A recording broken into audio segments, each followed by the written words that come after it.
Fuck it. We'll do a live.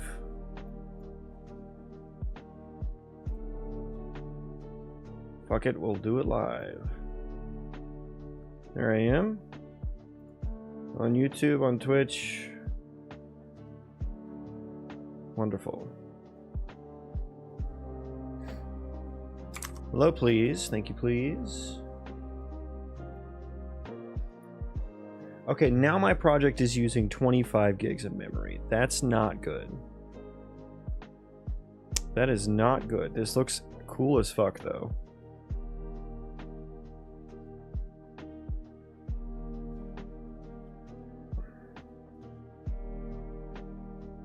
It looks like I can get through over there. Oh no, it's using so much memory. Oh no. Oh no.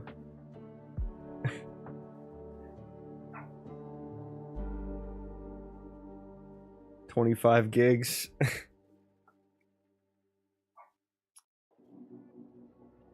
Oh, there goes some more. Oh boy.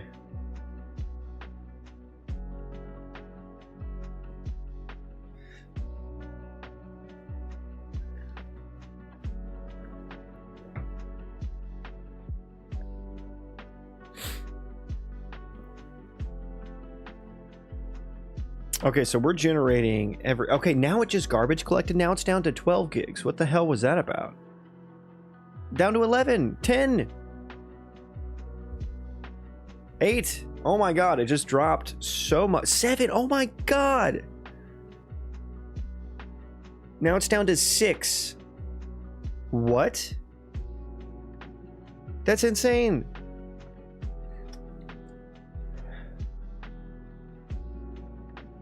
.8 gigs of memory, and it did have it had like 30 gigs of memory allocated at one point.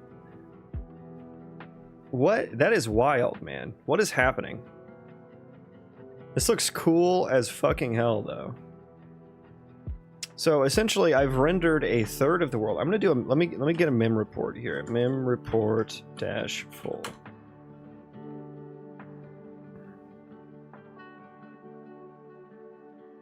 Okay.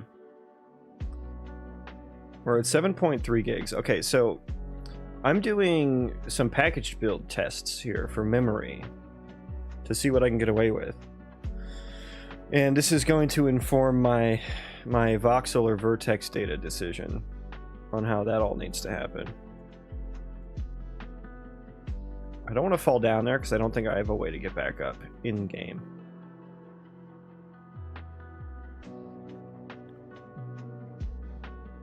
Only 8 gigs. And so, yeah, I'm doing some different tests to see what the memory difference is.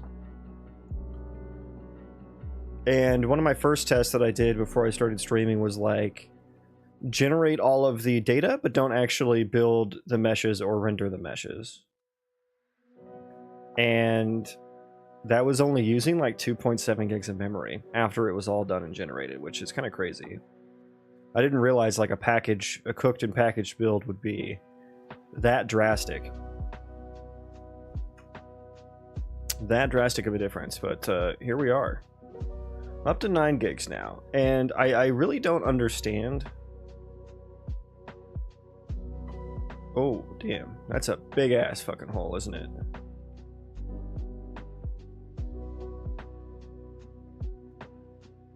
Can we even get across here? I don't think so.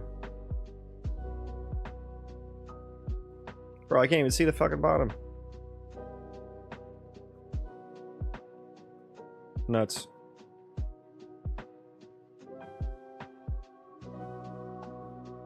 Yeah, I can't even get across there. This would be a sick fucking place for a bridge, wouldn't it?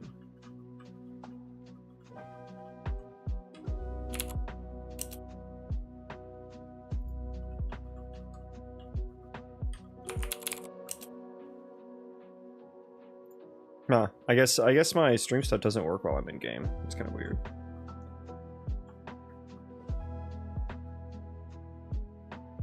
Bruh. Imagine if you could look down there and you see a bunch of creepy crawlies walking around.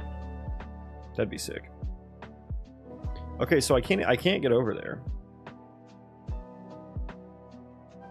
I should like, because I'm tracing right now. What do we got? No, I'm not actually. It stopped. That's fine.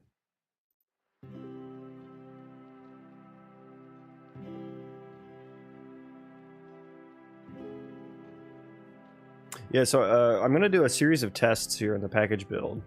One of which I've already done, and that was what I was... God damn it, I can like almost get up here. Come on, come on. There we go. Nice. Nice. Okay. I got a nice viewpoint of the world. But one of the tests I did was, like I was saying, just generate the data. Don't actually render any of the meshes, or, except for the ones that are like, you know, right on top of me. Oh my god, what is happening?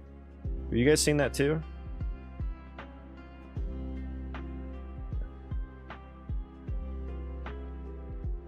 Wow, that's a crazy artifact there. Okay, so now I don't think I can get over there, which is sad. Which is sad. Why is it only in that direction? Interesting, okay. But yeah, generate data, don't actually render meshes with it, or build meshes at all. Let me look at my map here. Okay, it looks like there are a couple... Okay, there's a couple things I can do over there. A couple places I can go.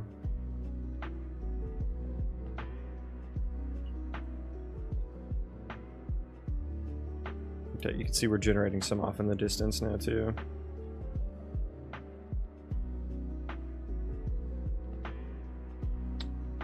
Still 10.7 gigs. Very good. So I think we should still be generating some more underground chunks.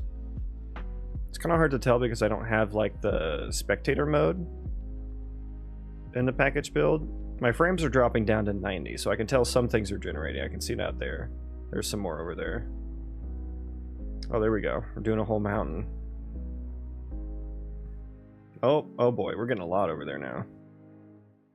Yeah, so I'm wondering if the compute shaders need a lot of memory allocated for them. And I mean, I know that they do, but the amount of garbage collection that fucking happened was kind of insane.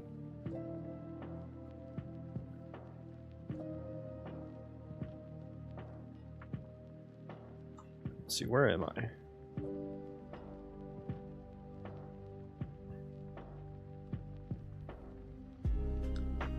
And so this is a test where I just generate everything. Now, I did cap it on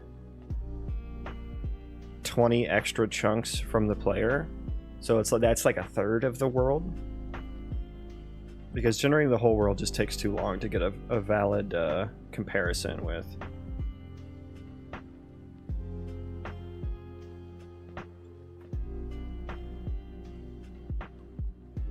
Man, this is wild.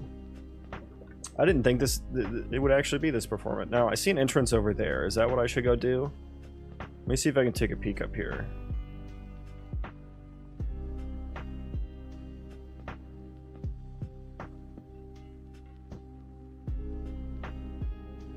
Ah, you're fucking shitting me.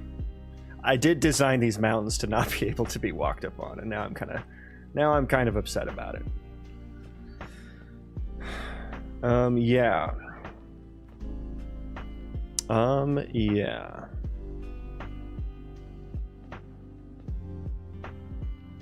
And so I think my next test is going to be turning PCG on and seeing how much memory that takes up. We're at 13 gigs right now. Dang impressive, still using meshes instead of terrain? Indeed. Dynamic mesh components. Welcome in though, how you doing? We're doing some package build tests for memory performance profiling. And so it's kind of crazy. Like it garbage collects, and then like right now I'm at like 14, 15 gigs almost. But then I just saw it garbage collect from 29 all the way back down to like 8 gigs. So I wish I understood more what was happening.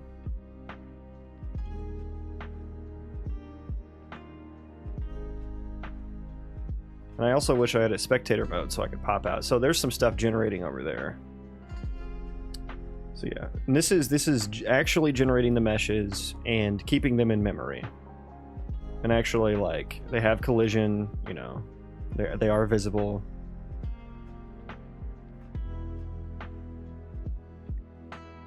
And before I was doing like just generate the data but don't actually build a mesh from it and just keep that data in memory. And I was at like 2.6 gigs. So, and I think by the time I was done generating my initial radius for this test, it was like 7 or 8 gigs.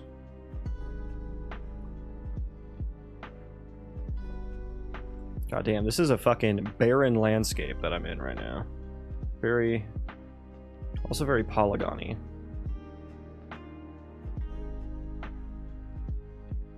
Okay, I think I may actually be able to get up on some of these mountains now. Where am I? Okay. Now, Stormthorn Basin. Uh-oh, I clicked. Oh god. I have no idea if that's gonna work. Uh-oh. Oops. Clicking on the map teleports me to that location, so I am not sure what's going to happen. I don't know if it's ever going to repossess my player. Fatal error. Yeah, okay. Alright, so there's the end of that test. I was just having fun running around.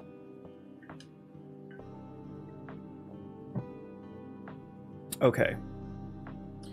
So now what we're going to do. Disk space low. Yeah, I need to delete that that memory trace there.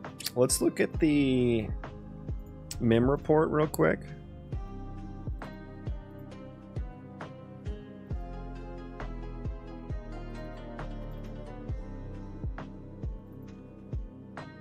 Okay.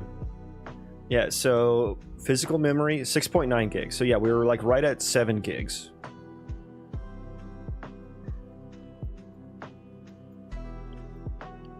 Which is kind of crazy.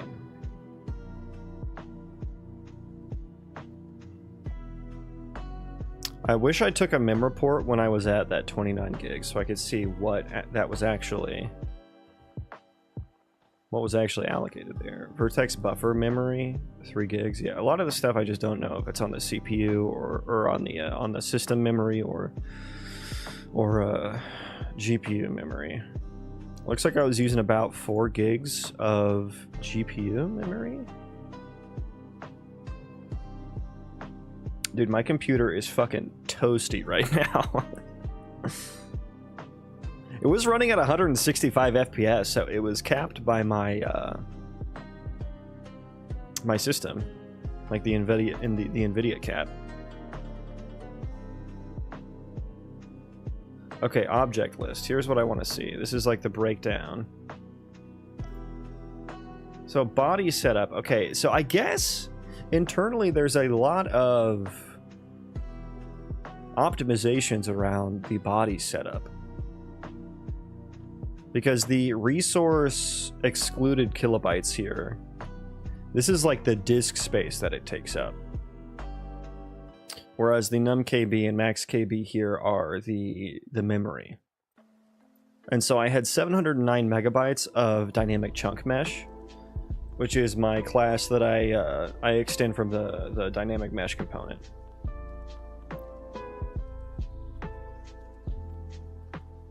So, and what I put directly on that class, that's the vertex and index buffer data. So we have at least 700 megabytes there. Let me check for some other outliers here. There should be like a dynamic mesh in here somewhere, and maybe a terrain chunk. There's dynamic mesh. Okay. So that is 2 gigs. Damn. So 2 gigs. This is in kilobytes, so this would be 1,000 kilobytes, or 1 megabyte, 100 megabytes, 2,000 megabytes, 2 gigs. PCG component, not doing anything there. Not doing anything with PCG components. Yeah, I wonder if I could write in like a spectator mode real quick for my next test so I could see PCG spawning and stuff. Okay, so what was the total? 2.7 gigs. Okay, I mean, that seems about right.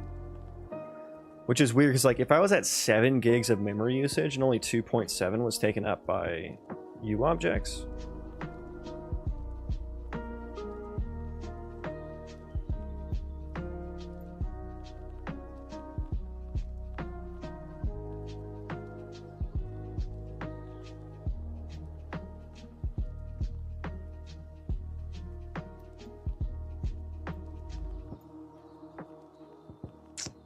These are textures, which I don't really have that much textures here. My largest texture is 10 megabytes.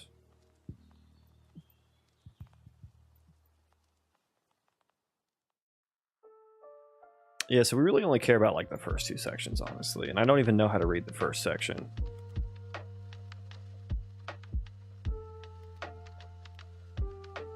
Still a little confused as to where my memory is going, but that's okay. Okay, so what we're gonna do now, our next test, let me see if I want to search up, I gotta get a quick spectator mode going.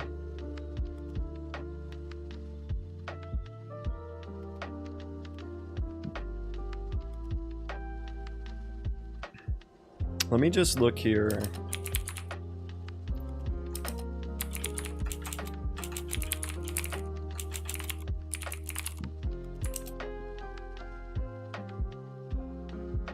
I feel like there should be a way.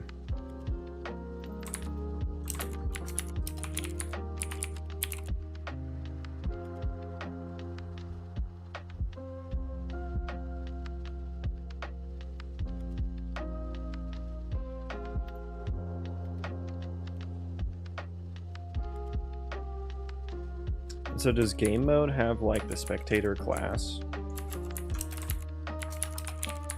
It does. Okay, so theoretically I could just spawn one of these and then possess it. Let's make one of those real quick. Let's do something with that. Let me go to my my like system menu or whatever. What? Oh, right. System menu. We're just gonna add a little button.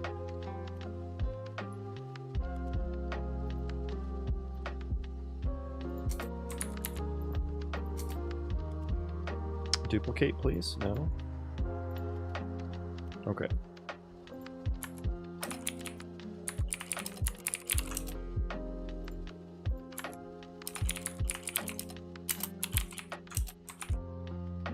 Okay. Where did I get that from?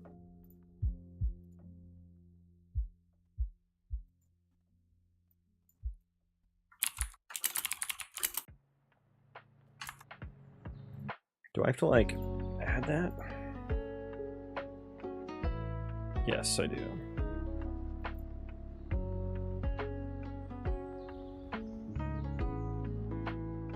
Okay, spectate button. I would like to be able to swap between the two.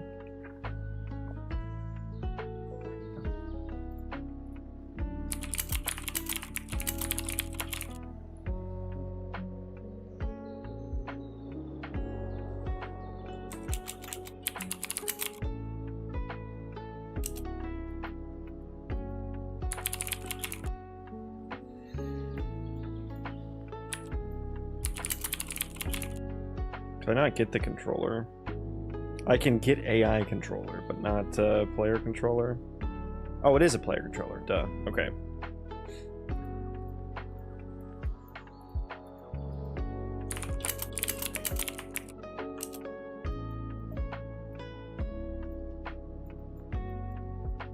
Okay, so we're gonna make a call to some method in the player controllers to toggle between the two. Let's change the text on it.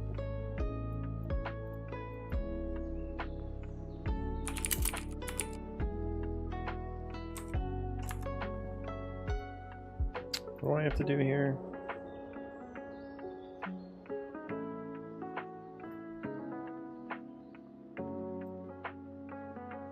Spectator mode, text.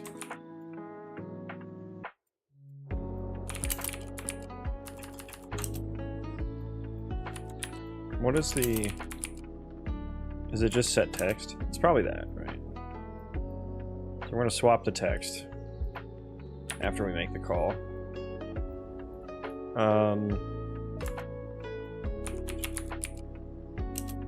Select.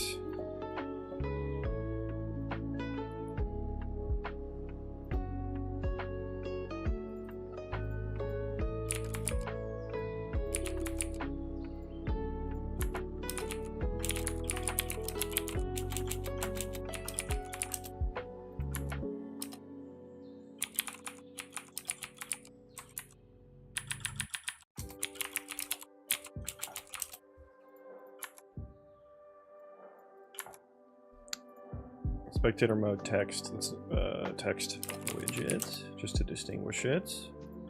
Spectator mode text. This is going to. Oh, we gotta compile.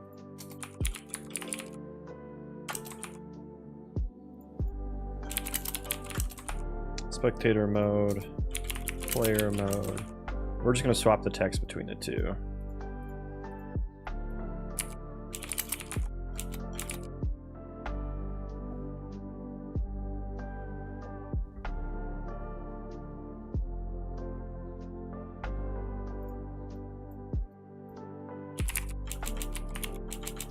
Equal.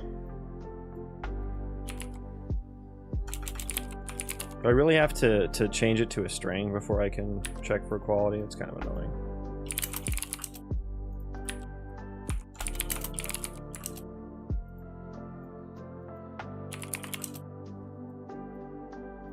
What the fuck?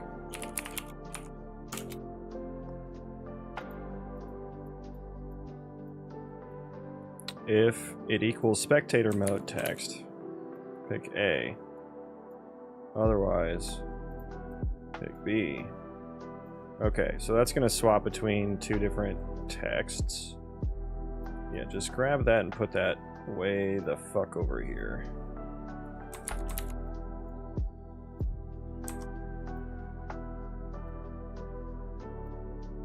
Okay. So save that, compile.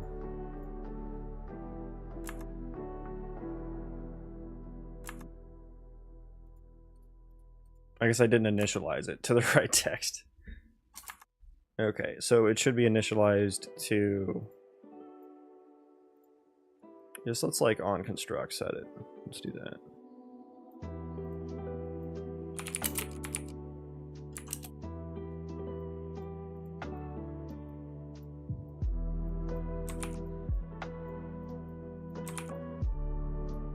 Okay, compile, save. Now let's pop over to the player controller.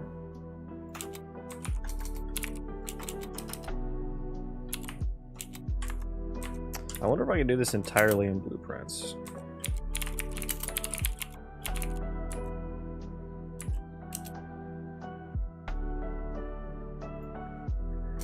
Toggle spectator mode. Let's create a boolean for is spectator.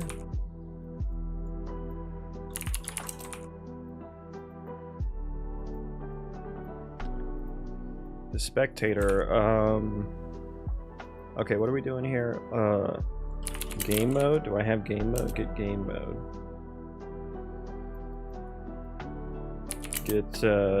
Get spectator class. Nice. Okay. Spawn actor from class. Spawn transform. Get transform. Not the right transform. Get actor transform. Get focal location. Sure. Sure. If we are a oh, this should be in false. If we are not a spectator, spawn a spectator class and then just possess it. And then we should save the player. Well, it just needs to be an actor, right?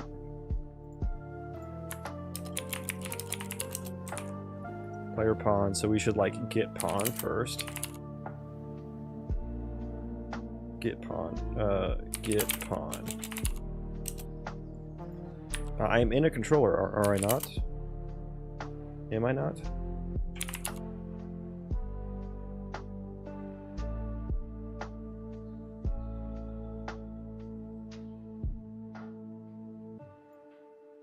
Okay, that is an actor, I believe. Oh, that's my own goddamn variable. Okay, how do I get, like...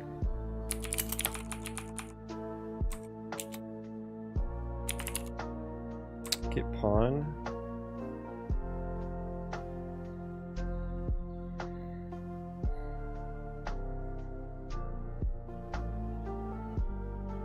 Get control pawn. Okay.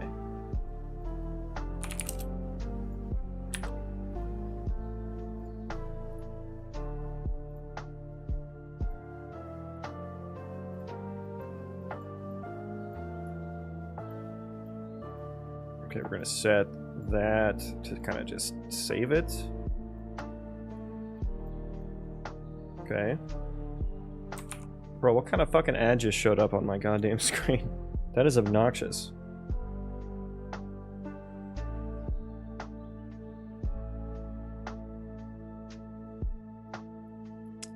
Here's player pawn. We'll just possess this one. We can't. Wait, what? I spelled it wrong, I suppose. So this needs to be a pawn class. Yeah. Okay, then we just repossess the pawn? Is that all we need to do?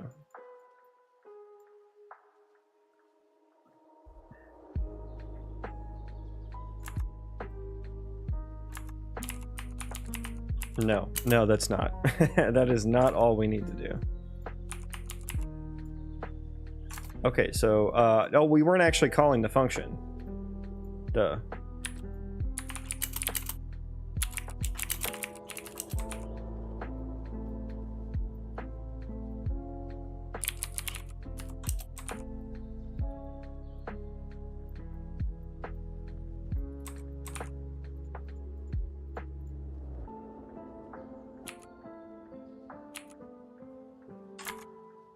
Oh boy.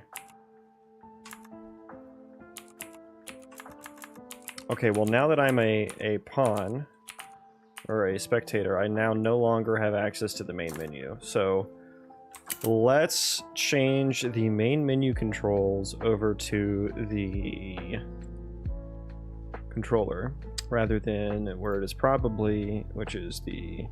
What is this? Why are you null here?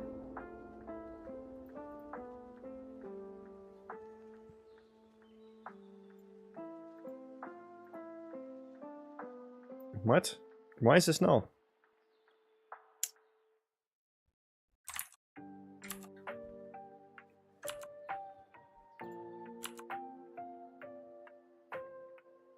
Why on earth would that be null?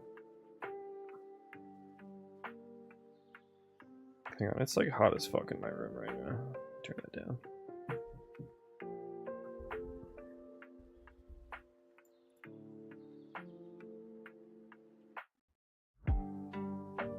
Why would that be the case? And also, why did I spawn this actor?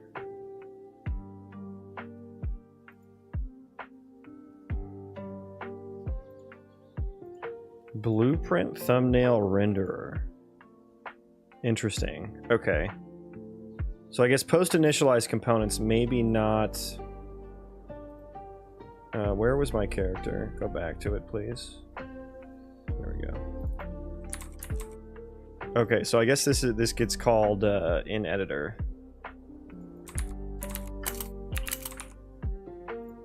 Which I did not know.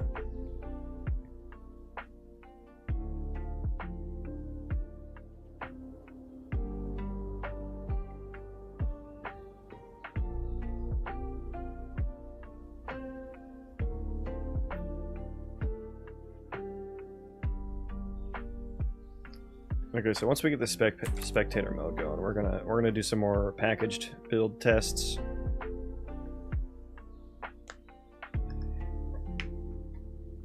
And I turned nanite off because I want to see what the impact of nanite is. So there may be a section of the stream where we're watching shaders compile when we turn it back on.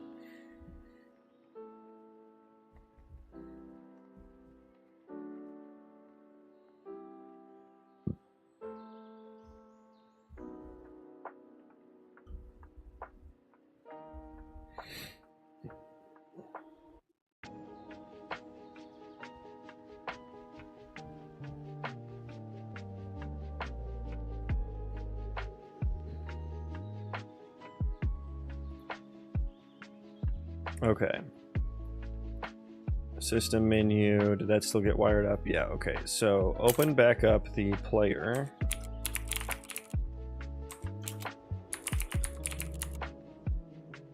Bro, it's happening again. Like what? It's like spawning a character.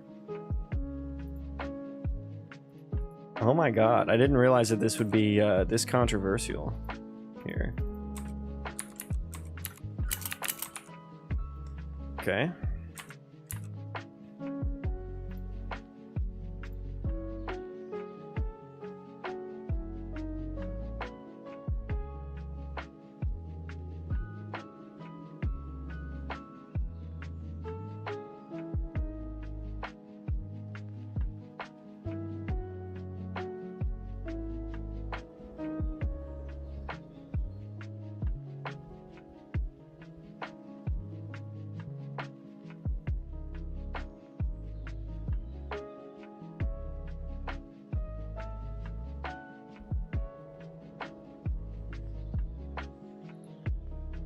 Okay. Can we open up the player now?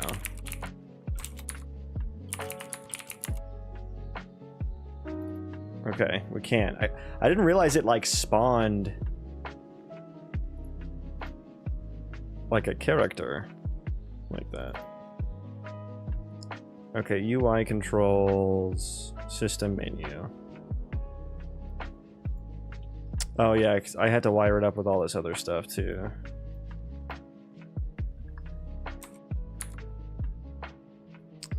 That's why.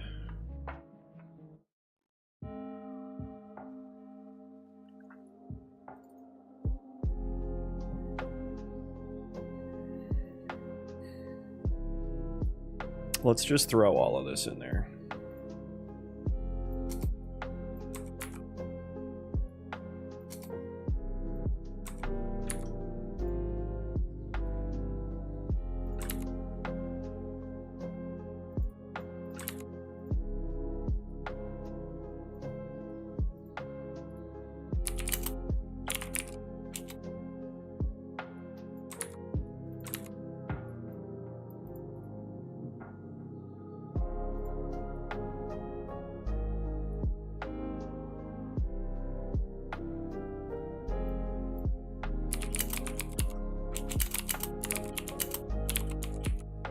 Okay, so we gotta change that from like pure, right?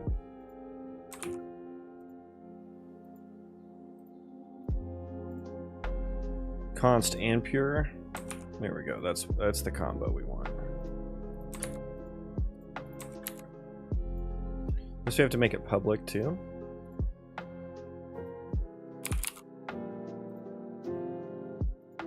It does say public.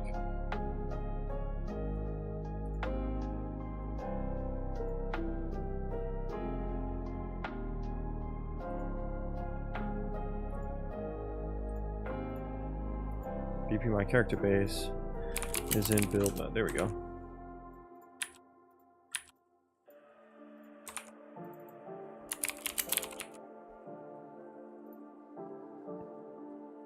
Okay, that one is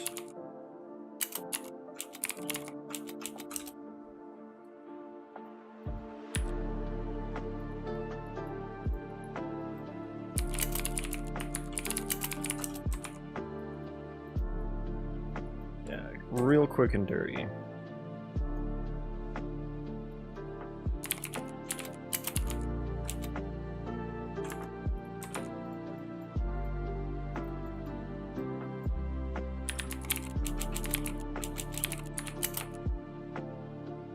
This one's public as well.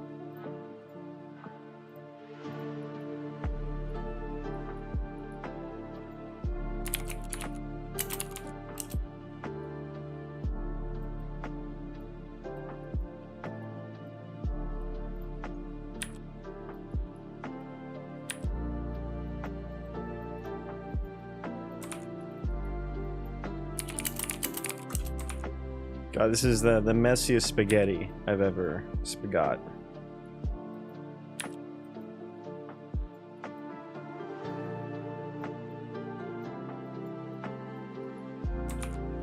Okay, compile, save. Okay, so when we go here... Uh-oh, okay, hang on. Okay, so not working.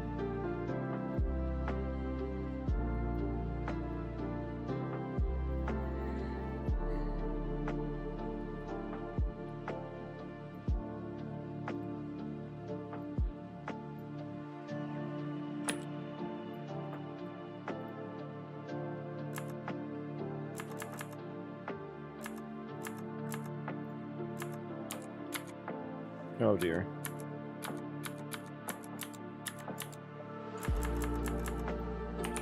Okay, it also doesn't switch back to player mode, does it? Okay. Oh, I never toggle the Boolean, do I?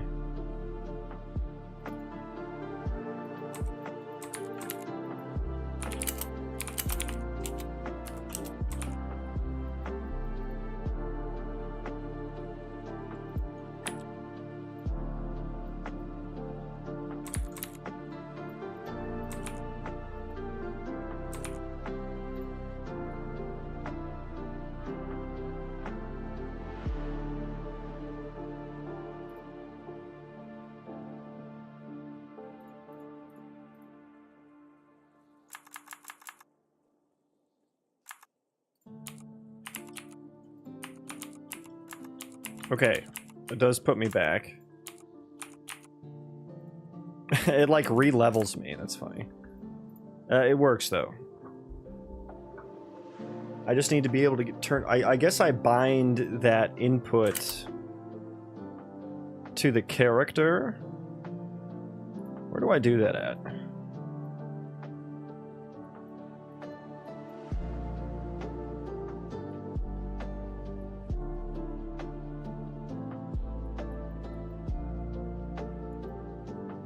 Yeah, where do I bind that at?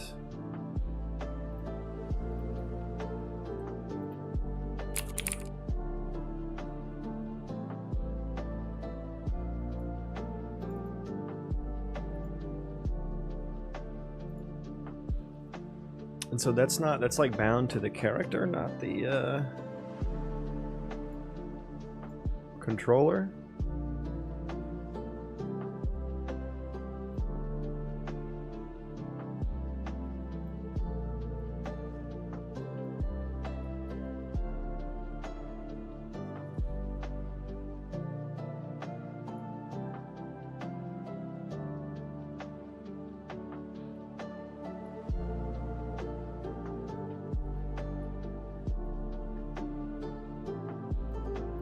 I put the world map in here.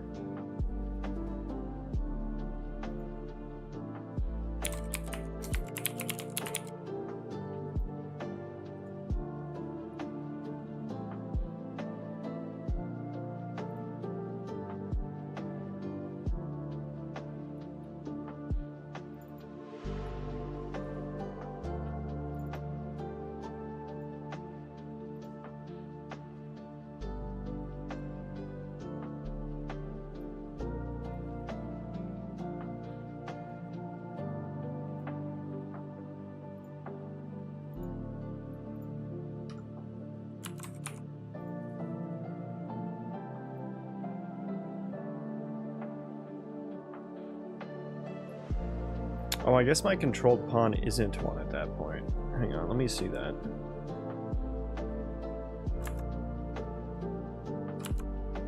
Yeah. Continue spectator mode.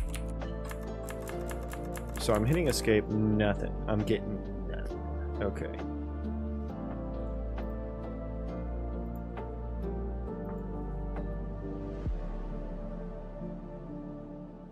been so long since I've worked with input.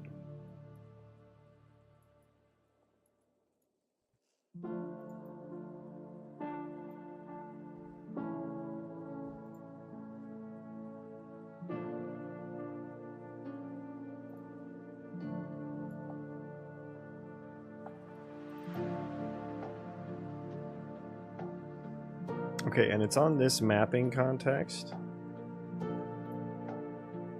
which goes to the player. Input mapping context.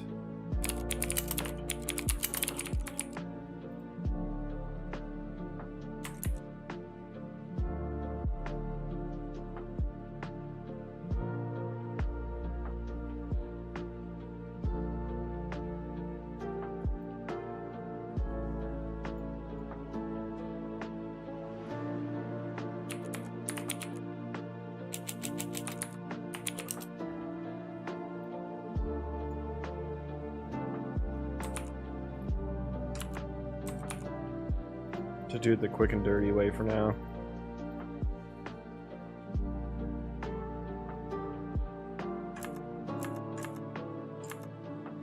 Okay, I can only do one.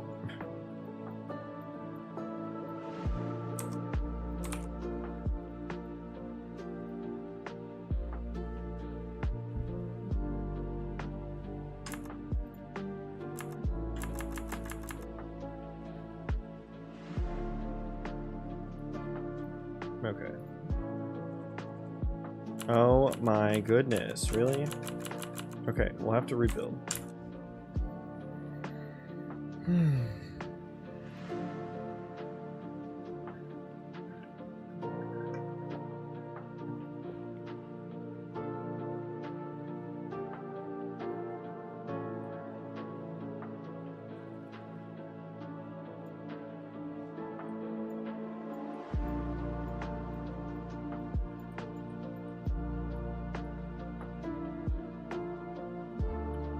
Okay, so player controller, we need to check. We're to impure cast. If we're not one, just go to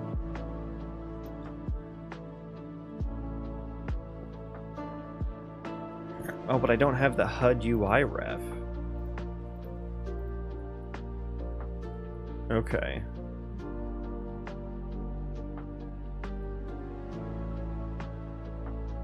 Okay, we gotta make one.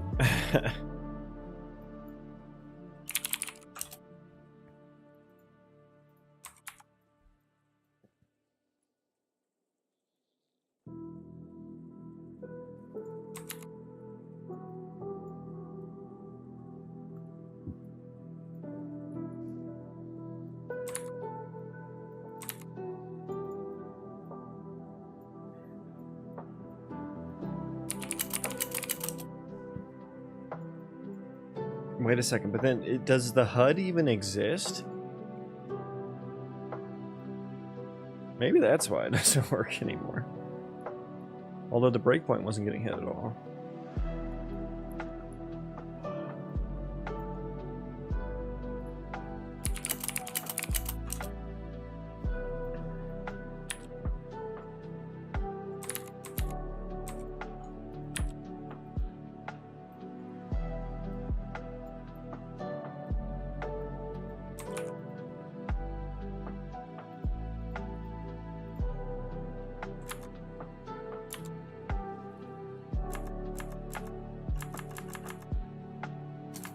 Okay, that wasn't working. No HUD UI ref. Wow.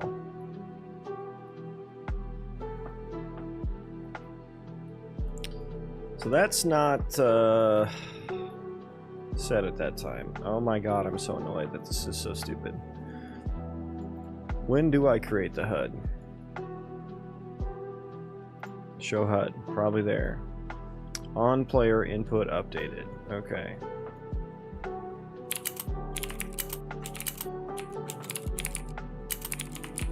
Not, that is not.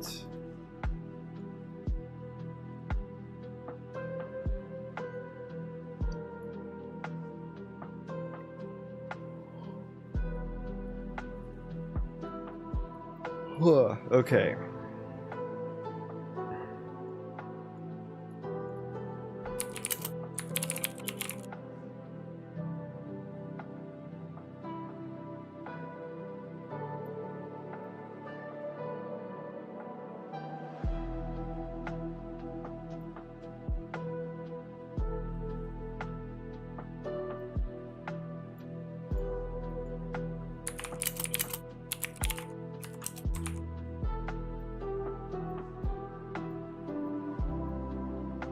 Okay, I'm gonna have to call a function or an event or something on this now.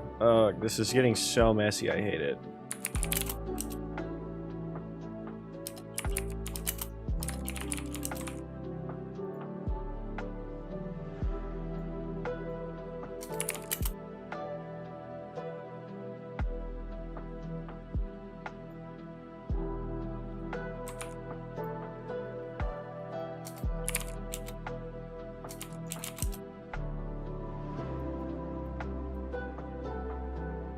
UI my HUD object reference.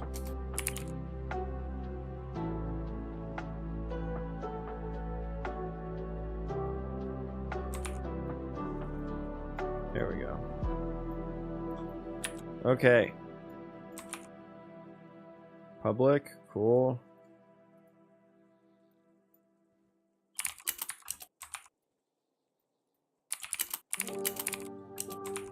Okay.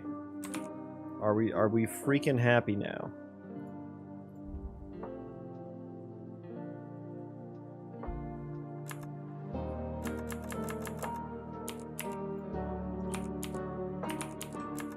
Oh my god, thank you.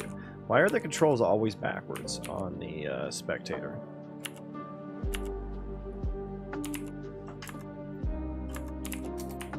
Okay, it's working though. Can I do a quick Google search? Spectator mode controls backwards.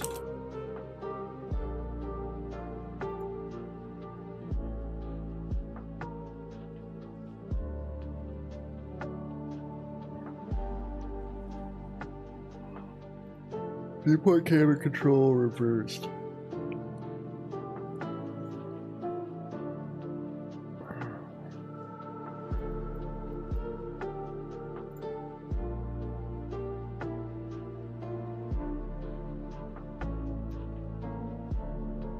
Trackpad inverted?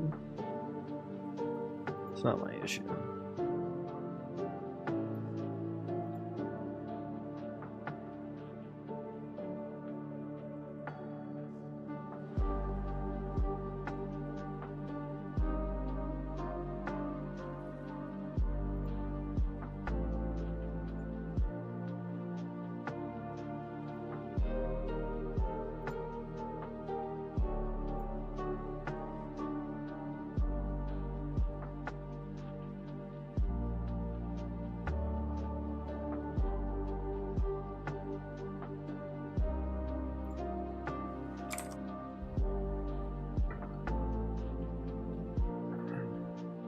Like built-in spectator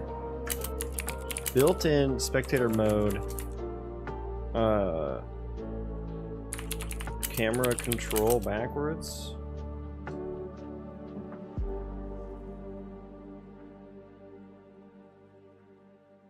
That's the same thing I just saw, right?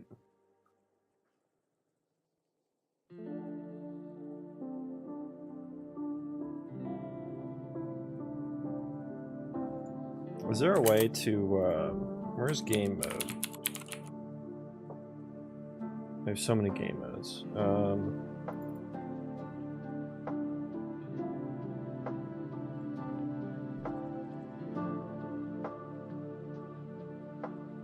Spectator pawn.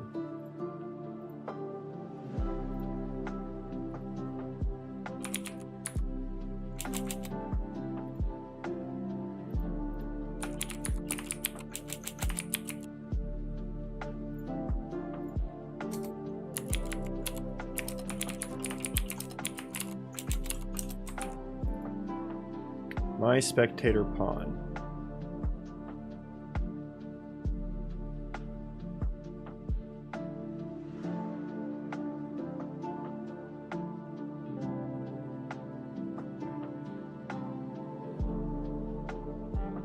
Maybe use controller yaw or something?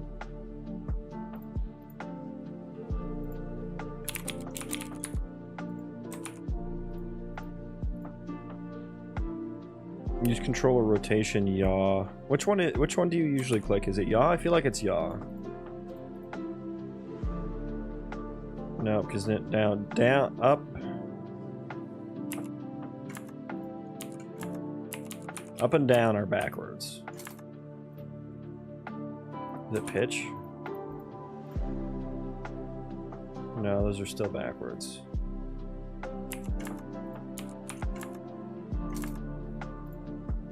Roll?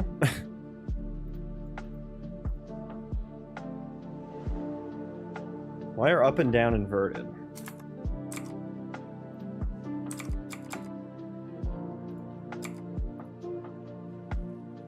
Spectator pawn, mouse inverted.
Add default movement bindings.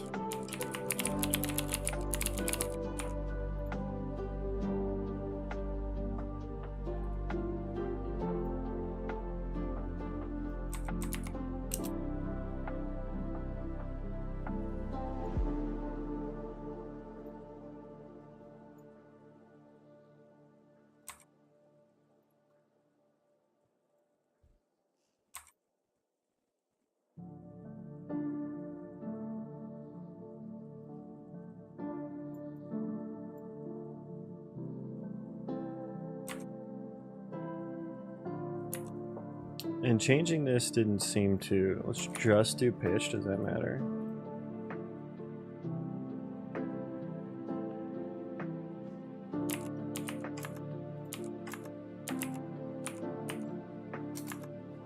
I need to, like, reverse that. Okay.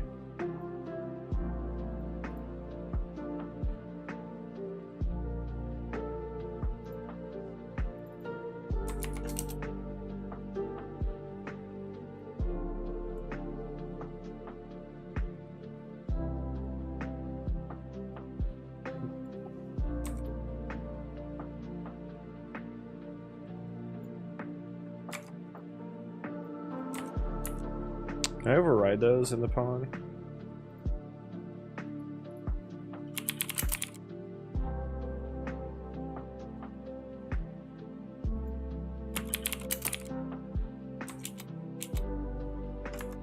I can call it, but I can't override it.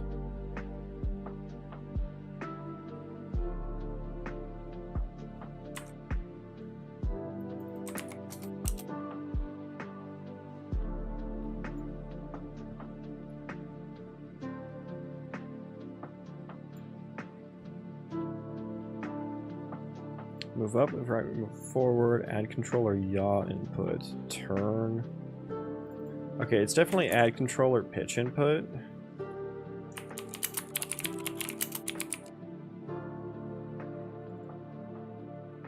Target is pawn. Okay, but I can't override the let me see, get player input component. Get common input subsystem.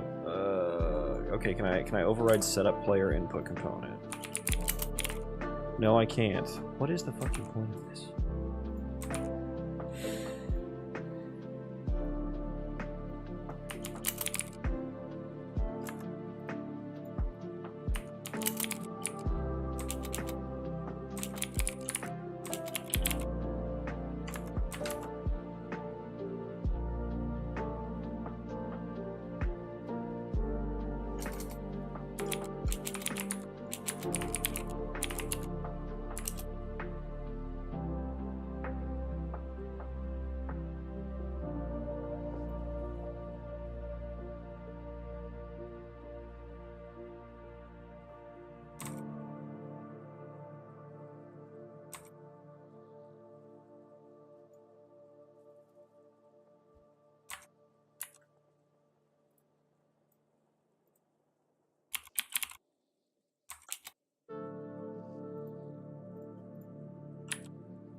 I can call it.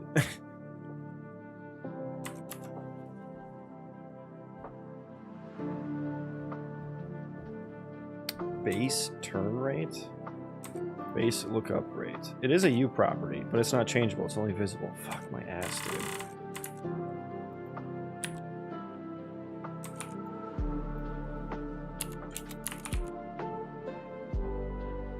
That's so lame. Okay, we're just gonna have to deal with backwards controls on that, I guess. Is what it is. But anyways, we should be able to do a packaged build. Now, well, I did want to change one thing. Yeah, we're gonna undo this. And we're going to turn on PCG. Yeah, okay, so let's rebuild.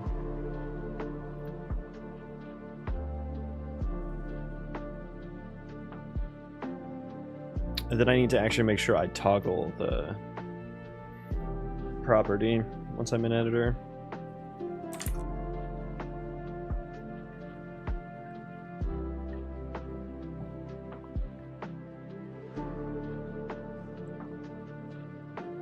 Okay, so this test is going to be with only the immediate vicinity chunks built and rendered, but the data will be generated everywhere else, as will PCG. So we're gonna see how bad that is. So let's package it real quick. Package. Yeah.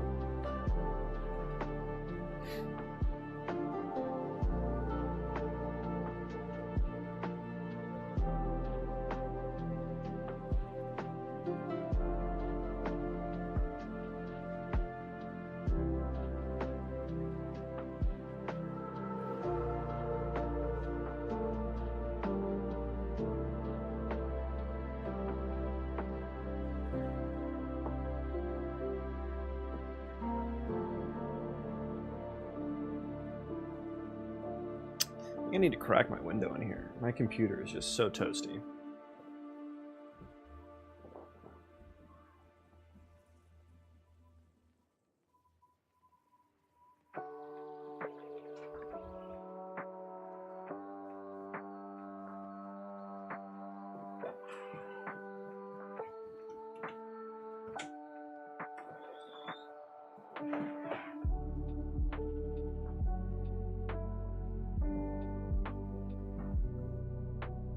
Okay, hopefully that cools down the office here.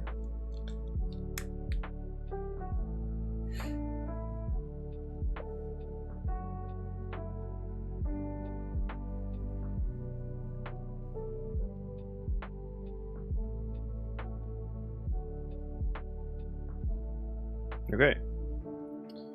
Done. Let's run.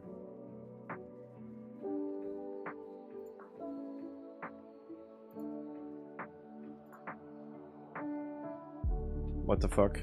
Okay, I guess I should have checked. I should have ran it first. Okay, it runs fine here.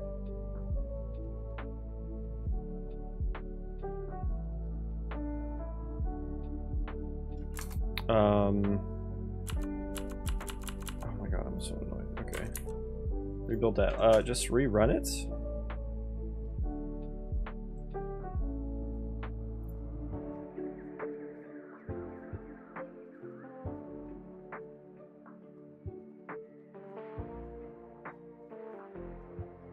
What could that be?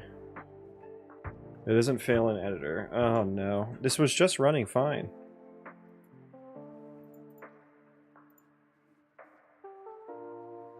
It was an index out of bounds error.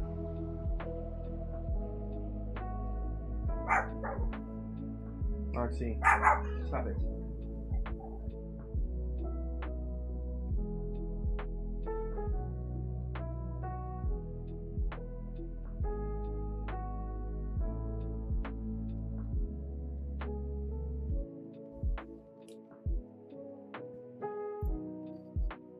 Yeah, all I changed was in the terrain chunk.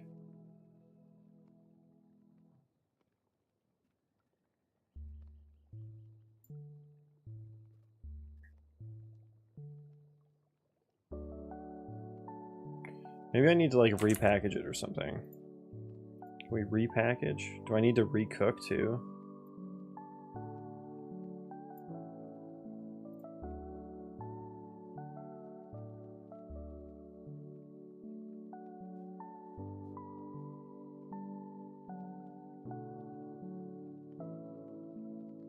Be nice if I could get like a better stack trace. Oh, I have logs, don't I?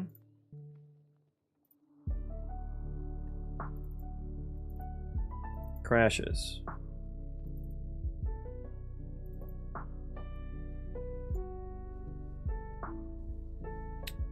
Prepare data internal. 0 into array of size 0. Okay. In the environment item spawn. Okay, I guess I haven't ran this in a packaged build.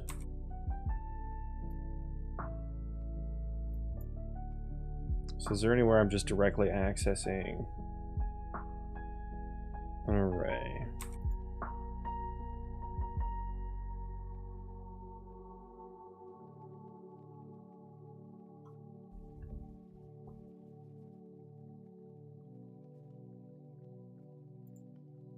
Is it this?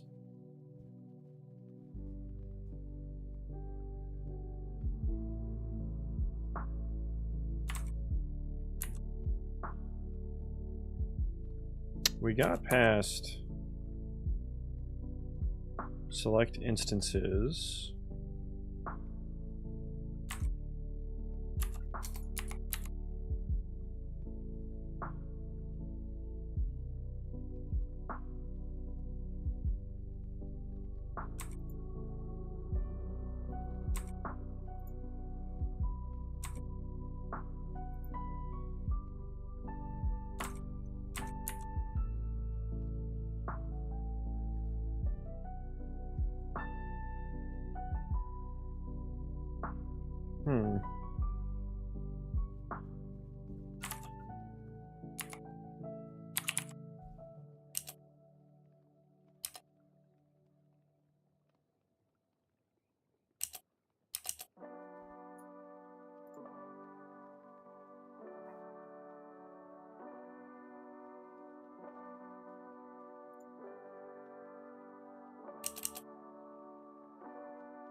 Just gonna throw some more logs in here so we can get some more information on where this is crashing.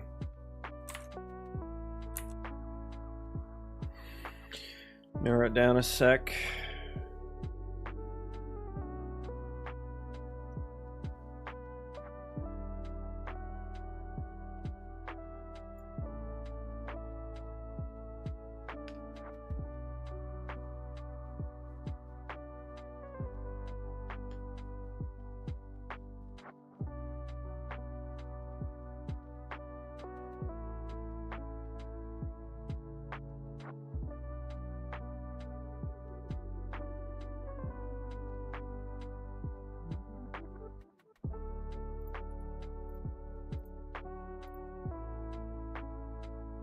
Okay, so I guess we need to repackage.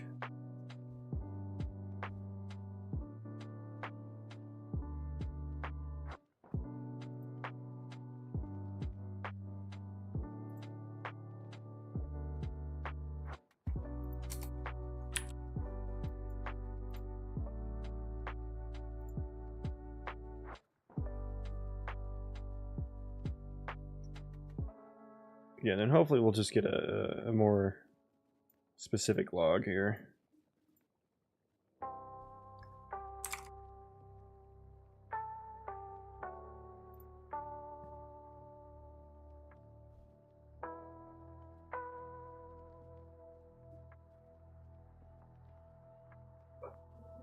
Moxie.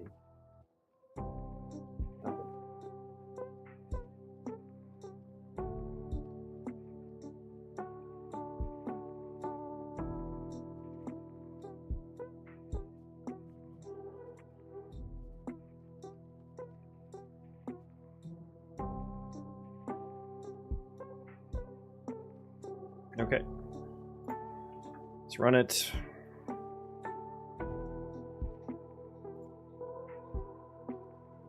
Okay, that's fine.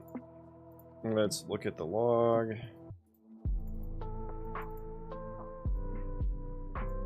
It was in my spawn static meshes. Okay.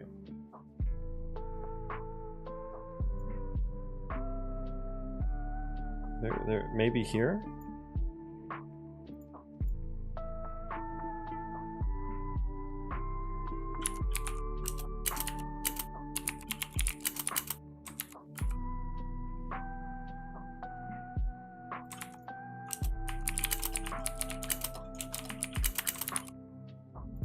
Which I feel like this means that there's going to be some error.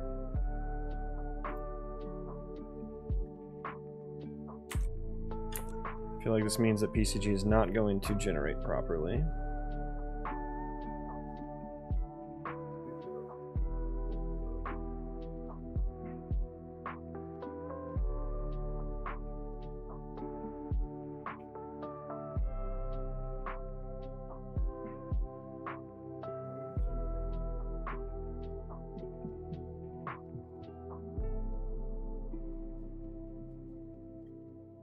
Okay, so repackage.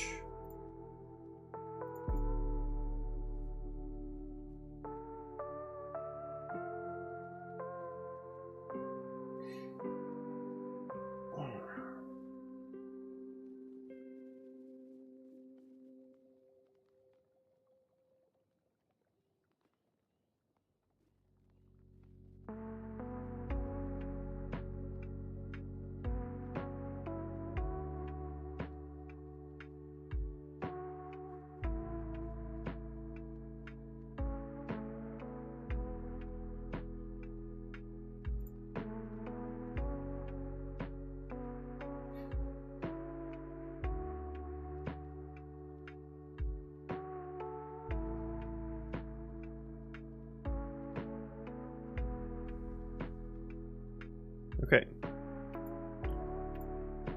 Stop that. Let's see if we still crash. Nope. Oh. No stack trace this time. Oh, well, we're still going, though. What was that?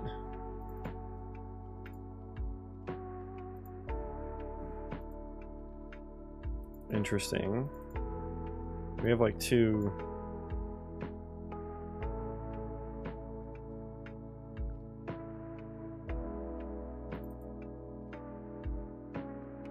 PCG attribute noise settings is a serialized object and should not have any async flags now.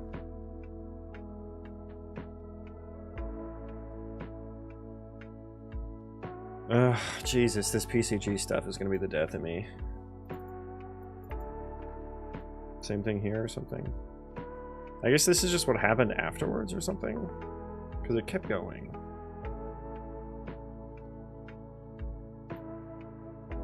Yeah, this looks...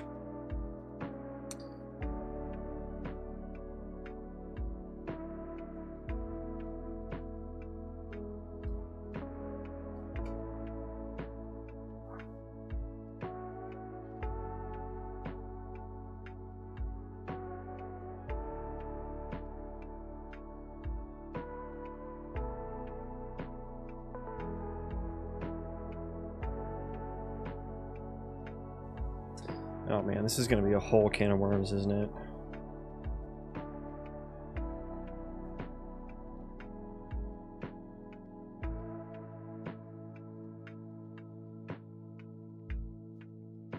Could not start. Crash report client. Okay, let's see where this is at.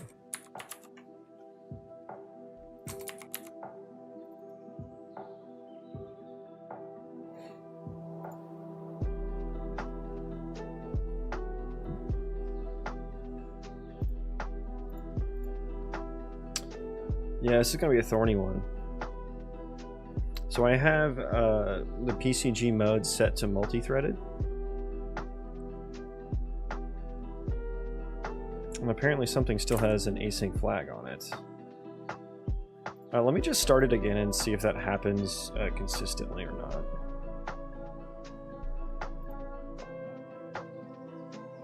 Yeah. Can I just ignore you? Yeah, we're just gonna move that guy off to the side, okay.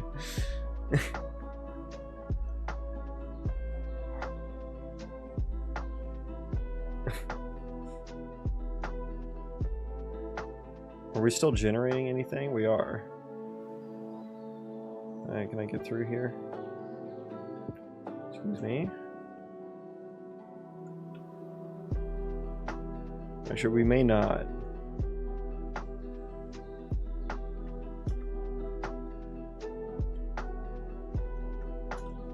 Okay, so I think we stopped generating. God, that's annoying. Okay.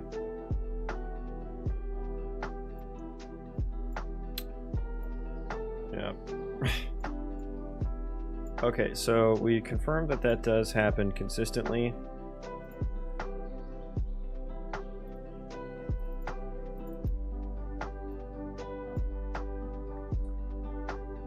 PCG attribute noise settings.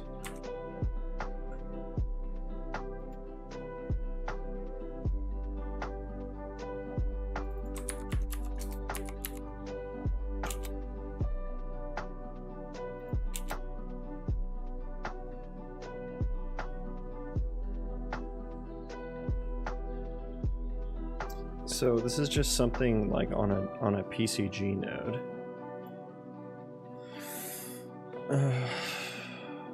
Oh my god.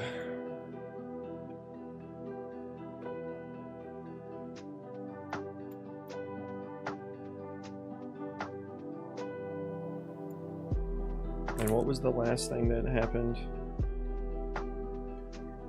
The spline distance calculator. Okay, so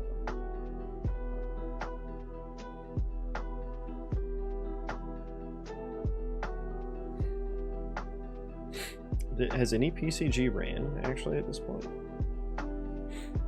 Well, it actually hasn't. Well, okay, so we got run PCG right there.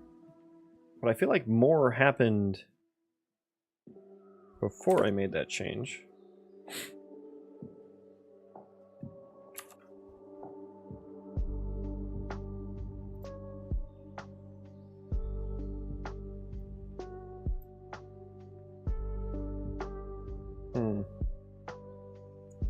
Well, this is annoying.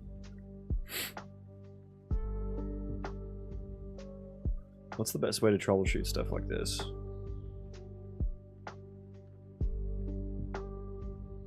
Can I launch? I can launch it from writer, right? Okay, so let's it is packaged, so let's launch it from writer. I think we can do that. And then maybe we can get some more debugging ability. I think.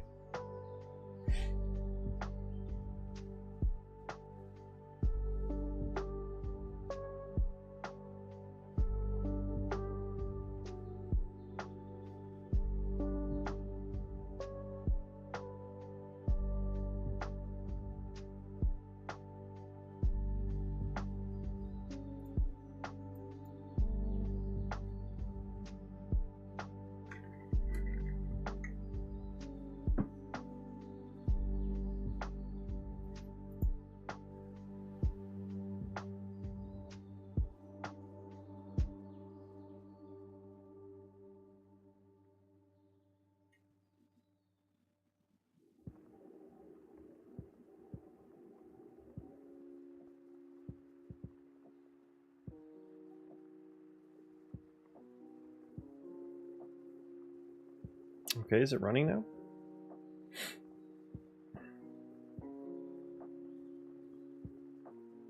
That's not the binary I wanted.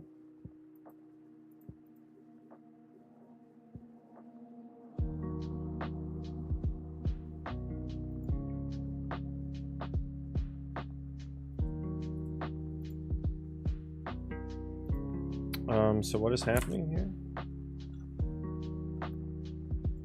Is this it?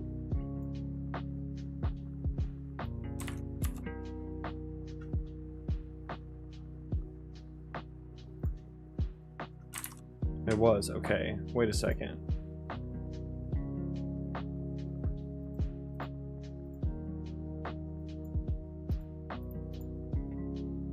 I thought you could...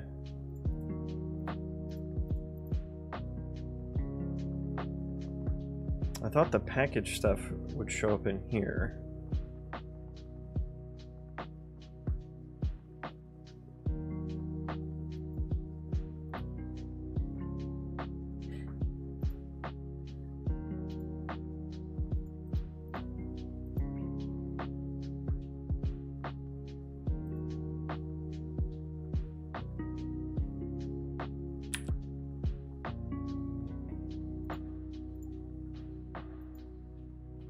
Because what is the difference between development, game, and editor then?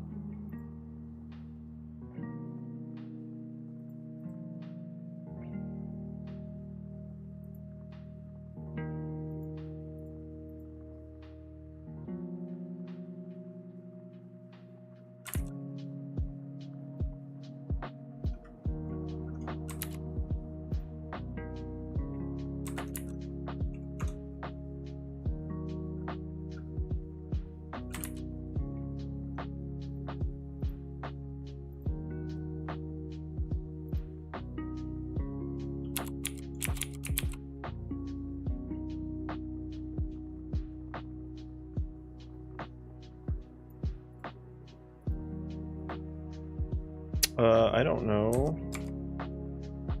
How is there multiple? I don't see multiple.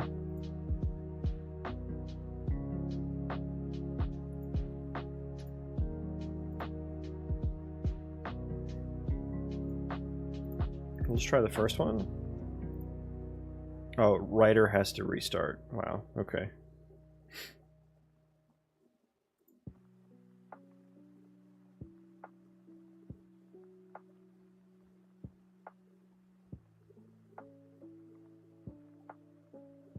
Didn't realize this would be such a pain.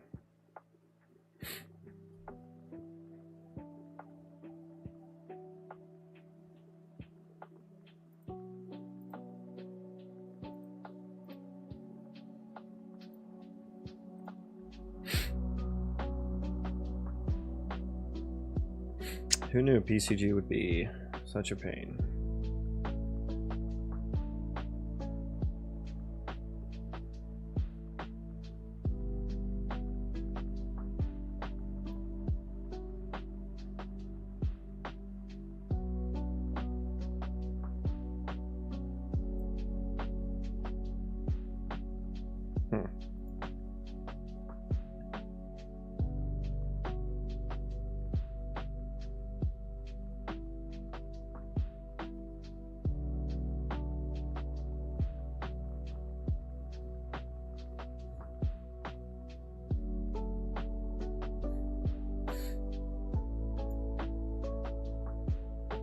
Are my wavelength settings gone?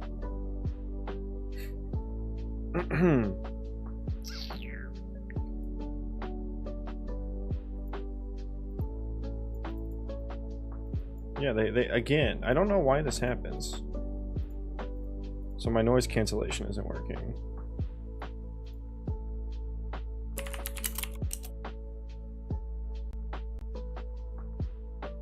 Okay, now I sound different. And you can't hear every breath I take now. Perfect.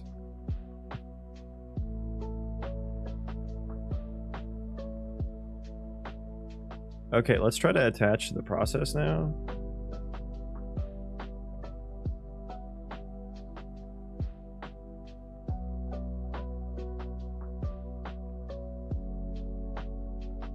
Yeah, that looks right.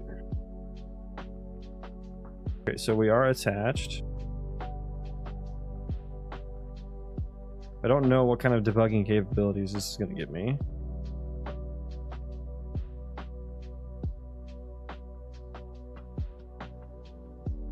Can I load more? Well, it's picking up some of them.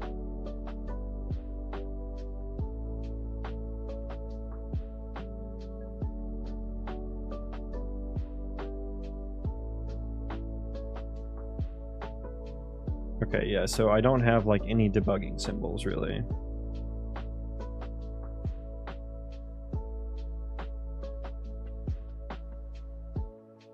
I feel like I used to be able to do that.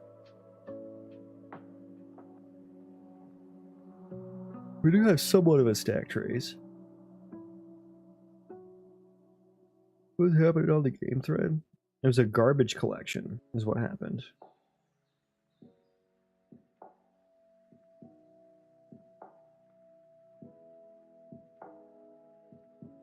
Okay. I guess I need to search.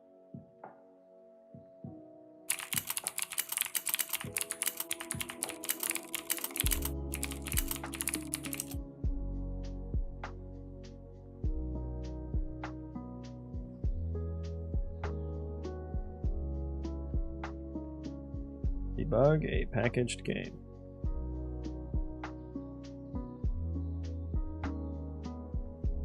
Debug game is the build type. Make sure you check include debug files. Okay. Debug game. Yeah.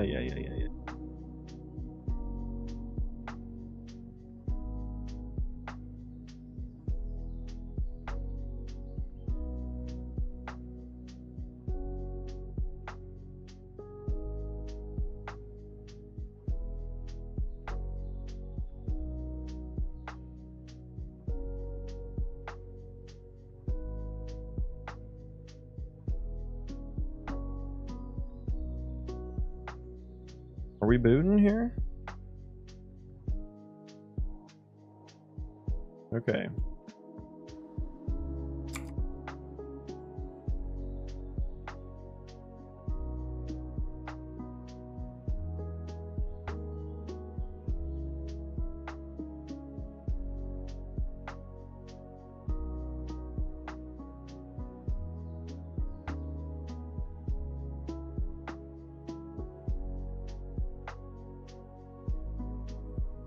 Packaging settings. I assume it's in here. Chunks.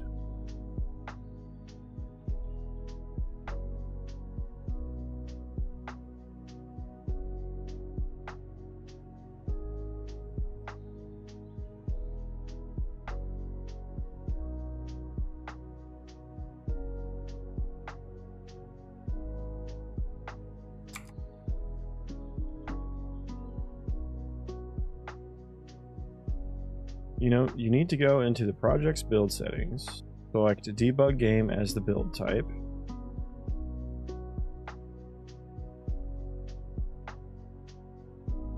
Oh, there it is. Include debug. Okay, so yeah, it's already there. I just need to like package that one probably. Let's package that. We'll read more while we're waiting for that to package.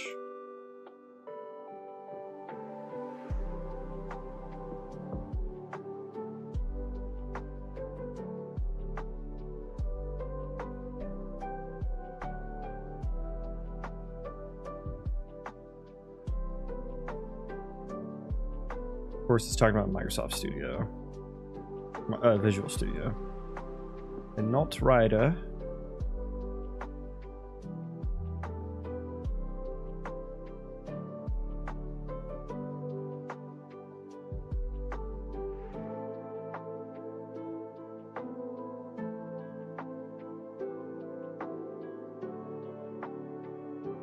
Simplest way to debug a package build is to start running it like you normally would and attach to the already running game for Visual Studio.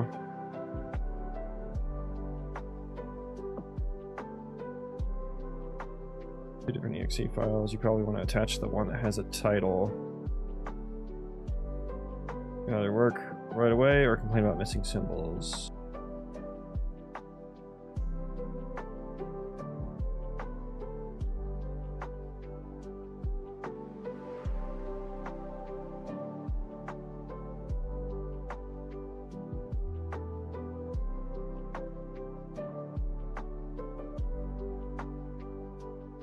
Maybe the writer docs will have something on it.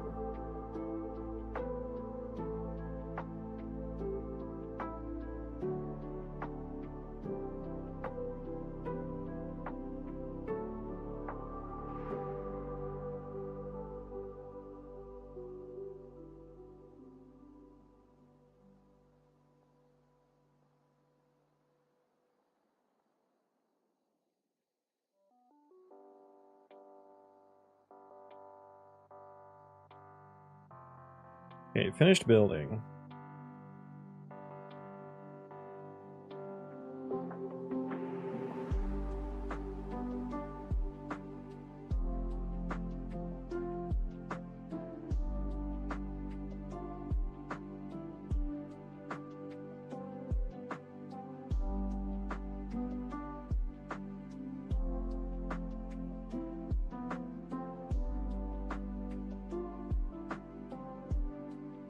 Wait, which one should I be using?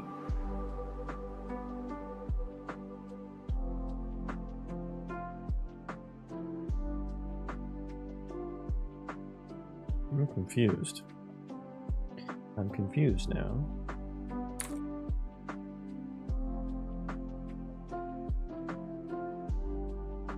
Just launch the game. Wow. Writer, attach, wait. Yeah, attach to a process.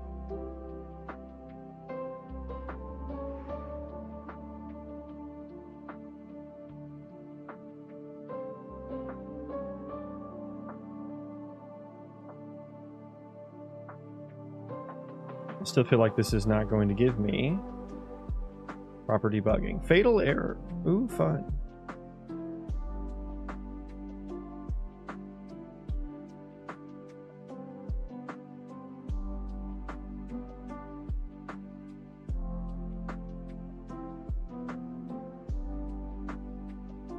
I see no error.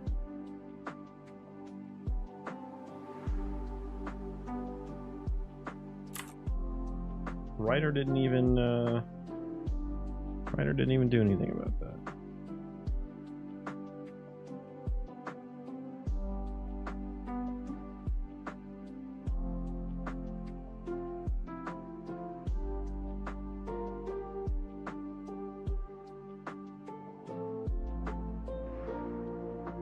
There's the error. Entity ISM processor, fatal error. Okay, so that package one just didn't work at all. So there's just like some errors.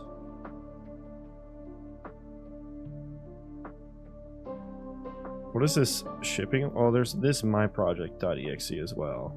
I'm confused at what all these are. Oh, this one's working. Except now it's not.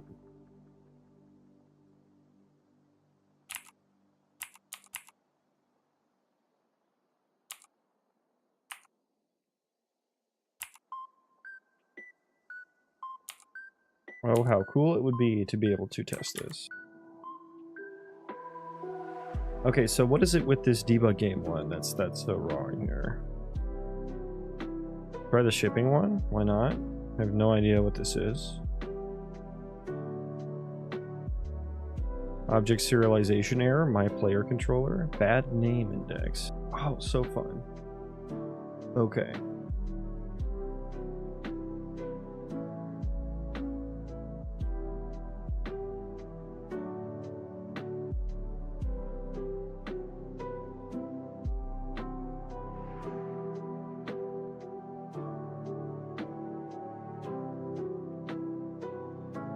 That didn't really give me much help.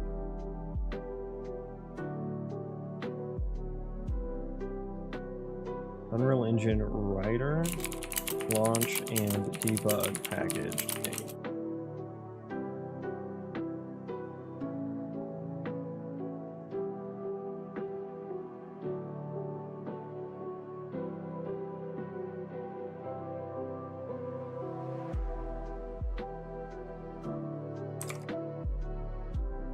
Let me try to launch that debug one again and attach to it.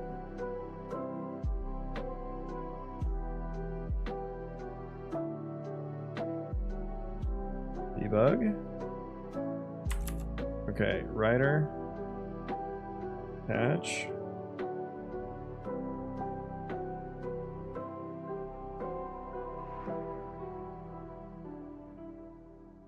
Yeah, we want that one. Okay, it says it attached.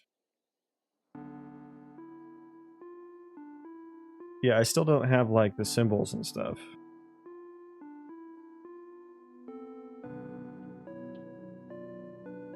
This may actually be a different one, different error.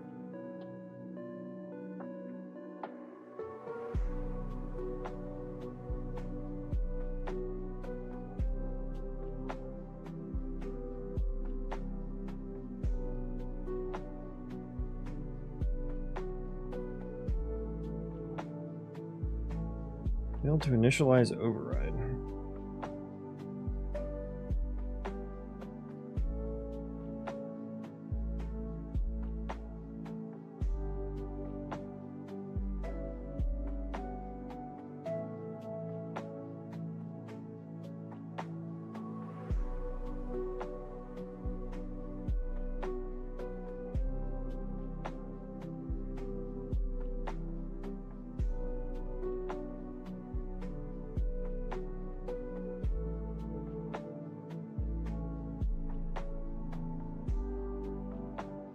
FPCG object single override.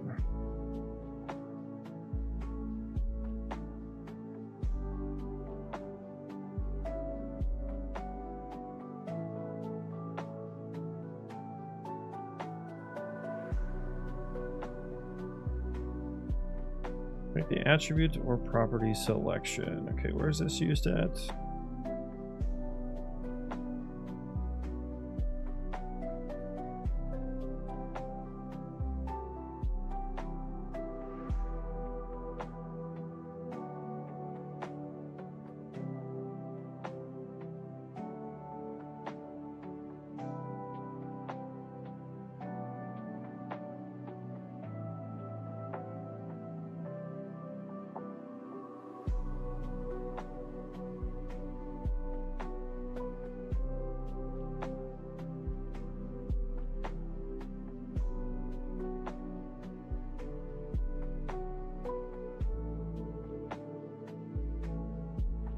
I don't have any overrides. So I'm not sure why this is getting hit.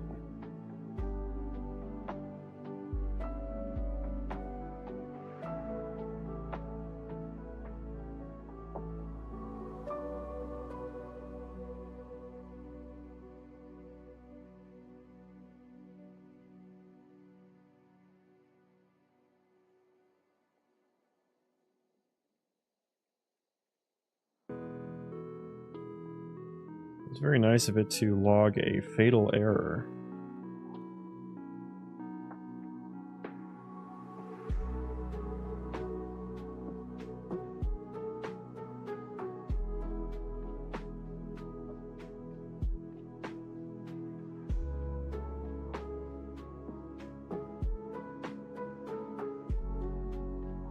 Thick.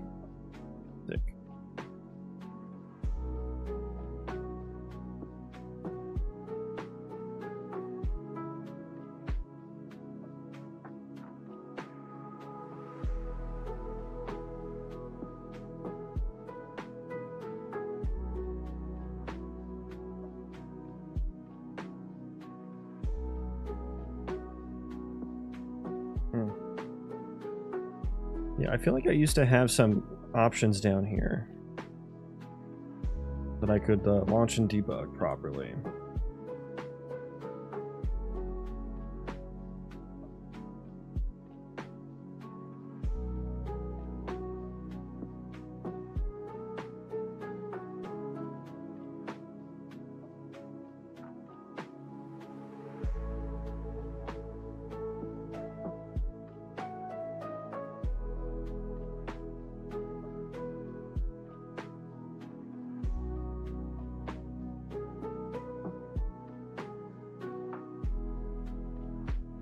And that was for the debug. So the debug game one failed inconsistently.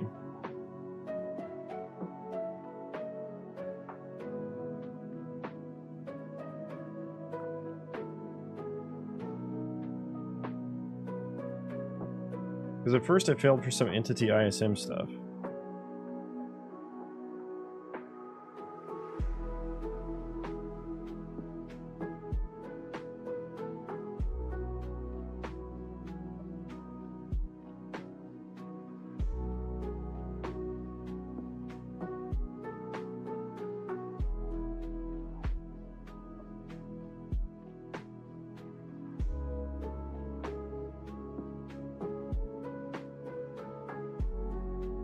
Okay, let's package for development again.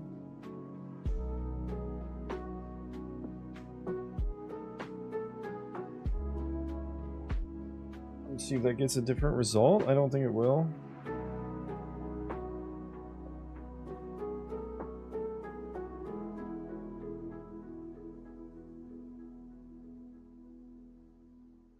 And everything was going swell till PCG showed up.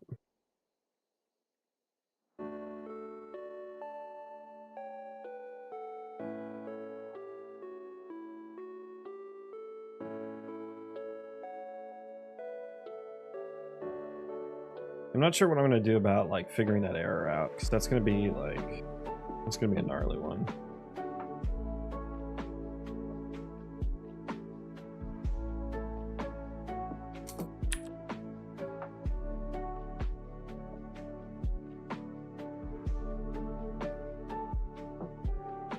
Binaries. So this one still only has debug game in it. I'm confused at what these binaries are.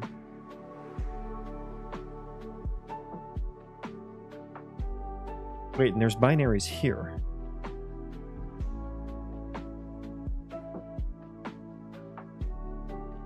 There's a debug game as well.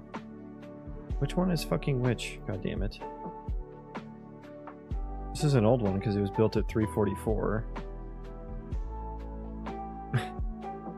Oh, we got a crash reporter this time. PCG save container. I actually got a stack trace. That's crazy.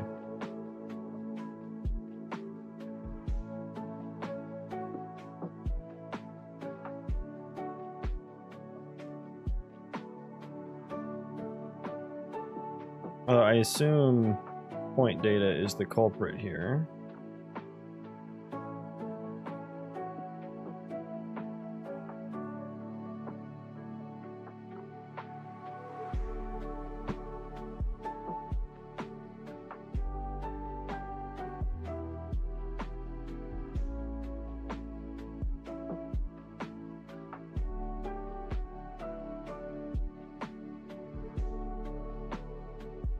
Rebuild that. Yeah, what are all these different binaries, man? Like, what is this one? 326. And where's the development one?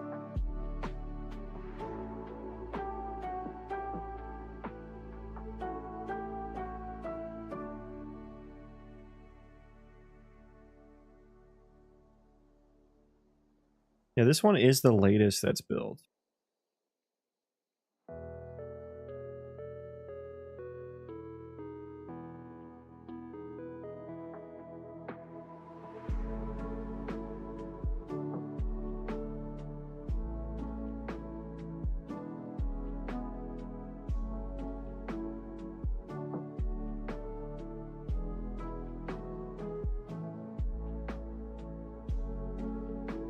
Yeah, again with that, oh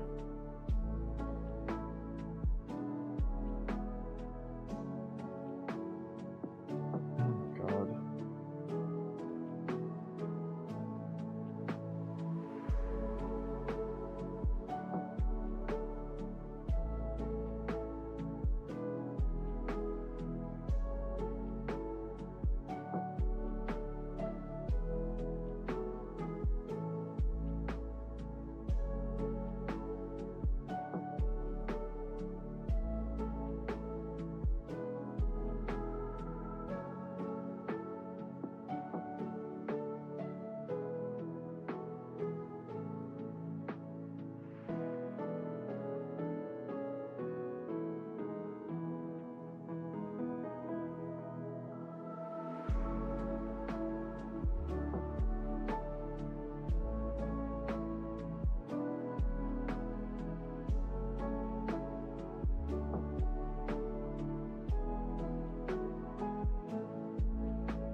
I highly doubt there's anything on Google for this.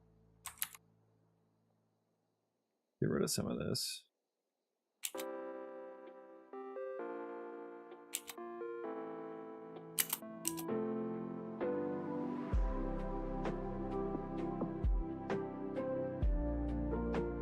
Yeah, I mean, nothing. Nothing. Okay, so how do I test this? How do I figure this out?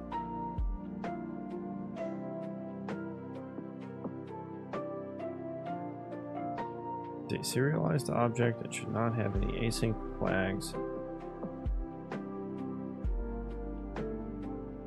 I guarantee you if I turned off the multi-threaded mode it would be fine, but that's kind of problematic for me.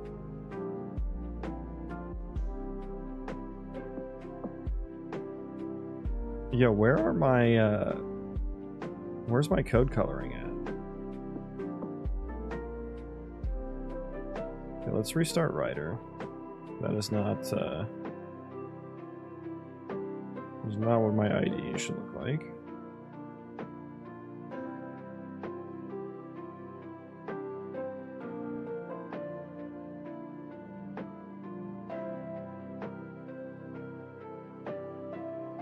Can I have my code colors back, please? I only have some of them.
There's my code colors. There they are. Welcome back, guys.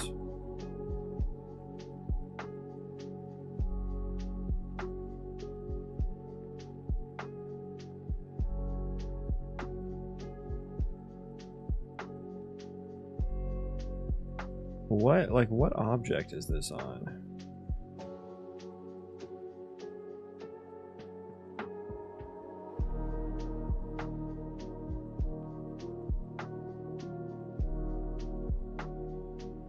Okay, so this is apparently, I guess this is in my, they're in the graphs.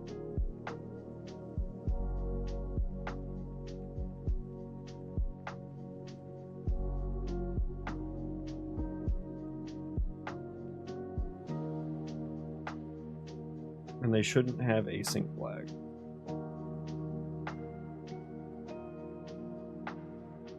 And the noise setting, that's like the actual node. Yeah, UPCG settings. So how the... But am I not allowed to use those nodes on...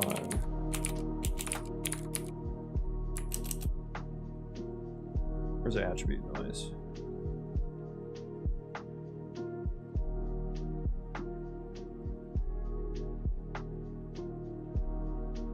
Spatial noise.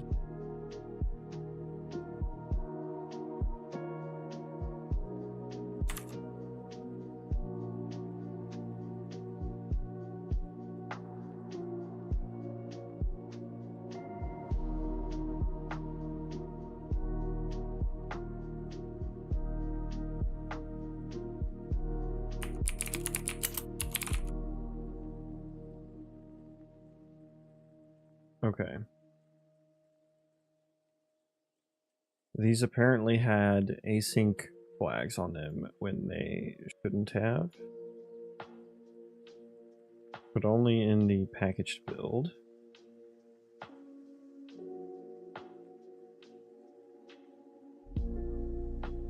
It runs completely fine here.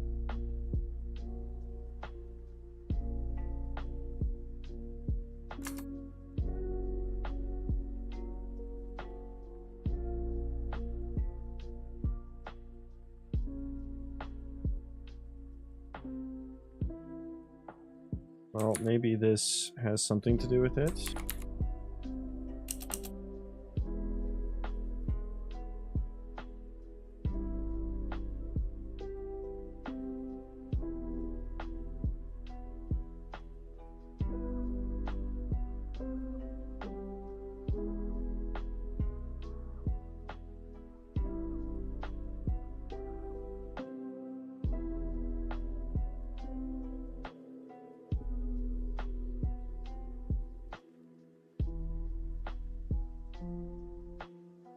But I hate that I can't have my window open without my neighbor's dogs just freaking out outside. One sec.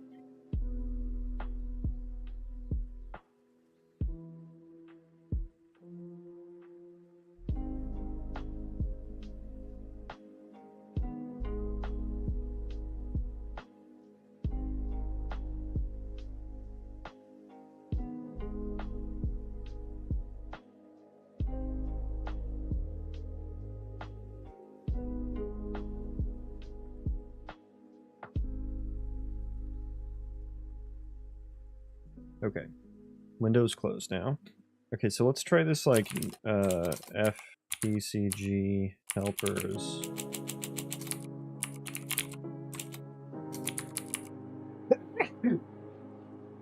Excuse me, PCG helpers, new object.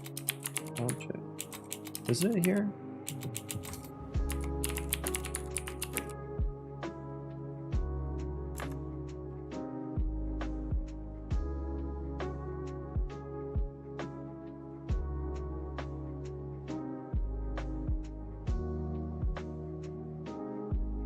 Somewhere, I know it.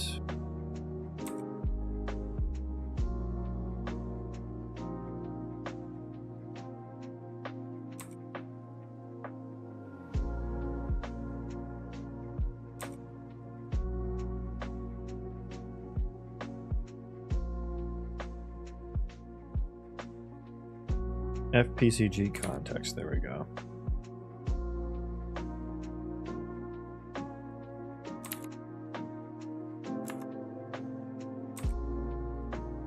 And that, I think that does all, yeah, that does the scope guard and everything, so.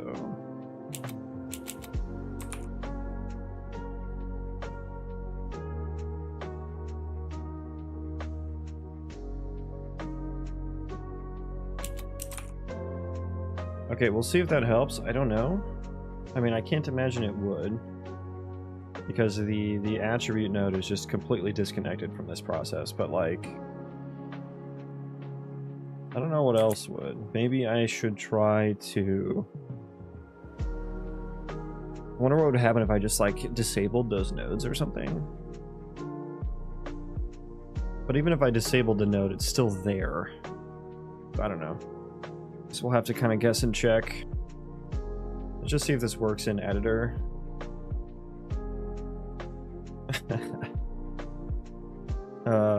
Okay, so this is apparently on the game thread. It's not, though. The async state is not marked properly. Yeah, that's why I wasn't using this. So even though it's in multi-threaded mode, it doesn't set this properly.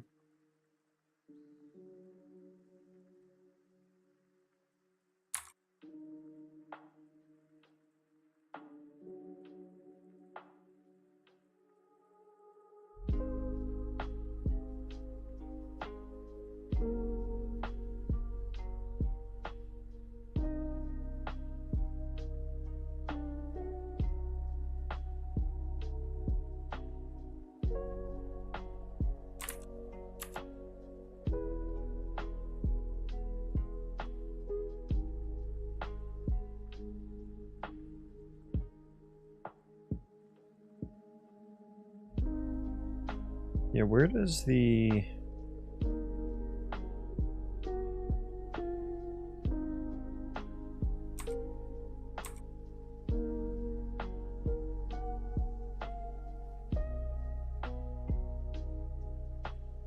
Seems like only the PCG graph executor is allowed to set that.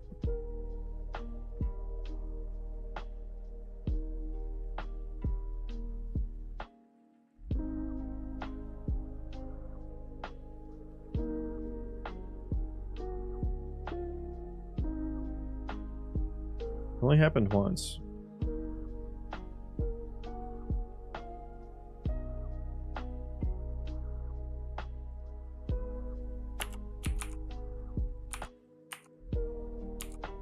There they go. So the red rings are just spawning the terrain chunk. And it goes red, orange, yellow, and then green for each stage of the spawning process. So green is that it's finally done and we have the data. And then yellow and orange are just signs for different compute shaders finishing. Yeah, we can stop here. Okay. What was that flag that I said? pcg.multi.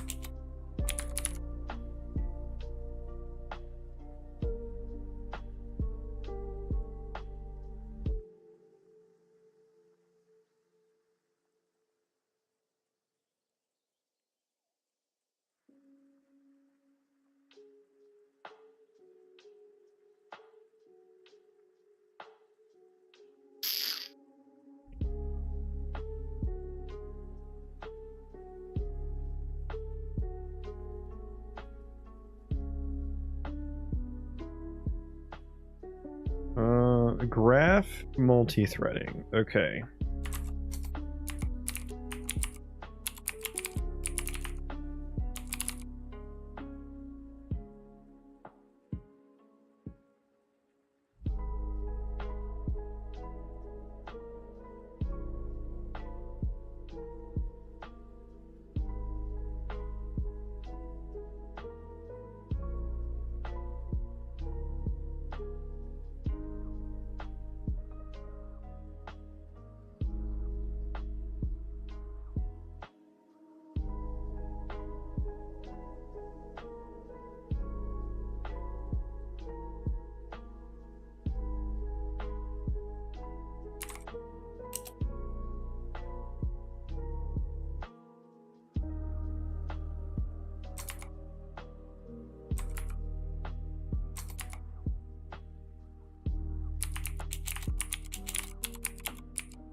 This is like literally a test file. I don't care about that. Can we do a find usages for this? Okay, we can. Okay, so there's only 2 non-test locations that this console variable is used. So execute scheduling.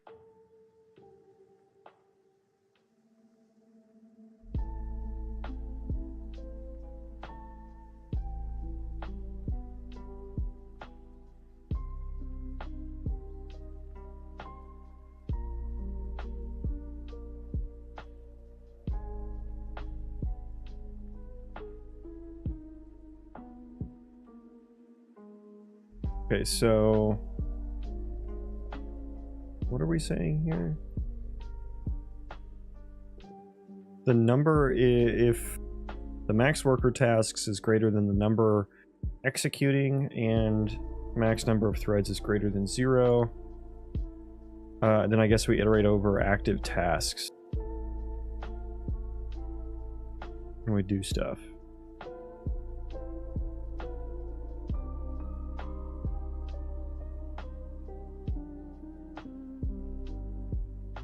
And we set B is running on main thread to false here, but there is this if with editor check that I'm wondering if we hit here.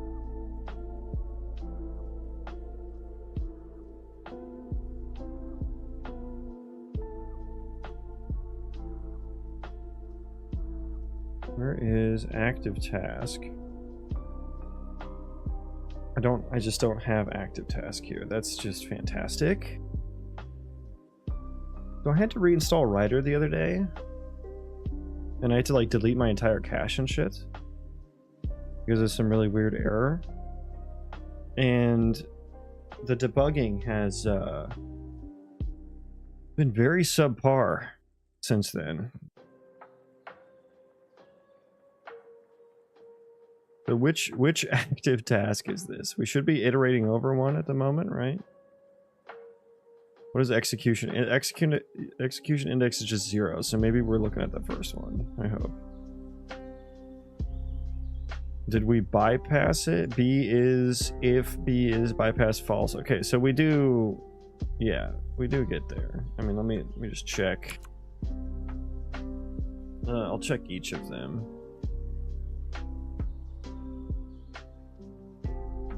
False, false, false, false, and false. Okay, so we should be hitting this is running on main thread. Okay, so I want to put a breakpoint on each of these.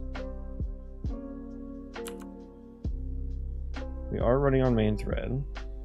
Of course, we don't have the active task. We don't have any of these variables. That's fucking awesome. I love that. Ugh.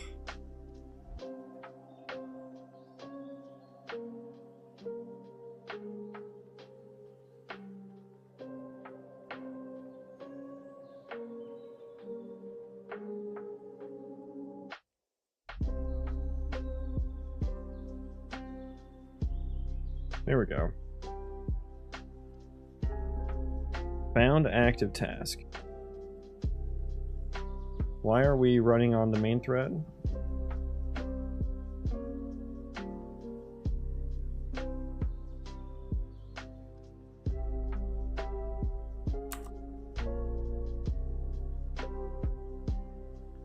I don't know which task is this, because some parts of them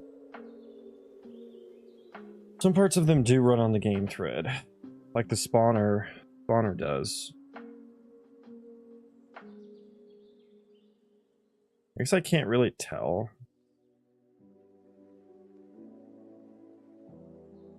Element.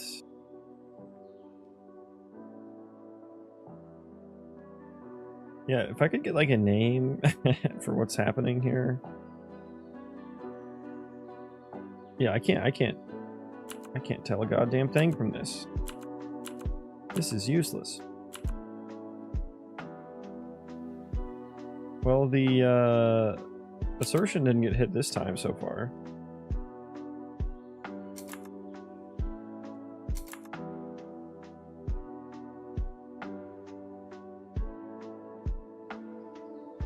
So what, most of the time it doesn't get hit? Is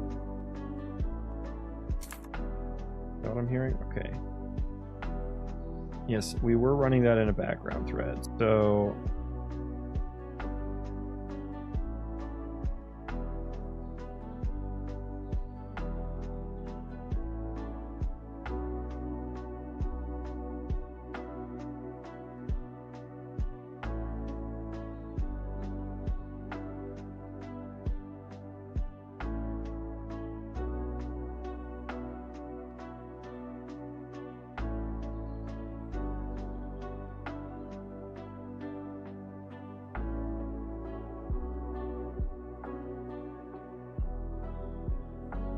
get parent dot find value.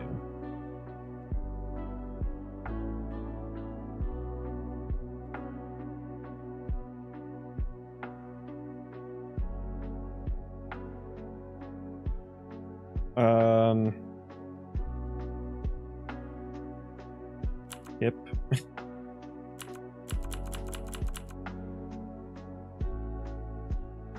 Okay, so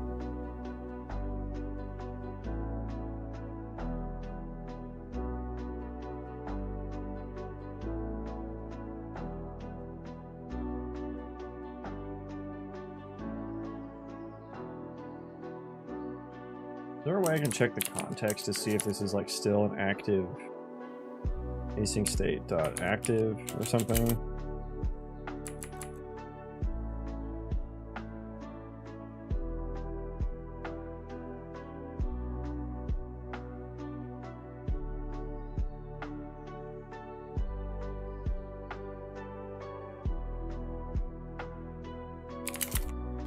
So I guess maybe isn't a good idea. We'll see if this helps that issue at all.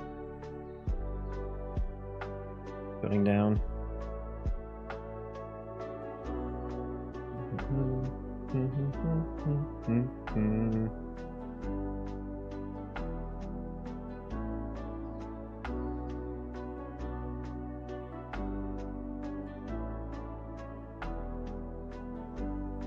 It would be nice to be able to reliably end my play session in the middle of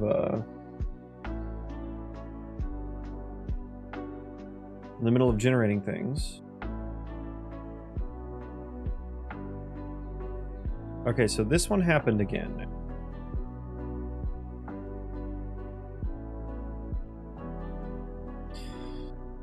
So select instances RNG. I wonder if I should like...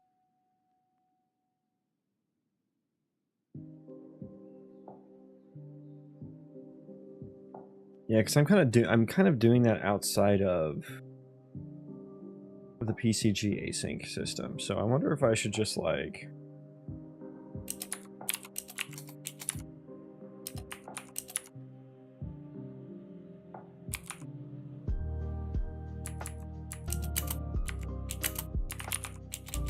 Just constantly update that every prepared data internal just to make sure. I mean, all I really need it for is right when it gets called. Okay, what are the chances that fails? So we'll just put that right in front there. That way we can build it correctly each time. Now I'm wondering if that was just like a first time run thing, because before I rebuilt, it only happened once for me. Every other time I tried again, it stopped happening.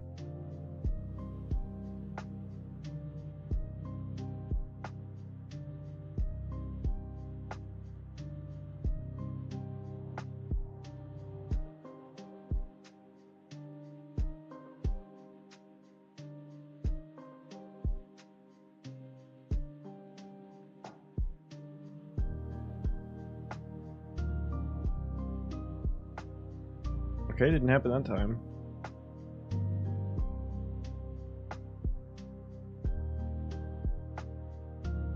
Cool. Okay, we ended play quite nicely there. Aha. Well, I didn't even end play. What the fuck happened here? Did I end play? Am I gaslighting myself here? What does the metadata look like here?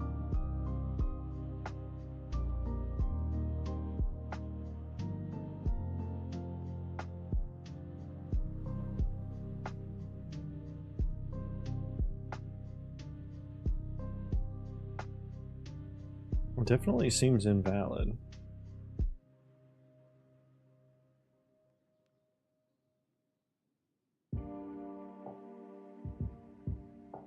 So that didn't do anything.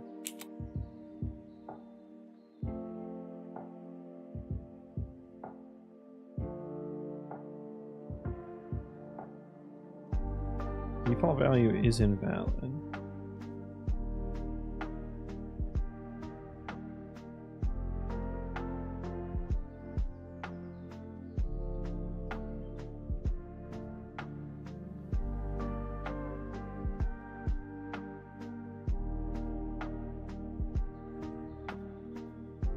I wonder if I just need to do a simple validity check there.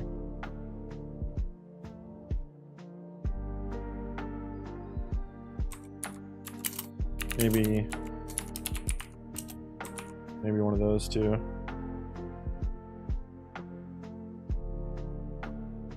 Run to the bathroom real quick.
Okay, more testing.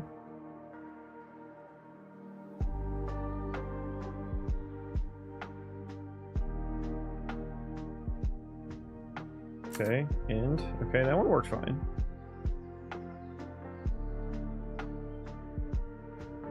Yeah, we're not getting the not running in background thread one anymore.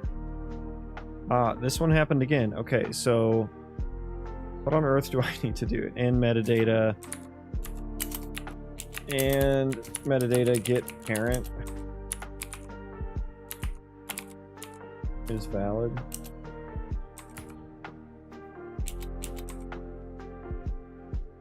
I mean, it does that though, like set value from key, right? Set value from key. Oh, it's within the add value. Okay.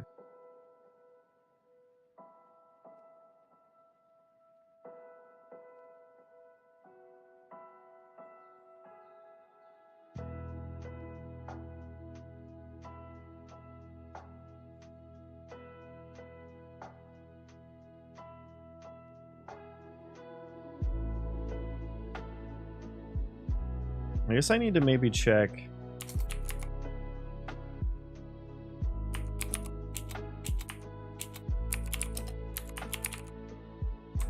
I guess I can't really get the default value on this, can I?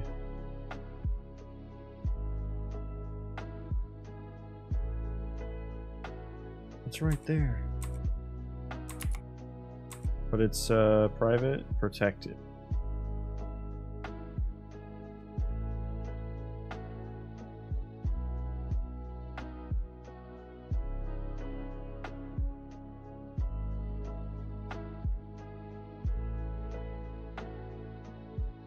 Point data seems to be invalid here too.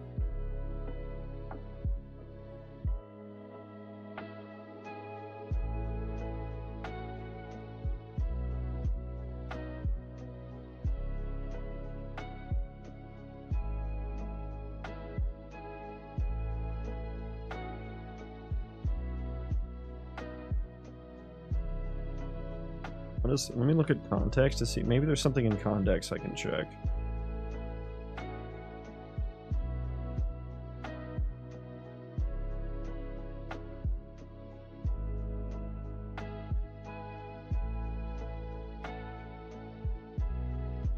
It is paused.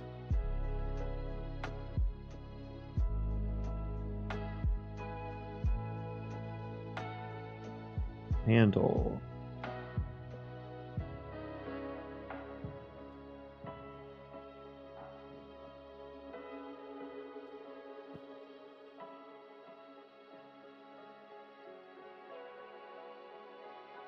Maybe I can check like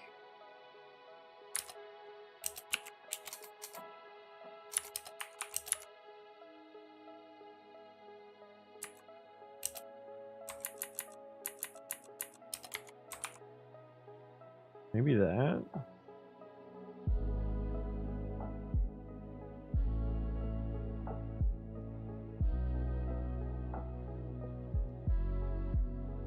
Try.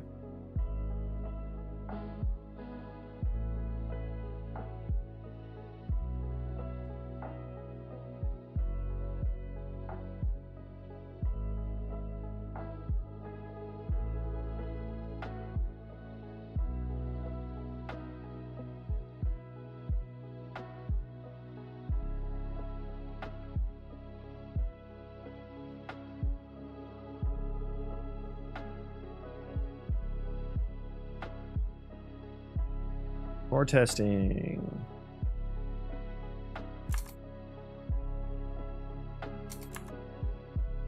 Okay, this one is different.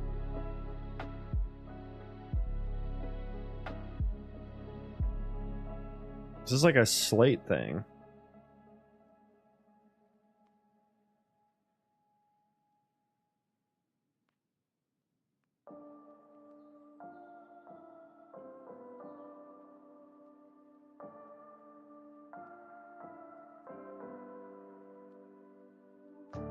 Okay, yeah, this doesn't seem like it has anything to do with me. What possible slate thing could I have that's like... Okay. Okay, that's fine. Sure.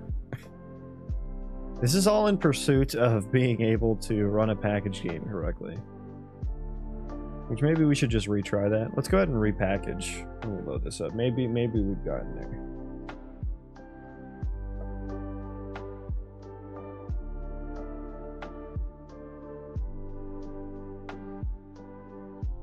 Package all of the things. Do it. Do it now.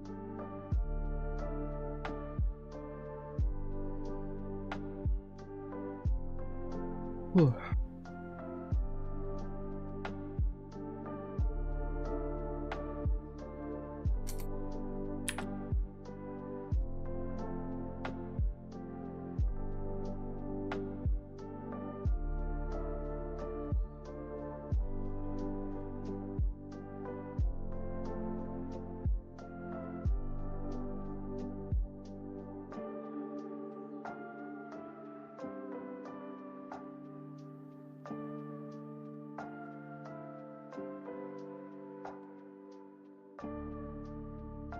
Yeah, and if I still can't run a package build, I guess I need to start, like, tearing apart my PCG graphs.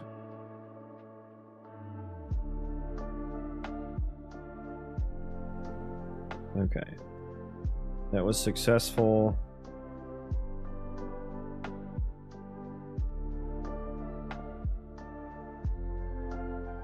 Still nothing.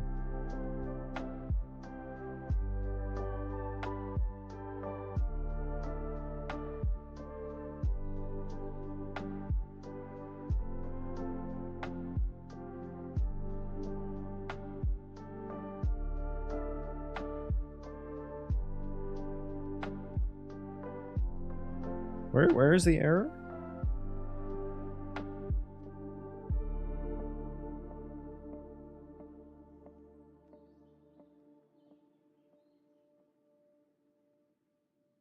There it is. Yep, okay, same thing. Okay, so here's what we're gonna try.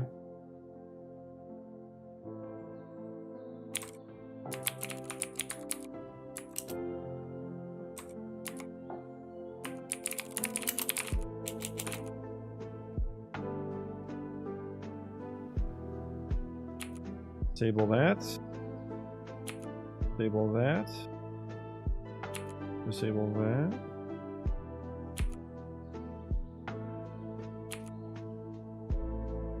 Disable it all. Well, I wonder if my serialization is actually causing an issue with this. Hang on.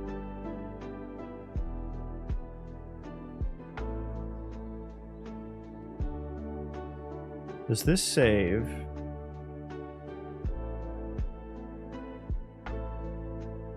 Okay, yeah, we should delete these. Just in case that's the issue. Might as well just delete the save game as well. Okay, so we deleted all those. Meadow.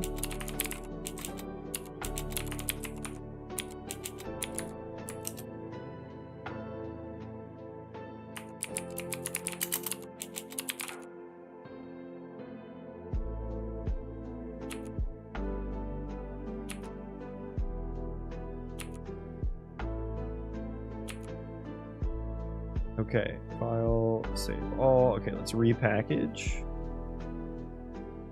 Wait, cancel. That was the wrong folder.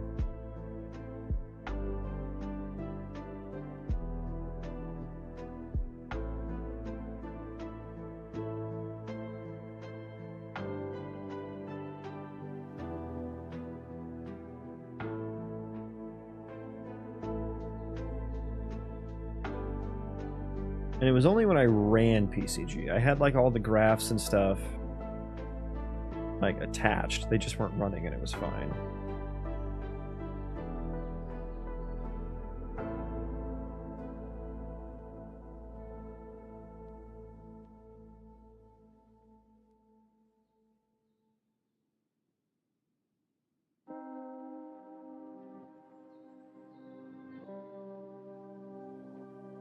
Play. Moment.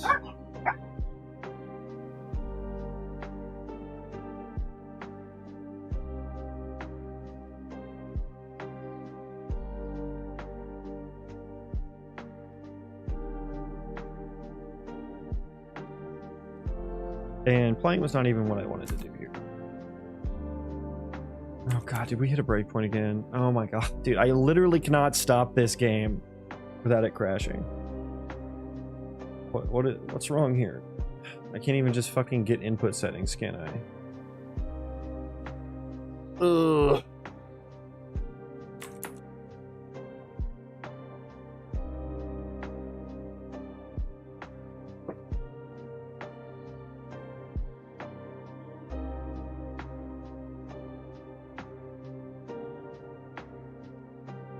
It should be packaged, so we can just try again.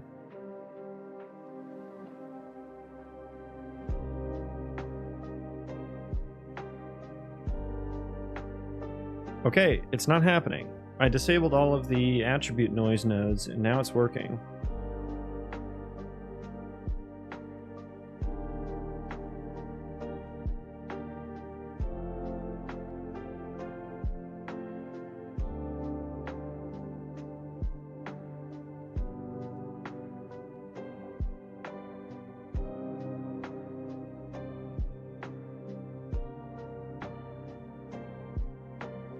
It's running very slowly, and the things that are spawned look terrible.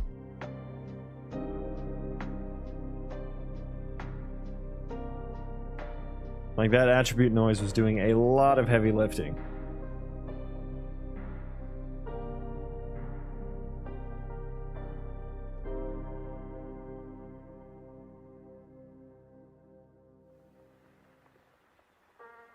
Yeah, I guess I'm just spawning a ton of fucking points now.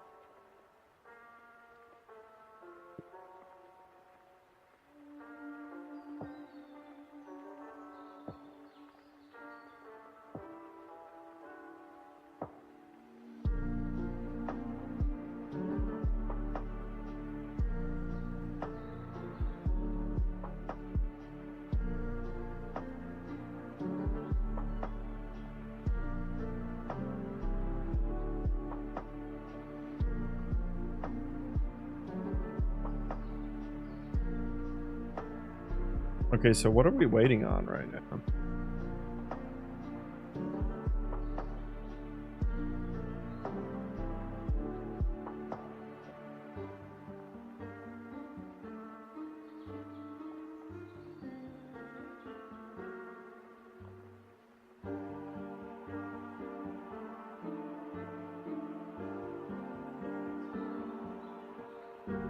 Notepad is not responding. Couldn't handle it.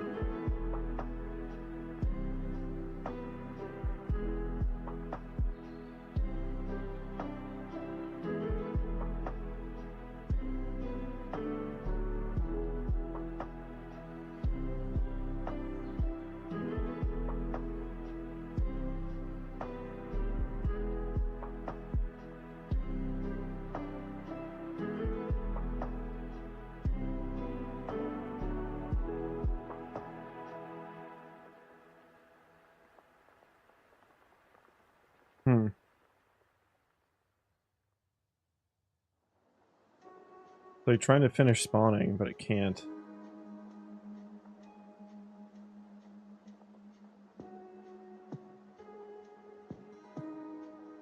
Okay.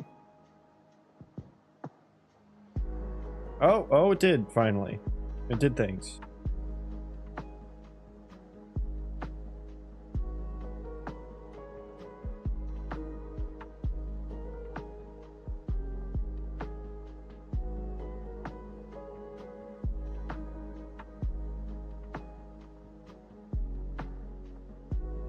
Okay. Oh, it was because I moved the player controller, I think.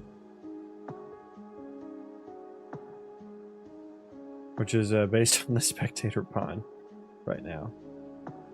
Okay. Yeah, this is a bust, though. Okay. Now, which one of these attribute nodes is the most important? Hello? There we go. Now, it seemed to give up on...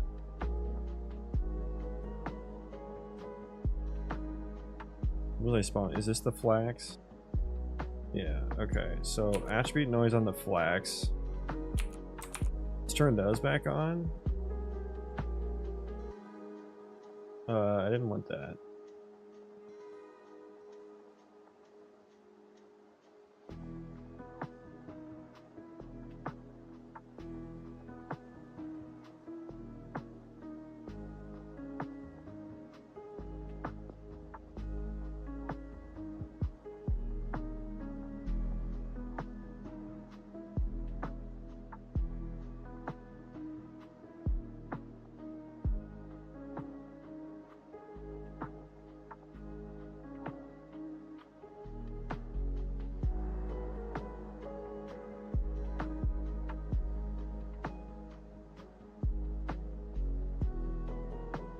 Yeah, we're not an editor. Do that.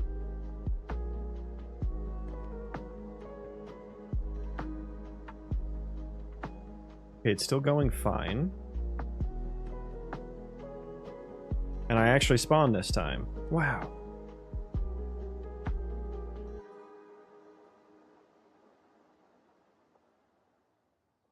I should have turned the speed up on this spectator pawn.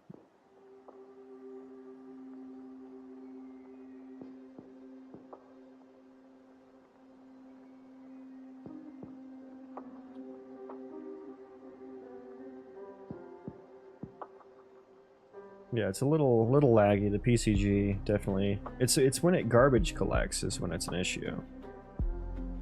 So now we're at 19 gigs, 18 gigs of memory, 20 gigs of memory. Oh, we're doing all the negative Z chunks now too.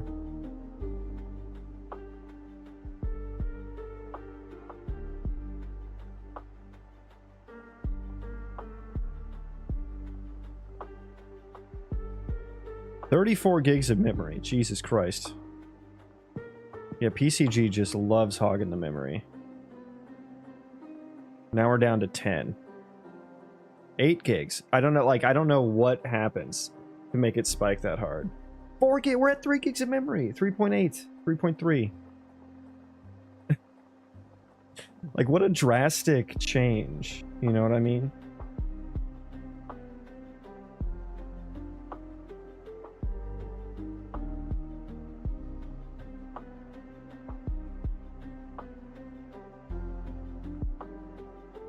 Now we're back up to 22 gigs.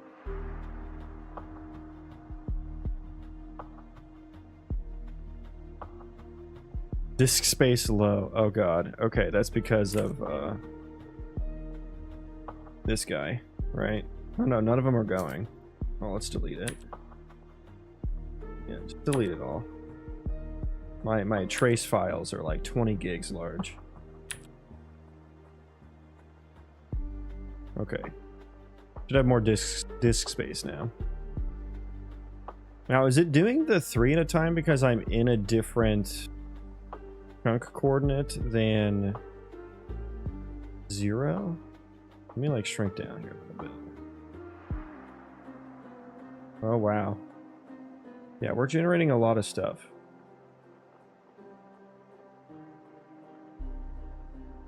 Okay, see now it's doing the ones at eye level or something.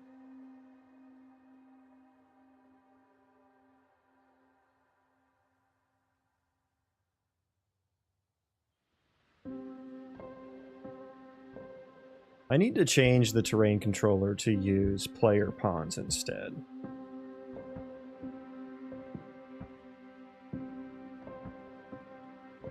Because I think it's paying attention to my spectator controller right now.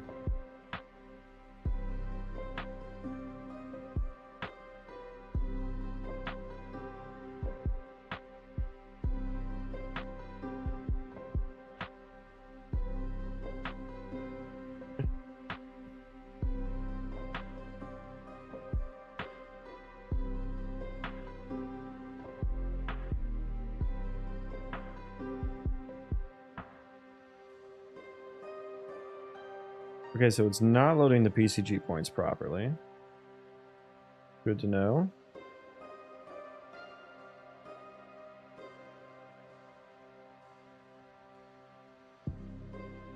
Is it unloading the chunks over there? It should be. Nope.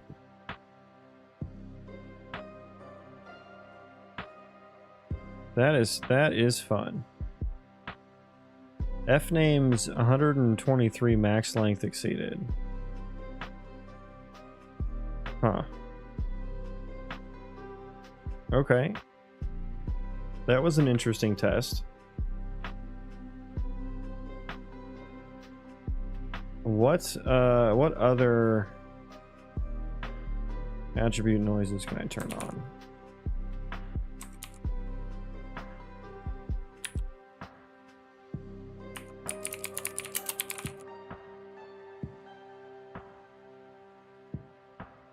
Just delete that. I don't even need those ones anymore. Okay, those ones are all turned on.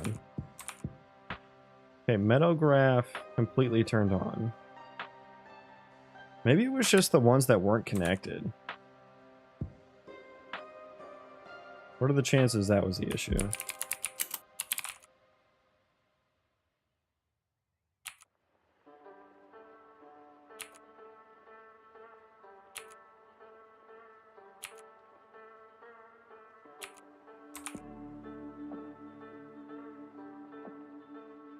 Okay, let's package again and try again.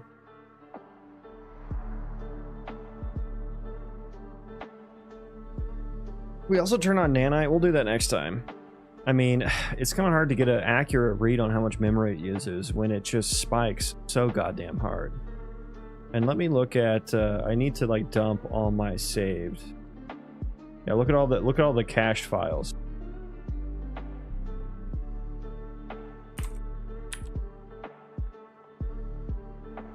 I mean, it would run faster this way, but be interesting to. I should have checked how much data that was.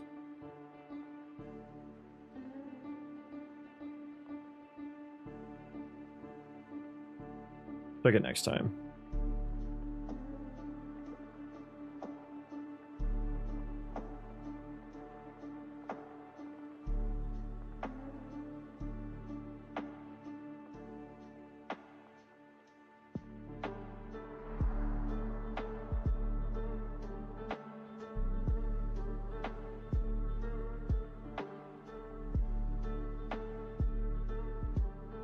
Okay. Does the attribute thing fail yet? No, it's working. Okay, I guess it must have been those ones that weren't connected to anything. Interesting.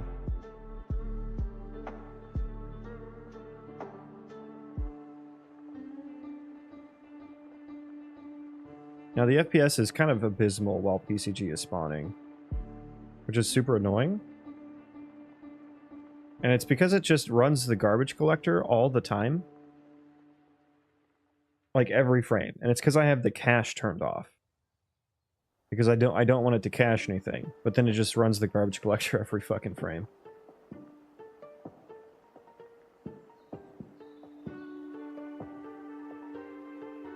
But the only way I can get that to stop is if I turn up the cache limit. But then that just makes the garbage collections happen less frequently, but take longer. So that's kind of a frustrating thing to deal with.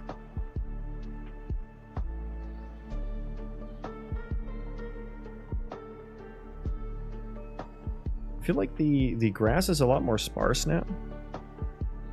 Same with the trees. Don't know what I changed in the grass. Like, I know I enabled and disabled the attribute noise. That shouldn't have had that much of an effect.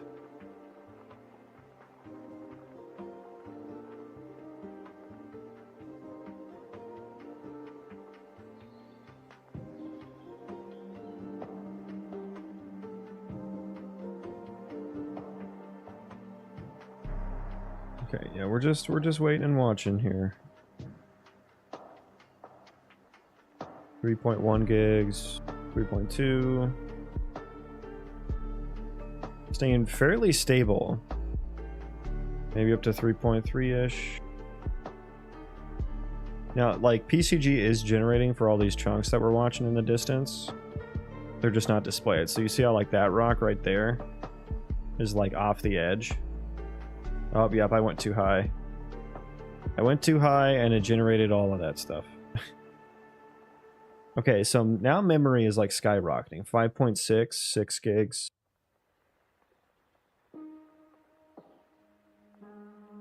Do I have the profiler going?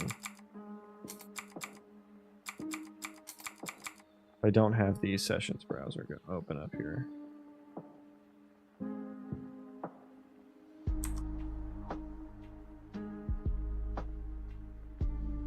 Okay, I guess it doesn't want to open. Oh, there it is.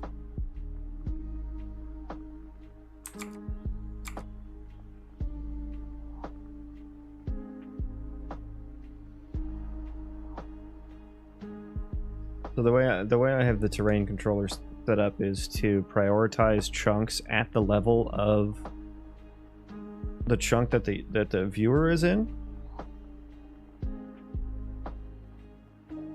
And that's why all that shit happened.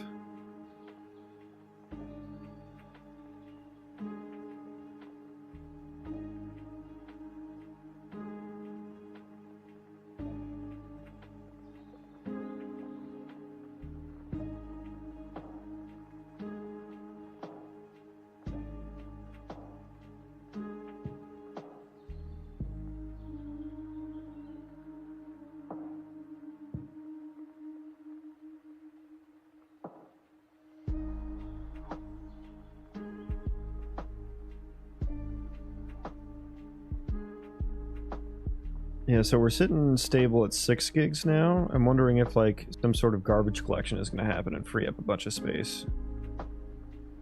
Or if this is the new normal.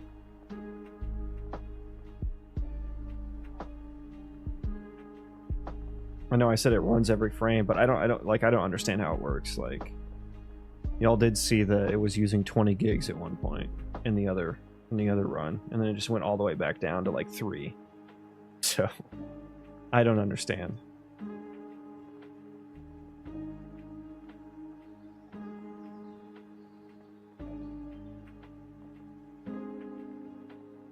Let's run this direction. Oh, look at all that. Okay, apparently we can still play. I think there is a file name that is too long.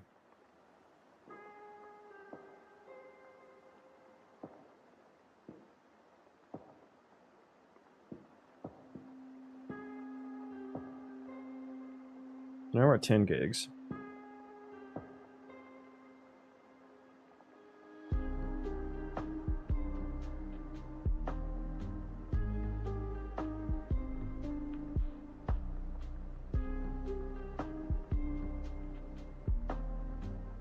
Memory 20 gigs. I want to run a mem report right here. For a 30 gig mem report. What is taking up the memory right now? Okay, we did it. And it just crashed. Nice. Wonderful.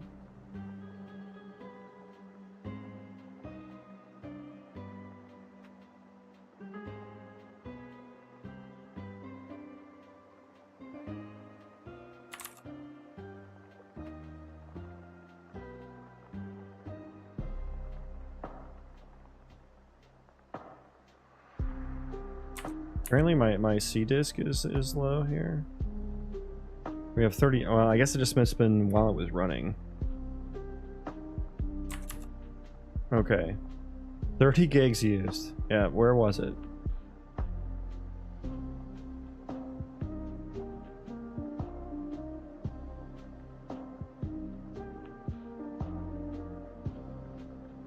I'm not seeing anything standing out so far.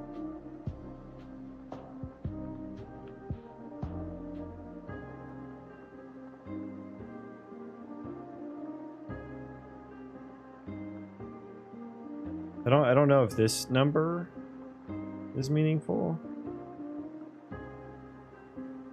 Oh no, that's total physical. I have 64 gigs of RAM. Yeah, that makes sense. Never mind. It's not meaningful.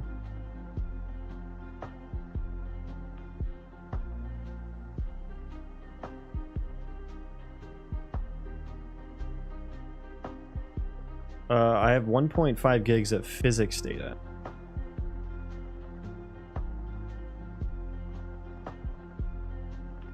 .1 gigs of U objects.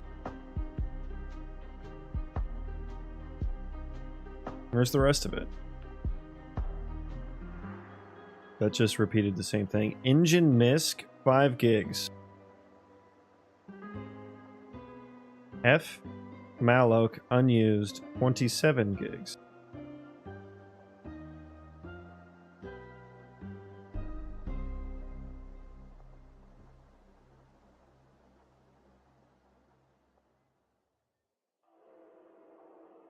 PCG point data, 444 megabytes.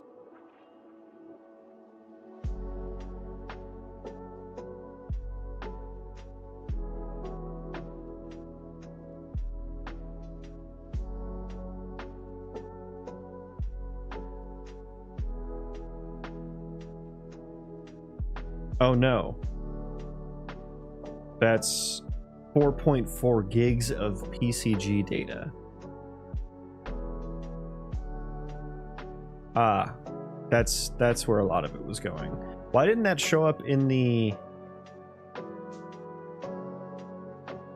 Why didn't that show up on the UObject list there?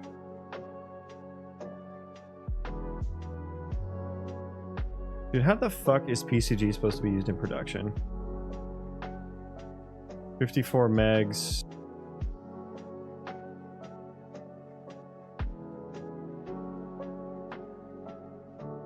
Dynamic chunk mesh, 378 megs.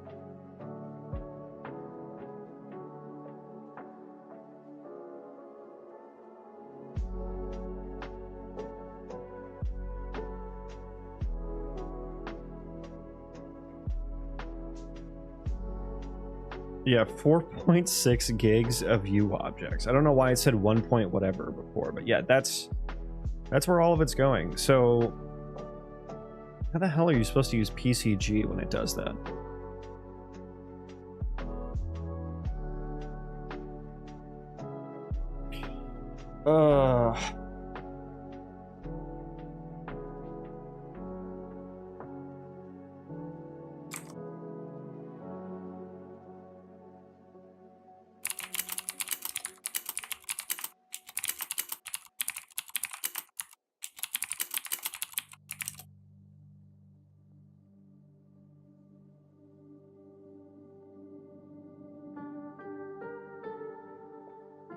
Okay, let me just search PCG memory packaged build.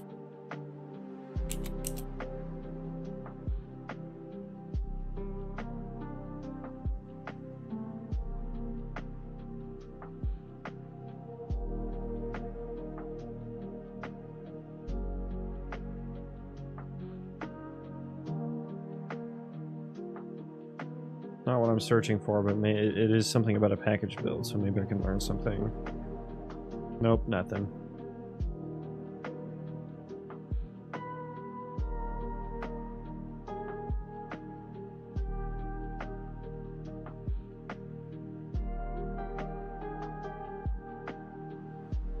So now I'm kind of at a crossroads here.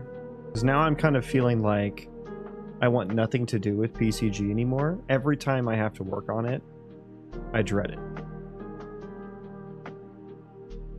I love working in the editor. Like, these graphs, super awesome, super nice.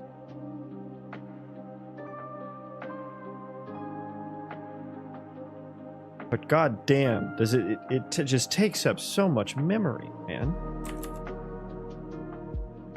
And like, I don't even understand why, like why, I get that I'm generating a lot of shit. But like I said, don't cache anything, 1.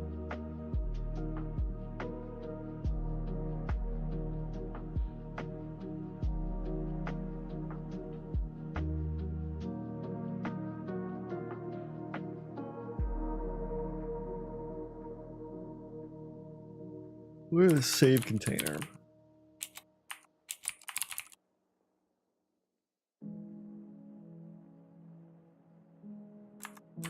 I want to run that again. Let's run that again and then just watch the trace, the memory insights. Was it booted up there? Okay, it is. Let's just new game there.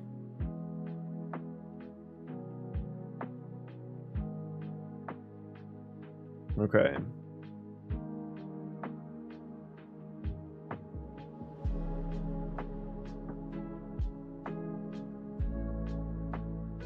Yeah, let's just start running. See what kind of memory we can rack up here.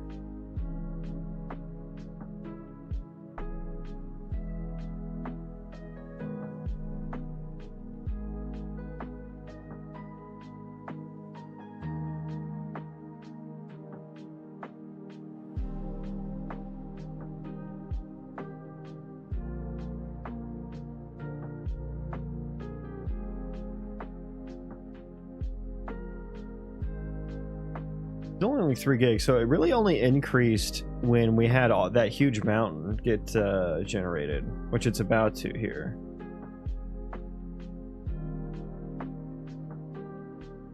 And if I don't pop out into spectator mode, it seems like oh, there we go. Now we're getting the tall ones up there to generate.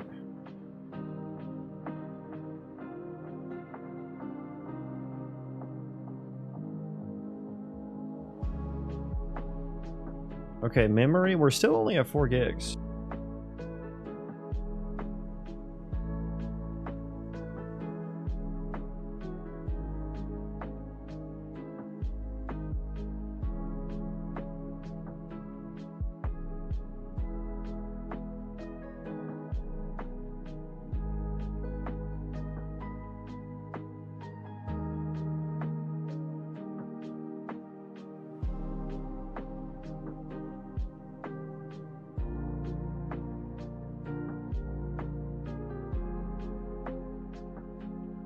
Oh, we've crashed.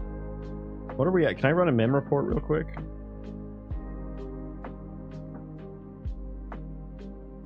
I guess I can. We crashed, but I can still run a mem report. Cool, thanks. Okay. I can stop now. Okay, I really just wanted this, so let's boot that up, and while that's loading, let's go to saved crashes.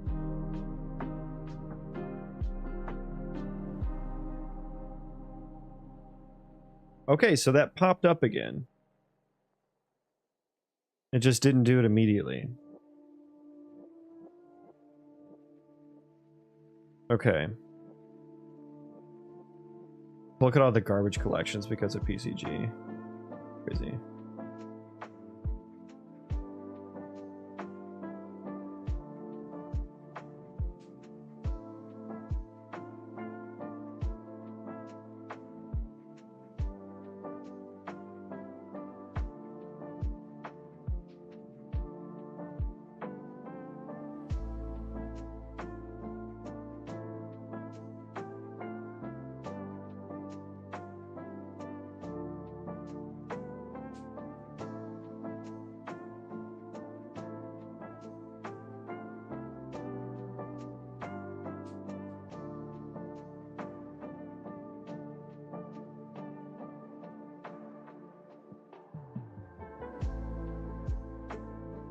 What happened here?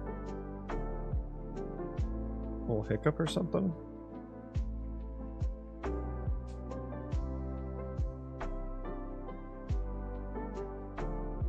We're gonna let that run. I'm wondering, this is the only one that has like this get actor property on it. I'm wondering if that has something to do with it.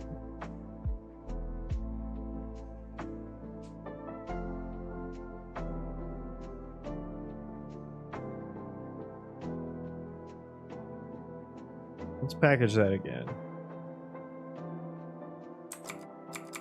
Okay, and so let's do a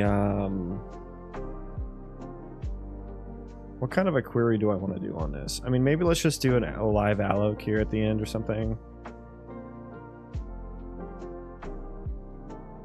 Sure, Yeah, just active allocs here.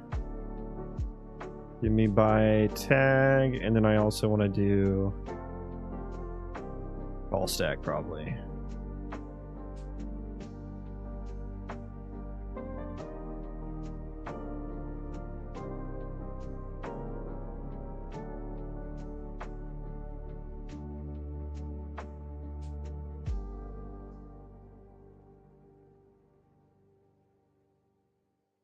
Collapse all. Sort it. Finished packaging. Okay, so we had 4.6 gigs allocated at this point in time. Only 863 megabytes on U objects, another 600 megabytes on physics. Interesting. Okay. Span critical subpath here. It is from building the terrain chunks. Now, was it? I didn't pay attention. Was it cleaning up the old ones or no?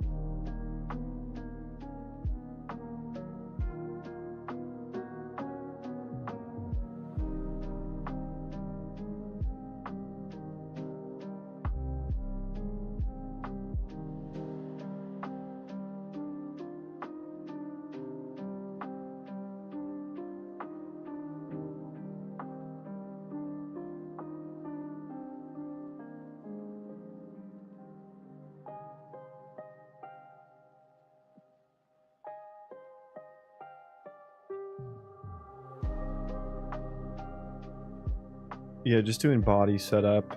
Oh, instant static mesh component. Okay.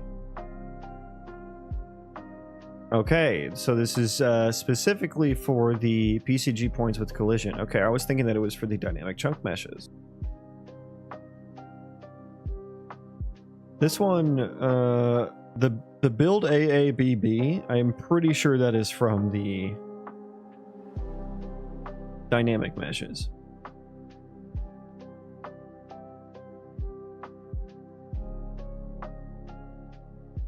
Pretty sure.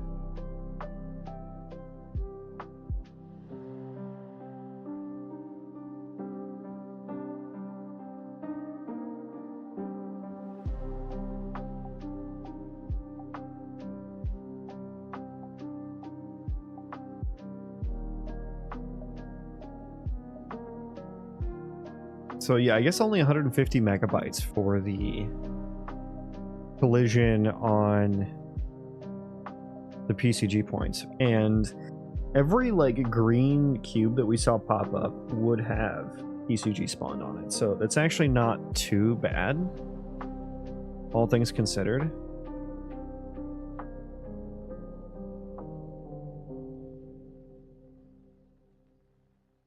I guess that's just chaos geometry. I don't know what chaos acceleration means.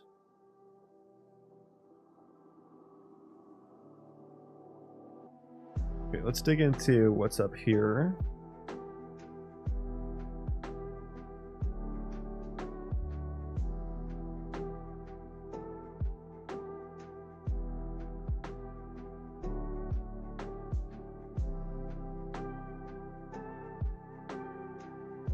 Initialize new mesh. So yeah, we had like a bunch of data for the dynamic meshes too.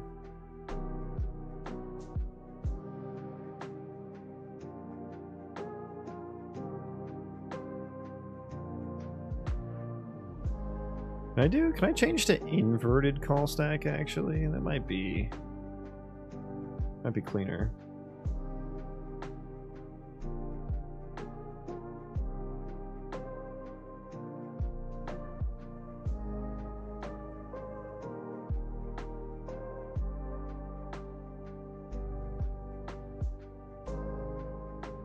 Okay. Collapse subtree. Chaos acceleration should be your baked BVHs. Now, if only I knew what a BVH was, that would be useful information. Baked BVH. Bounding volume hierarchy. Oh, that's what they do to like optimize collisions and stuff, right? Okay. It still doesn't mean a whole lot to me. Like, I'm not sure. Not really much I can do about that, right?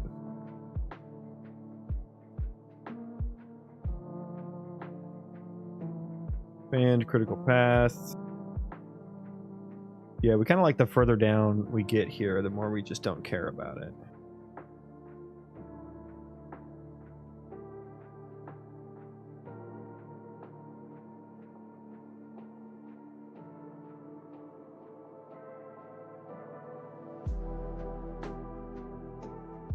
Yeah, 500 megabytes of just dynamic mesh data, UObject data. I've been thinking, like, how much memory would I save by converting these dynamic meshes into static meshes at runtime, and then converting them back into dynamic meshes whenever I need to deform them? Like, would that be worth it? You know? I don't know.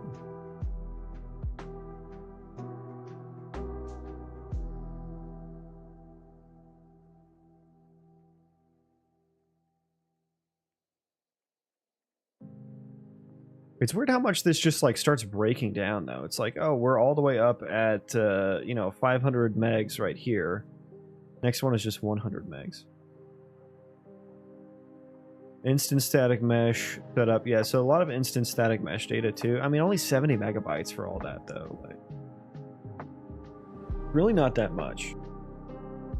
4.6 megabytes of RAM. Really not that much for what we're doing here. As long as PCG behaves and doesn't just fucking cache the goddamn world, like, we're fine. Let's look at that mem report now to really get the full picture.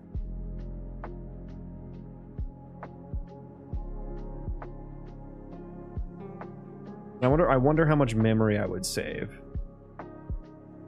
if I ejected from PCG entirely. Okay, so at this point I was using 4.6 megs. Or gigs, rather, sorry. Yeah, this whole section still doesn't mean a whole lot to me, but looking for outliers here to see if I can glean anything from it. Apparently I was only using 1.7 gigs of video memory. I mean, I wasn't rendering a whole lot. Maybe I'll do a rendered world after this, because that one will be really cool to see. It's gonna take for fucking ever though to build the whole world.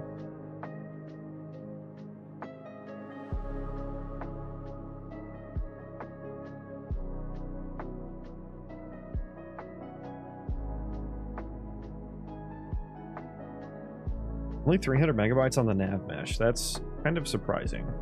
I wish I could see the nav mesh in a packaged build to see how far out it got generating. Now this number is interesting to me. 3 gigs of F malloc. F memory allocation. Now,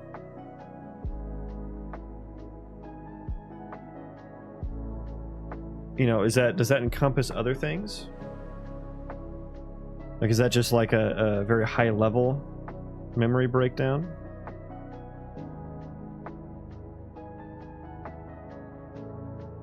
Only 800 megabytes of UObject. I think that lines up with what we saw in the profiler, right? Do I still have that open? Yeah, it's the exact same actually. Nice. Physics. Now, is there anything with physics in here? Probably. Show me physics. Here's some physics stuff. 661. 662. Okay, close enough, right?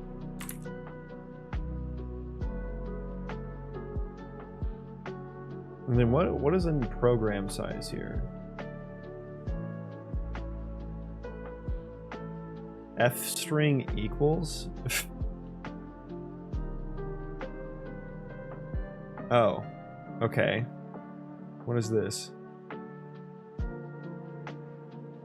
Oh, okay, so 300 megabytes. F module trace initialized.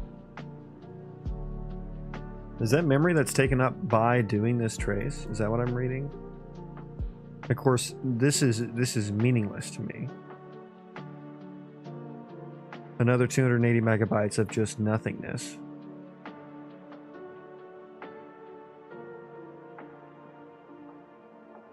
$500 megabytes of engine MISC.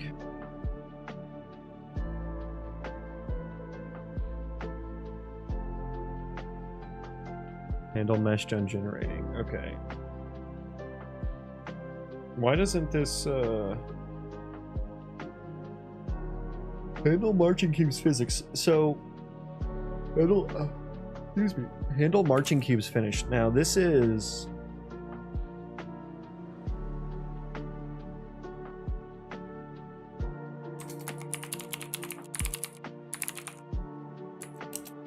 was there memory lingering around from this? Or maybe it was just what was currently... Yeah, it was probably just what was currently building. Yeah, and we are like building buffers and stuff though, so it makes sense for that to have some memory taken up. It's not too much to... that I need to worry about it, I don't think. Handle mesh done generating. Yeah, another 55 megabytes there. Yeah, we probably just caught it like in the middle of that happening.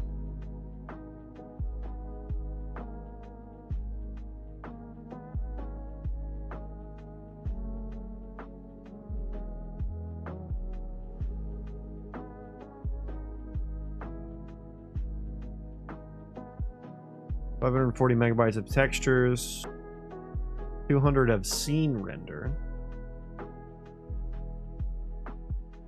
Only 200 megabytes taken up by the nav mesh. That doesn't seem right. The nav mesh I feel like should take up a lot more than that. But I guess maybe it doesn't take up that much memory when it doesn't need to render anything for the editor. Because when I was doing this in the editor, it was taking up a lot more. Navigation octree, there's a little bit there too. There's some geometry export stuff.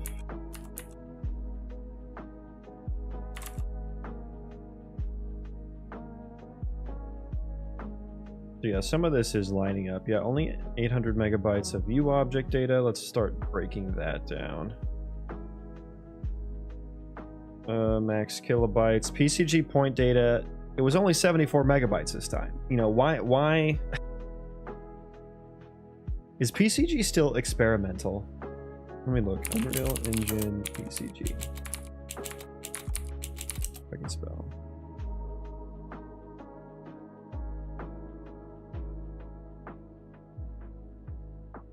Are you still experimental?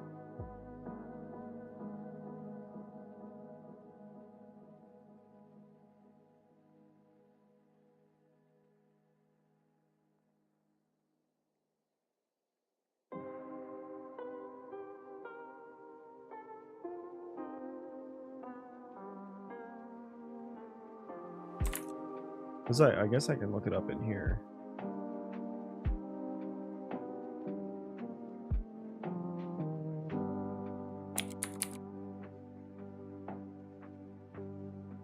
It's in beta.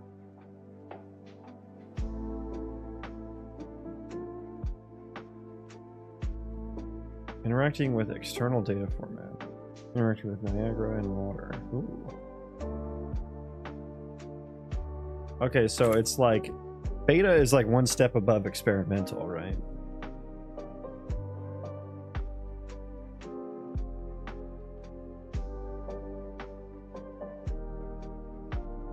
We got 30 megabytes of trees. Which is not bad for how many there are. 146 megabytes of dynamic chunk mesh. And that has to be the vertex and index buffer data, which if I'm going to have collision on all of them, I won't need that. And the body setup is a lot smaller, so there has to be some optimizations under the hood there. Okay, I kind of want to do a couple things.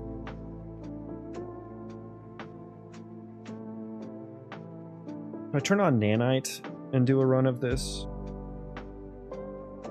I kind of want to. Dynamic mesh, only 51 megabytes. Yeah, it's actually not, it's not bad. If PCG behaves, it's actually pretty good.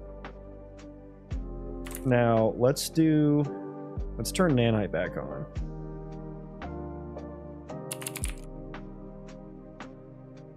Now, that's going to need to compile shaders and everything.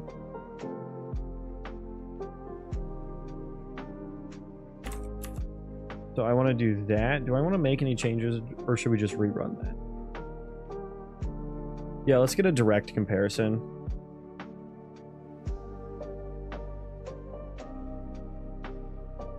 We'll do a direct comparison. That way we can see the difference. Can you shut down already? Jeez. Okay. So I may be taking a break right here while this compiles shaders. We'll see. Doesn't it need to usually?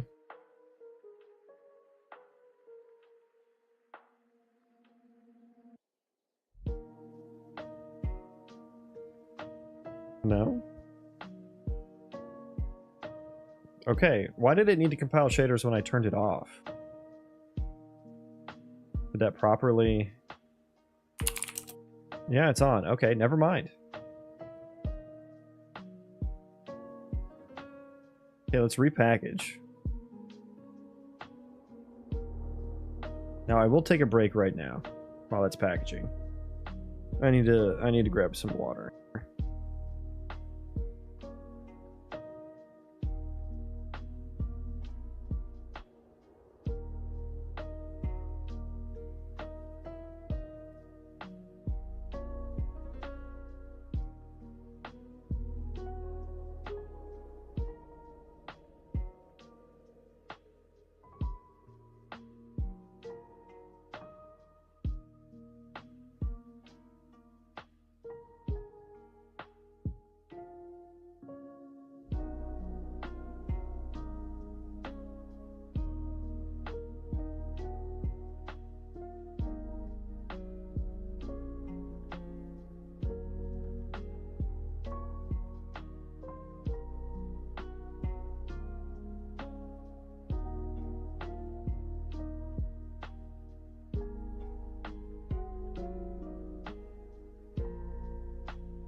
We're still packaging.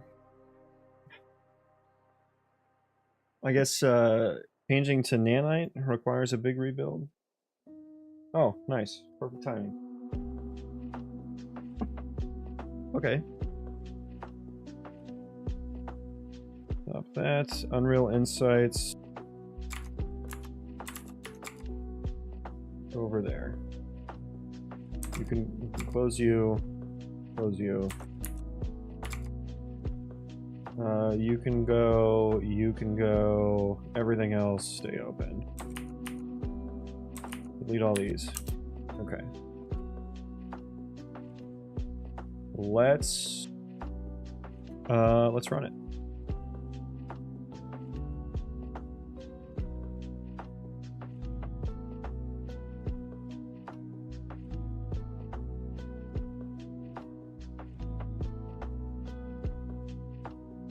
Oh Lord.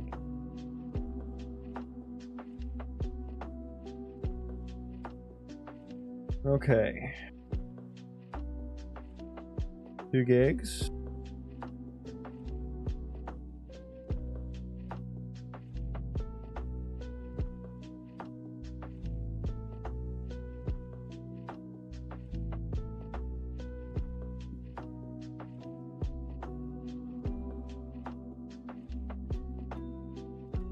.5.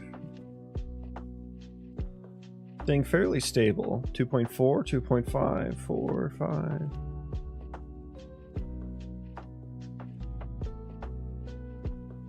I hate how memory is so, like, ephemeral. You know what I mean? Like, same with latency.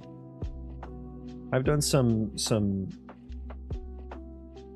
memory and latency analysis for work too, and it's always just like, just see what it is in the wild, you know, from like end users' machines. That's like the easiest way to, easiest and most reliable way to test for memory and latency performance. And memory is just so like, oh, I'll take up as much as I need to. It's like, well, how much do you need to?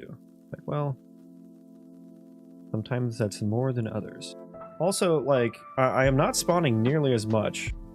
I think the trees are actually now good, but the foliage, like, I don't know, the settings got reset or something. There should be more foliage, so maybe this isn't a great test. Now we're up to 3.2 gigs.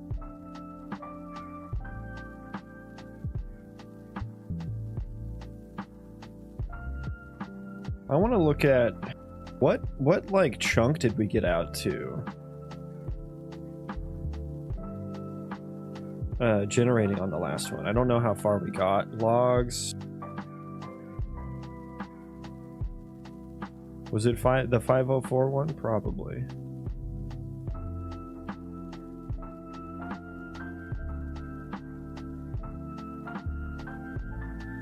Notepad can't handle it.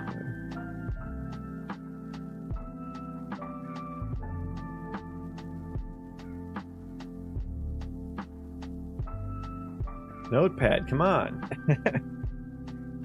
There we go. Here we go.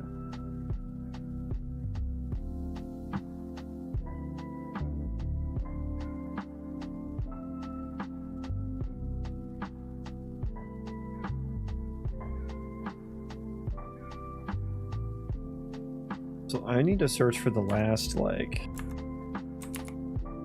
handle mesh done.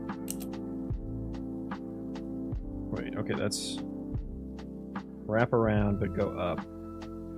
Okay, so the last one. Okay, 12 negative. Okay, that's not inspiring.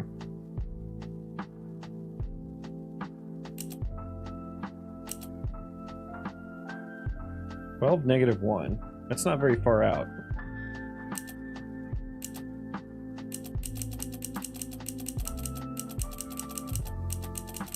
So we only generated fucking in a 12 chunk radius? That is not very much. That is not very much. What are we at right now?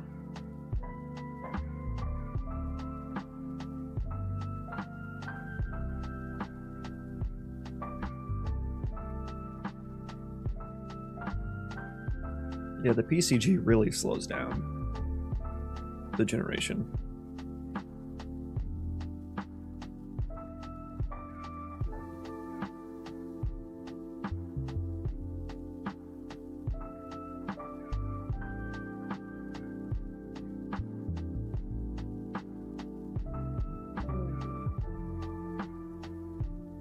We're waiting.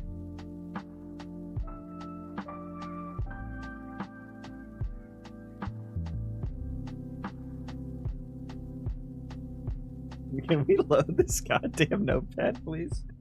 Goddamn text file. Does Notepad++ open these better, I wonder? It's a shame that I don't have that installed on my machine. We are at 4 gigs of memory now, though. There we go. Oh my goodness.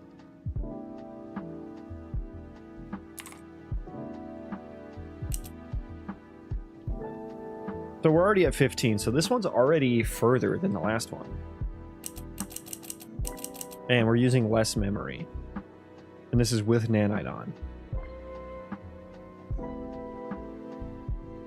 I mean, we're getting close to using about the same memory though. Let's take a mem report here.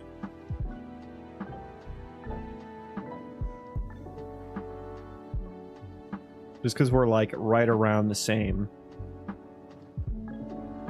memory. And I'm just gonna start moving. We're gonna start moving and grooving. We went up to 5 and 6 real quick there for a hot second. 5, now we're at 5 megabytes or 5 gigs. Getting close to 6, and I assume all that's going to dump when all these shaders are done loading. Good God, that is generating so many at once. Oh my God, that's crazy looking. Okay, we're at 8.79 gigs. Okay, now this is higher than I saw the other one get to. 10 gigs. Is this going to dump once these finish generating though? 11. 12.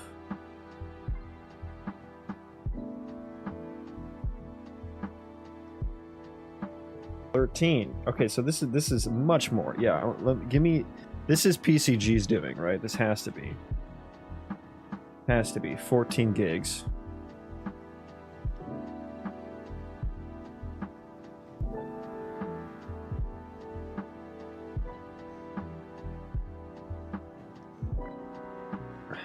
Just because I have 15 gigs of memory available doesn't mean you need to use it, PCG. That's not what it's there for. PCG is like the fat kid in class who eats all the extra cupcakes that were brought for like your birthday or something.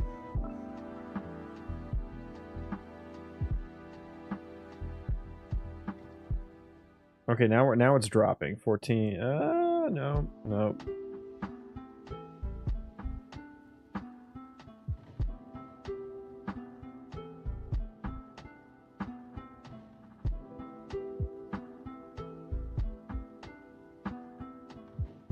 Okay, now we're down to 13.5. And just as I say that, right back up to 14.5.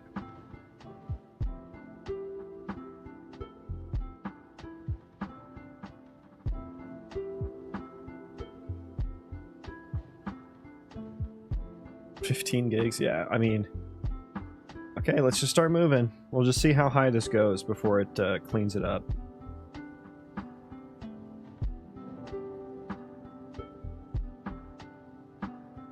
$20 gigs.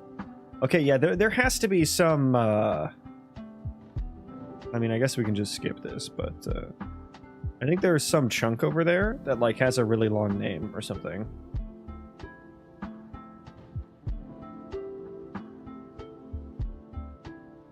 Yeah, I guess we can keep going though.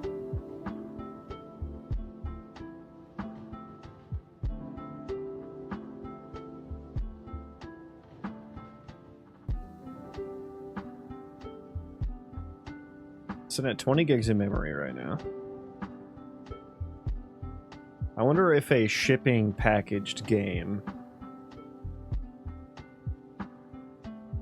would be how much different that would be, because this is development package.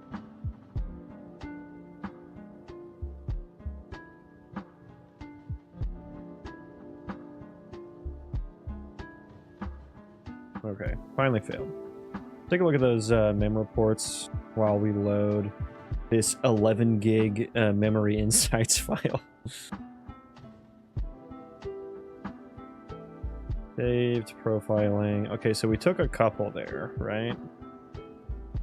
Yeah, okay. So the earlier one was like at the regular like 4-ish gigs, and so I wanted to compare this with the previous one from this run. Let's put that over here. And that was this one. I have too many open now. Okay, I'm just going to close those two. Let me open back up the other one. Oh yeah, the earlier one. Yeah. Okay. Let's compare these.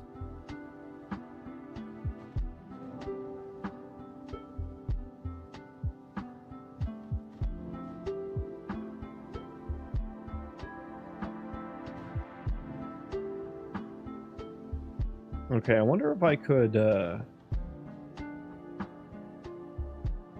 I diff this against something?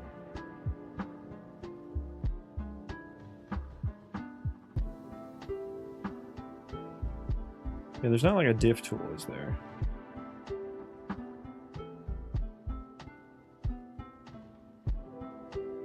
But that's fine, that's fine. We will manually go through it. And this was the one, right? Yeah, this is the new one on the right. Okay.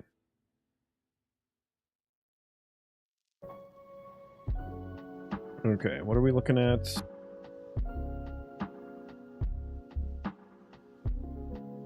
Okay, let's scroll down.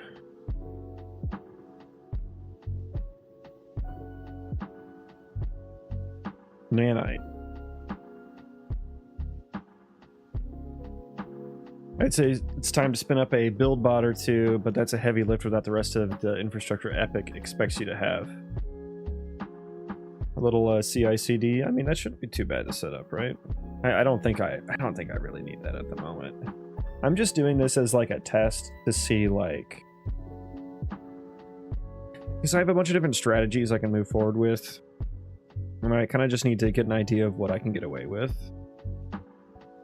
Look at, where was that first nanite one? Yeah, so all that nanite, well, there was nanite proxy instance memory here too, even though I had it off. I was actually using more.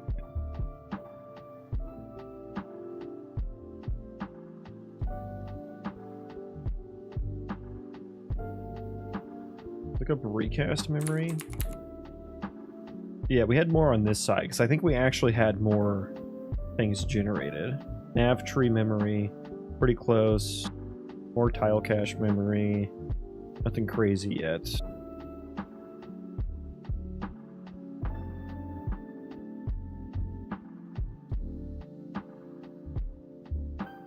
Nothing super interesting. A lot of UAV buffer data.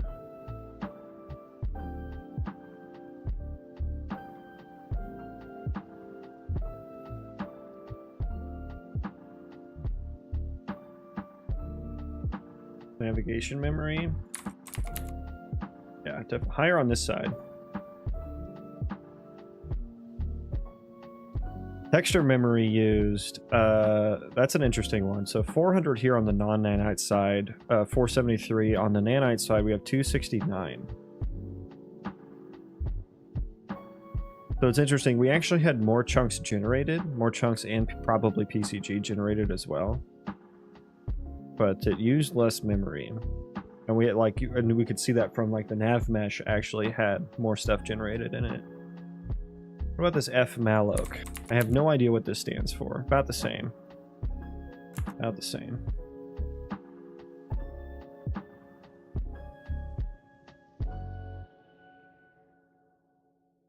Physics.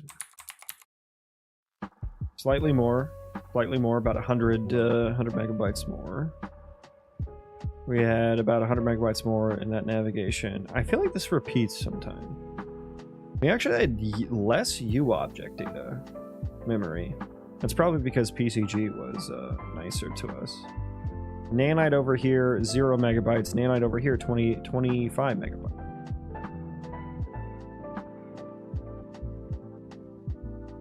And I didn't do any like LODing or anything, so it's not a fair comparison.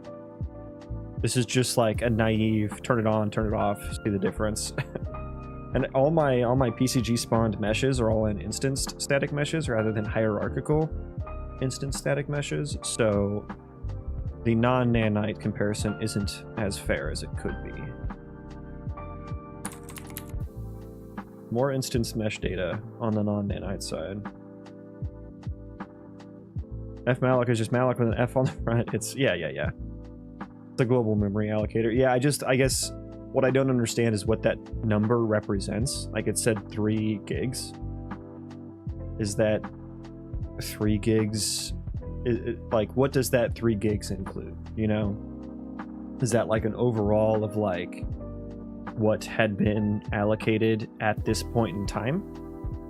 You know?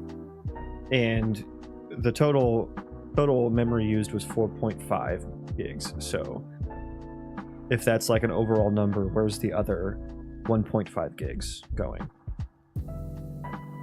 And if it's not an overall number, what does it represent? That's what I mean when I like don't know what it is.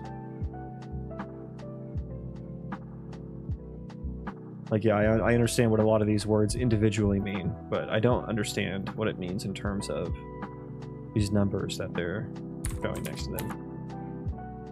Yeah, more nav memory. Yeah, see, now it's repeating. It's repeating. Okay, I think we're done.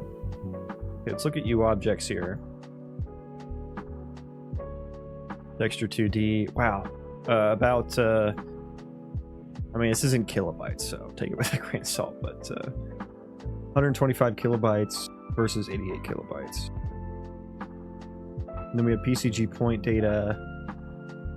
Non-nanite 74 megs. Nanite 124 megs. But this is also, like, we had more generated. Actually, no, we didn't. The count is different here. Interesting. But the PCG point data, that's like, I'm pretty sure that's what is in the PCG cache. So I don't know how much control I have over that. Am I comparing the right ones?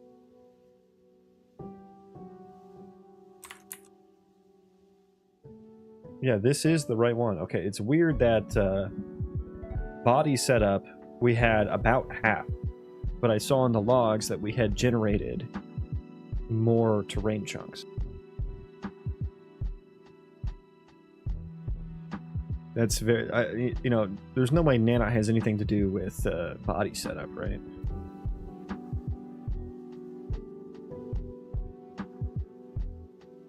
Yeah, I understand that. It's just, it's very difficult to understand where and what. You know, like the specifics of it are not clear.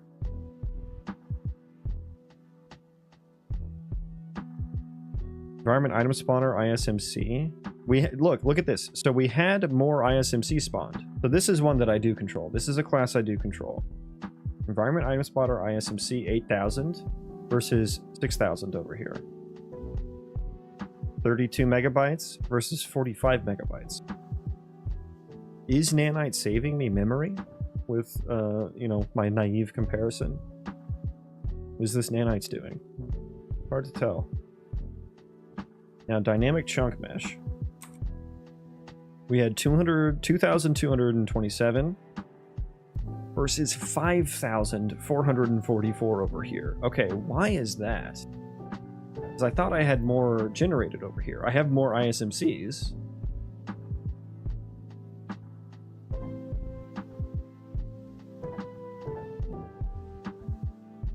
$146 megabytes versus 187 megabytes. Interesting. Well, I did kick off. I remember I like built all of the that mountain.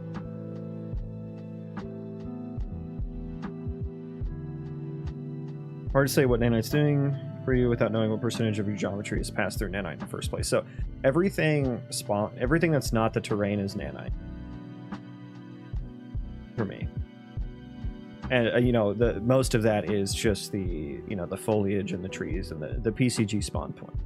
Everything in the instant static mesh components. The character is also nanite, but that's peanuts comparatively. But yeah, even if we did know, it's still hard to tell.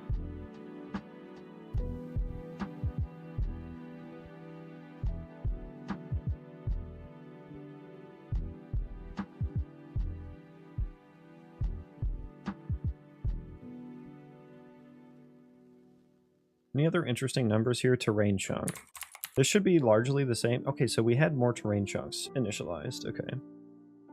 I wonder if we just we initialized more terrain chunks and kicked off more builds, and therefore we had more dynamic mesh chunks. But on this side, we finished more. Because I don't think we were moving around as much on this side.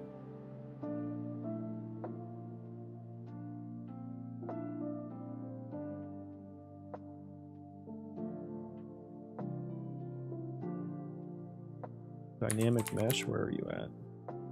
Yeah. A lot more over there.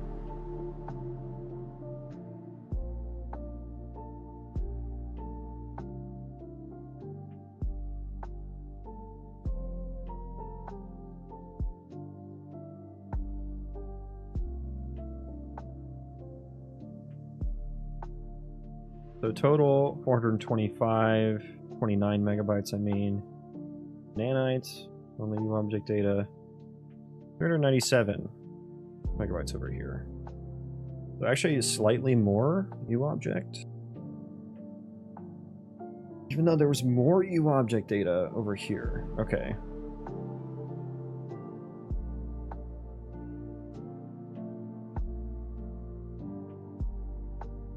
Yeah, memory is so squishy. Like what, why, where, how?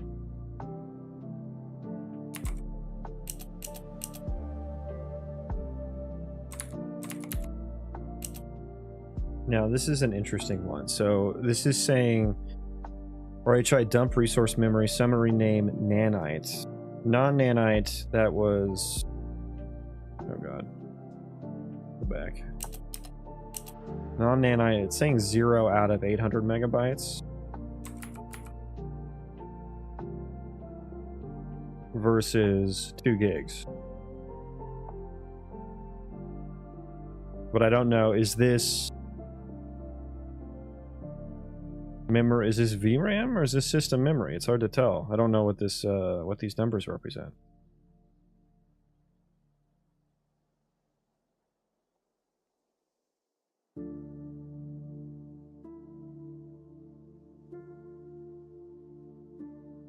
Large Plains Boulder. 85 megs.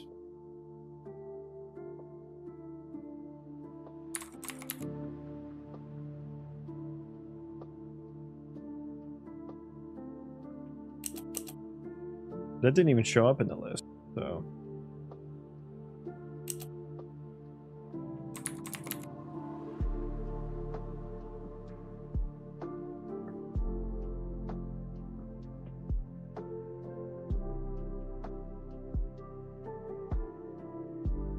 Yeah, this list is like completely different now.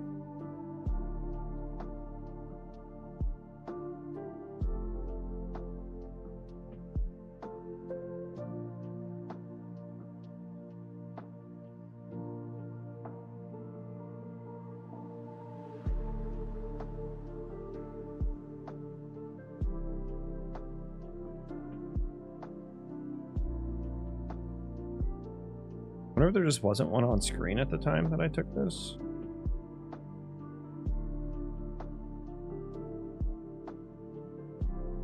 Interesting.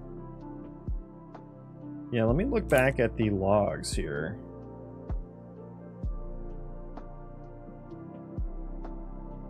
Let me look at this one real quick.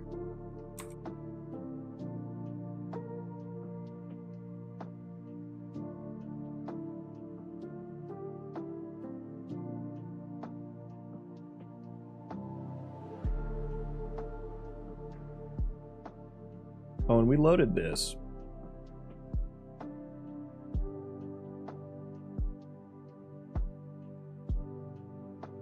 Yeah, this is where it just went fucking crazy. Let's grab, like, right here.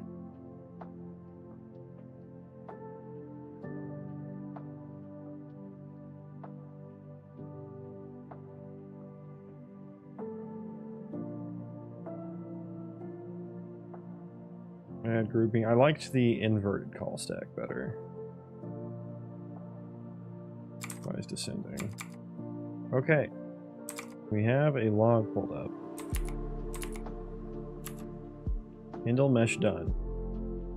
Yeah, so we only got to like 15 here for the mesh done generating. The farthest out was like 15, negative 15, 15. Yeah.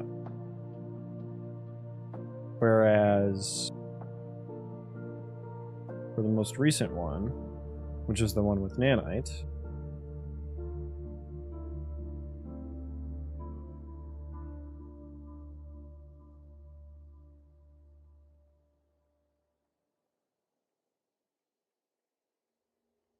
we'll have to wait. We'll have to wait and see.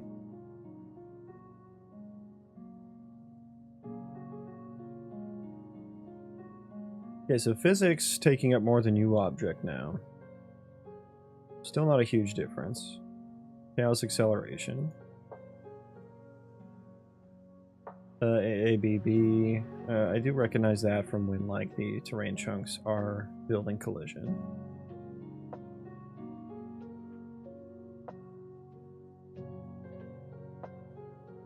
Chaos geometry.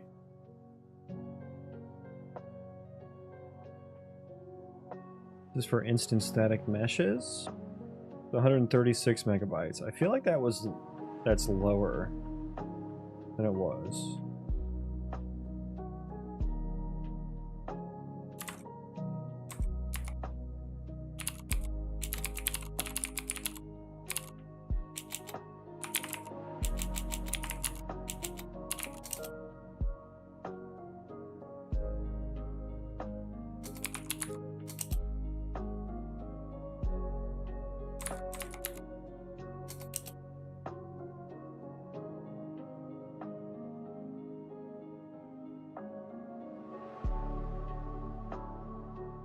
This is so interesting to me.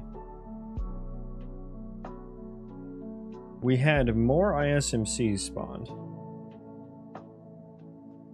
We had more instant static meshes spawned.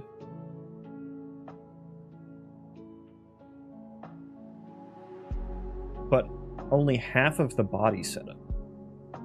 So I'm wondering if because nanite's on, it can add the instances a lot faster. But like I was just saying that I think we got done generating more. Yeah, see, we're all the way up to 19 here that finished generating. 12, negative 19. Yeah, I mean, 20 there for a second. Negative 20, 22.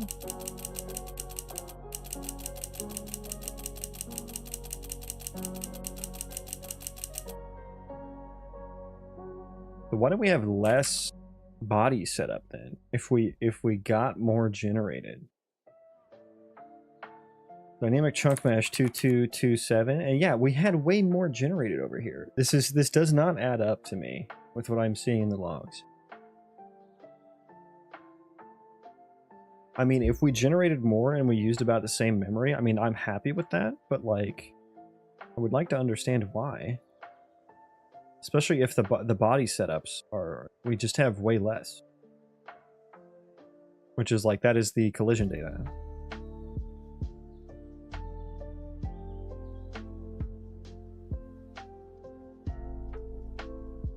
Interesting. Okay, let's do the fun test now. Yeah, and like, I'm assuming if I grab this one up here,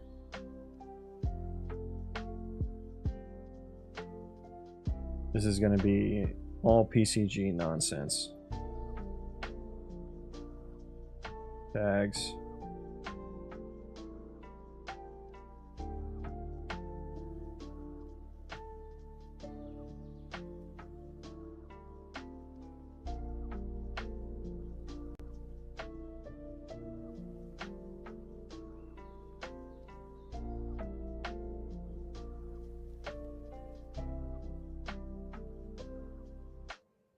How much different would memory usage be between a development package build and a shipping package build? Would it be that different?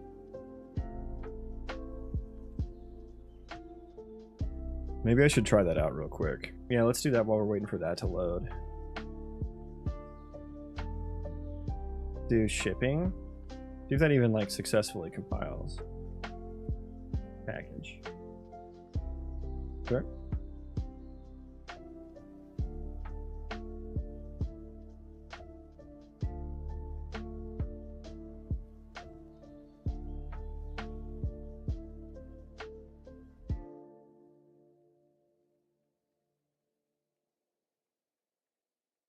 One out of 39 actions. Okay, we'll let that go. Give me this Alex table here. 18 fucking gigs.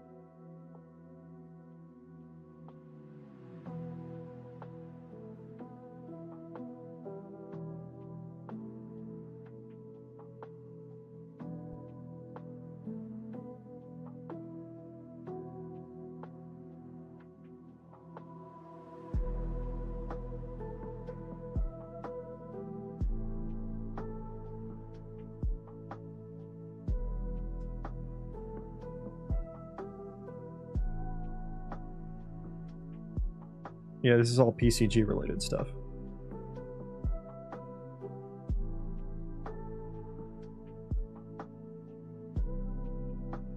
Yep, PCG async. How do I get it to stop that? Maybe it will in a shipping build. Literally 11 gigs of PCG bullshit.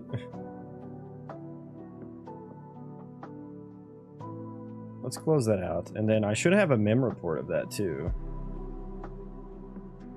The later one, yeah, 2 minutes later.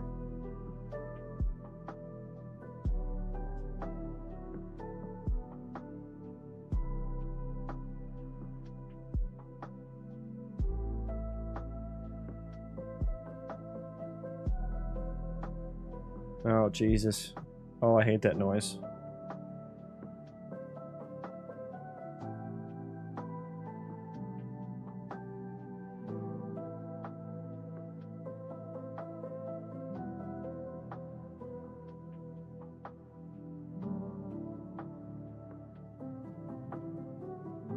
One 1.1 gigs of physics data? I mean, I guess that makes sense. Only 954 megabytes of U object data. That doesn't add up. Why do I doubt that? Yeah, why is PCG point data only 12 megabytes here? That does not add up. Where is the 11 gigs of PCG random stuff?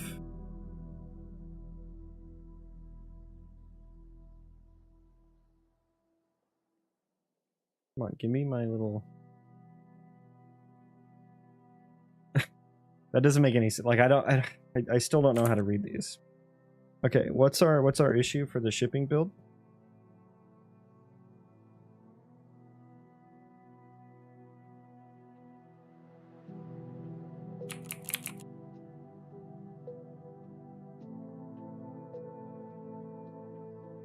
Oh yeah, all the logs that get stripped out. Oh, I forgot about this. Yeah, we gotta go through and fix all these.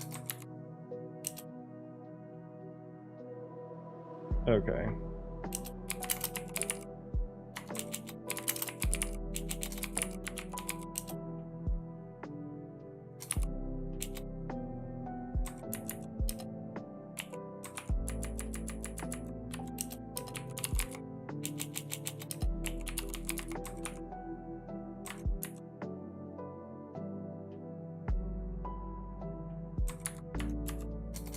Is that the only two?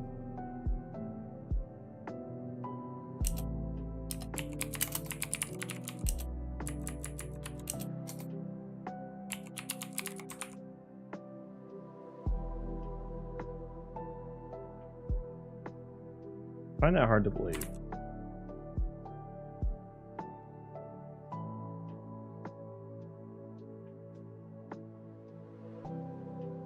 Bunch of warnings. Let me look through here.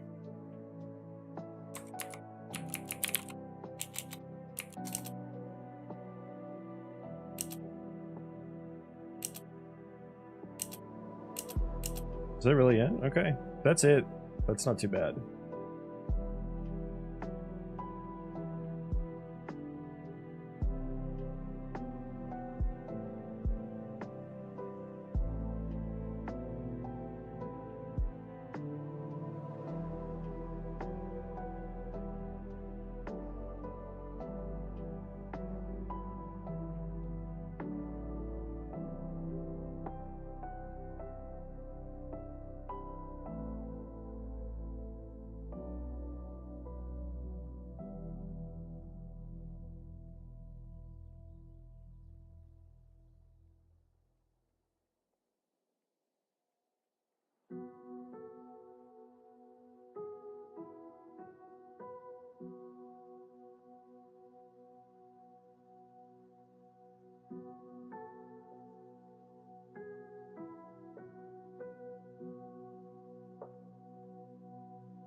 Okay. The package again.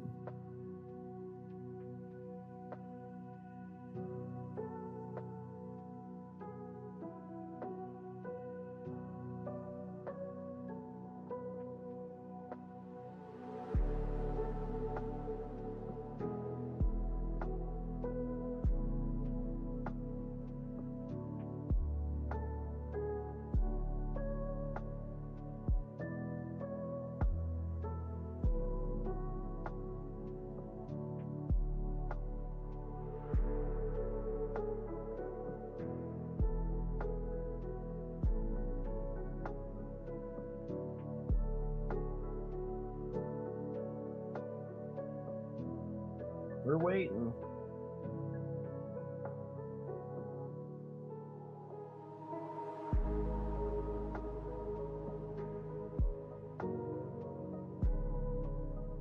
Show me success.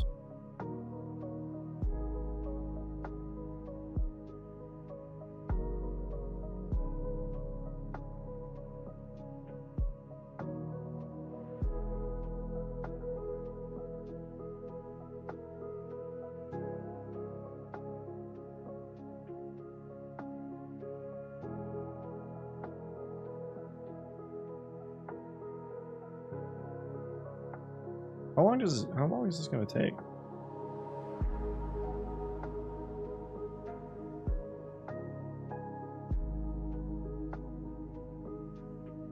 We're definitely getting farther than we did last time. I'm so ready for this to take like for okay, it's done. Cool. I was saying, I'm so ready for this to take forever. And then the second we start it up, it's gonna crash. I'm still expecting, but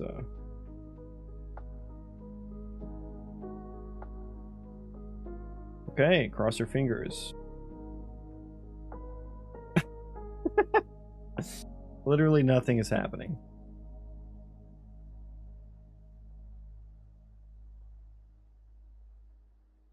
Okay. And we don't get, do we get logs for that? No, we don't.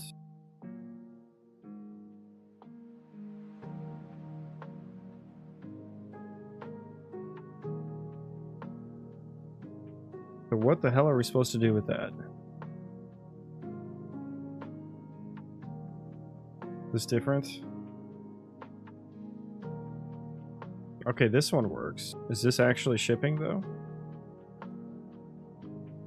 Still don't understand the difference between the multiple executables.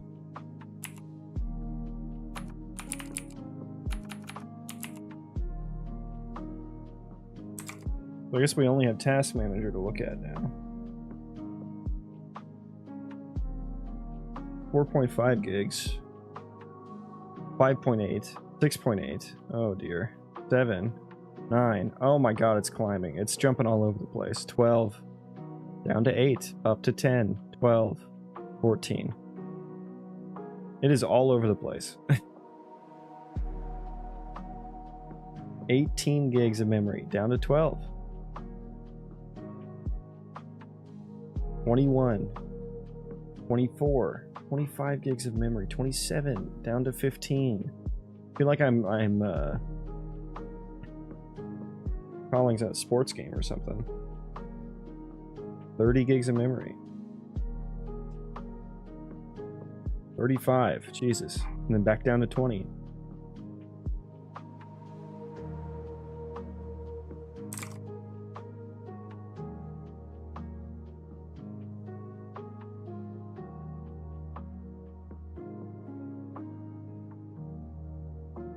Almost 40 gigs of memory.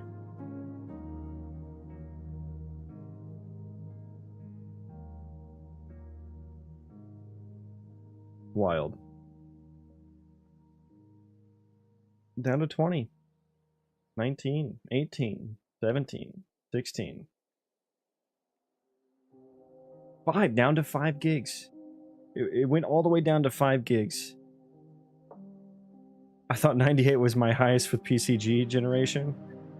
Do you have any experience with getting PCG to not hog so much RAM?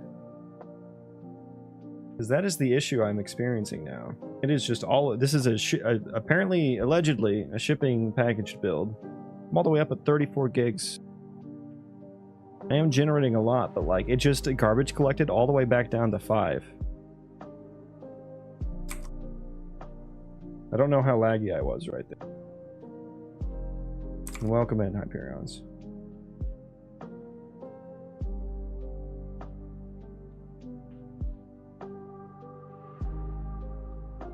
Yeah, we're frozen. We are big frozen here.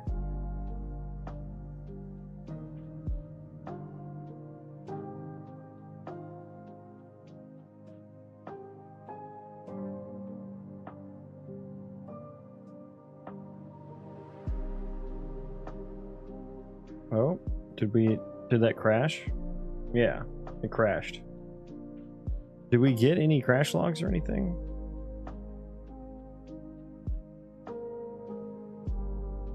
No, we don't. How the hell are you supposed to debug a shipping game?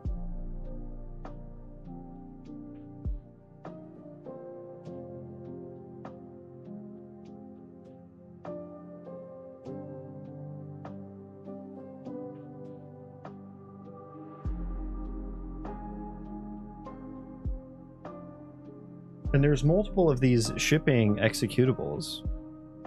I don't know which one I should care about.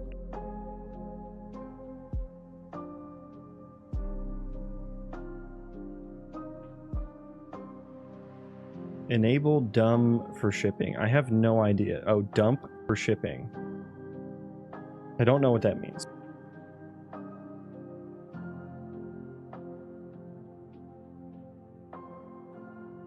In project settings?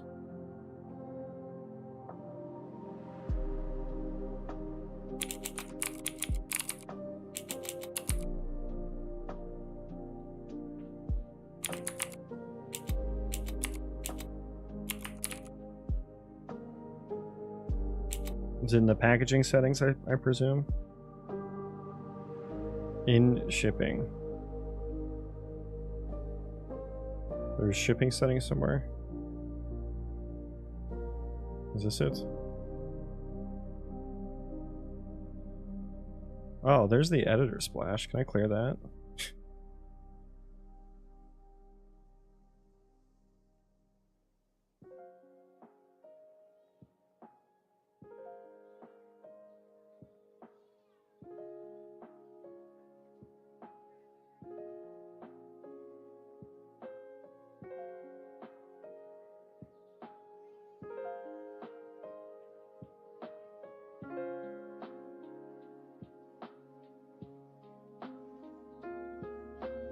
I have to include debug files and shipping builds on.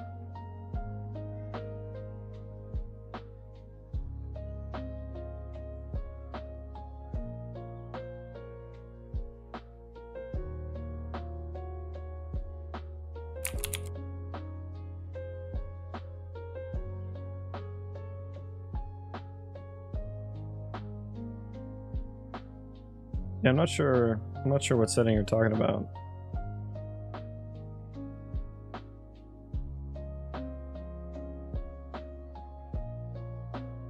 And why didn't that my project exe one work?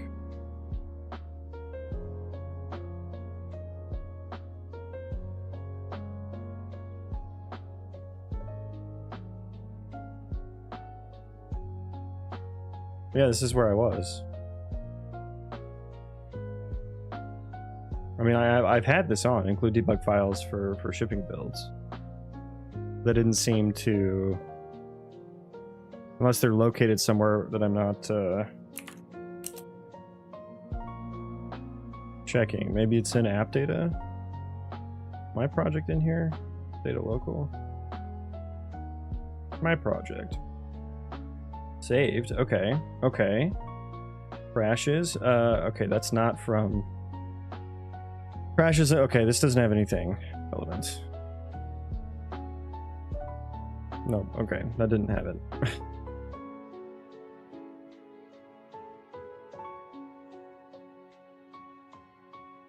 Yeah, I don't know. How do people debug a shipping game? I mean, one of them worked. This one did not, though. I don't know what this one is. This one did nothing. Oh, now it does something.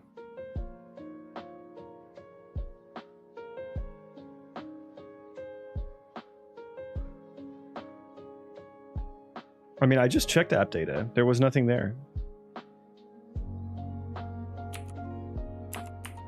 Why is that one chunk? That one chunk has not rendered both times.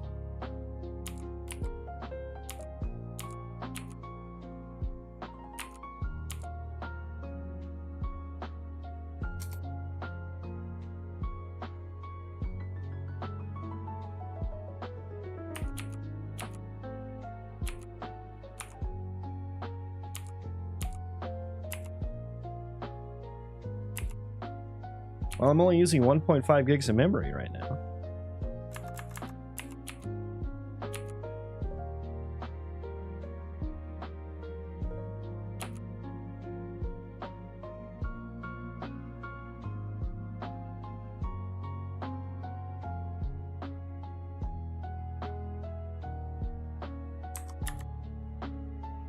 Well, yeah, why does that one chunk not...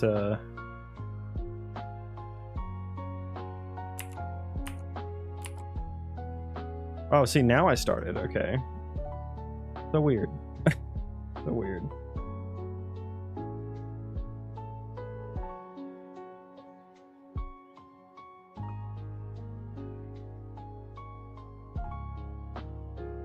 This one seems to be running great. We're only at 1.8 gigs of memory right now.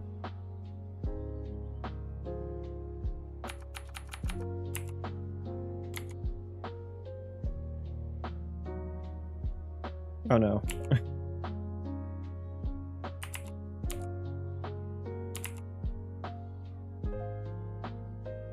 2 gigs of memory? Yeah, can you profile a shipping build at all? I can't mem report because I don't have the console, which is obvious. Yeah, our memory is staying pretty steady, 2.3, 2.4 gigs. I don't know what was, like, we did the other one that was, the other executable that was explicitly marked as shipping. And that one just went off the fucking charts with memory. This one's staying relatively stable, 2.6.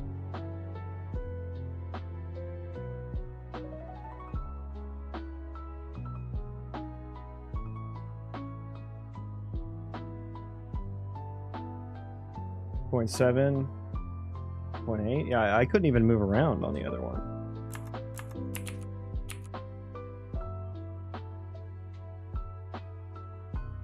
So there should be a bunch more generating now. Yeah, I'm up to 4.5, 4.6 gigs, 4.9, 5. Topped out at 5 gigs, back down to 4.1. 5 gigs. So this, I mean, so shipping, if this is the actual shipping build, this is staying much lower than the development. Okay, now we're up to 6.5. Yeah, this is making me want to eject from PCG. Like, just I'll get the points and then just delete the PCG components afterwards.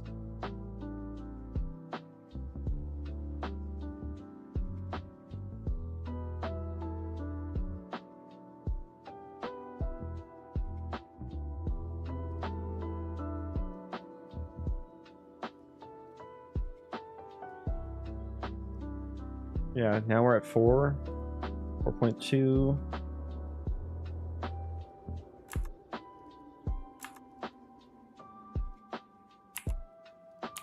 Shall we run around a bit, I suppose?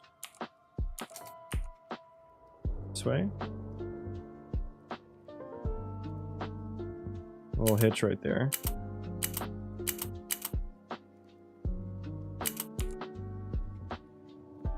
Now we're up to 6 gigs.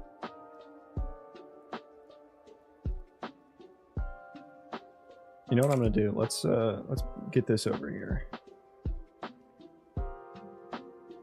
Okay. Because we don't have another... We're looking at this number right here. Uh-oh, are my PCG points not loading in from their save files? Uh-oh, they're not. Okay, so that has been non-deterministically broken in some of these builds. It works every time in the editor.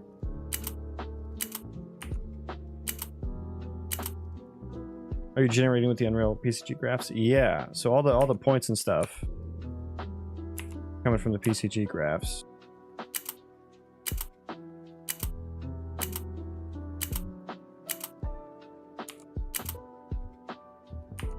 But all my foliage is gone.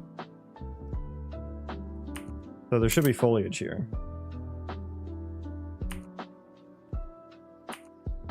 And runtime is shitty. Yeah, I used to have... I was doing the runtime hierarchical partitioned generated PCG.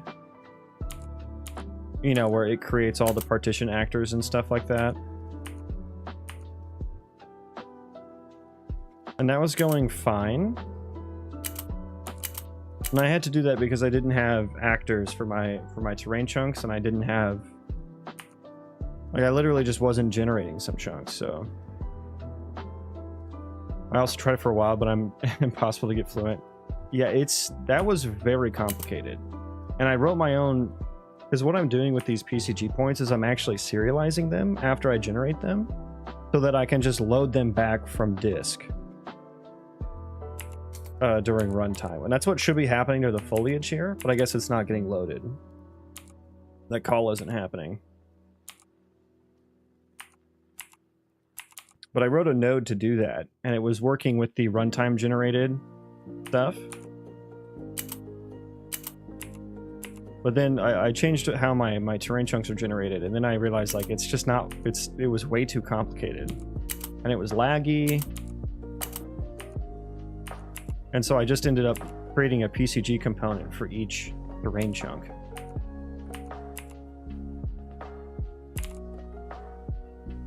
But now what the problem is, and there's also, Hyperons, if you don't know, there's a console variable, PCG.graph multithreading, that you can turn on, and that helps the runtime performance a lot.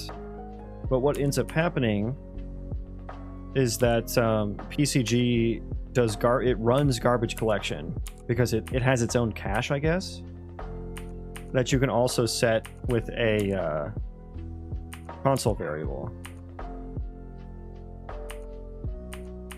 And I don't want it to cache anything. I don't need it to hang on to points after they're done being generated because I'm serializing them, right? So I turned the cache off. I set the limit to 0.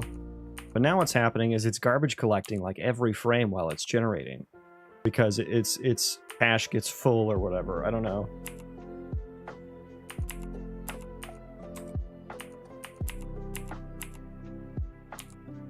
So that's the struggle I'm dealing with now with PCG. It would be running amazing, perfect. It would be running great if it would stop fucking caching so much and trying to garbage collect because of it.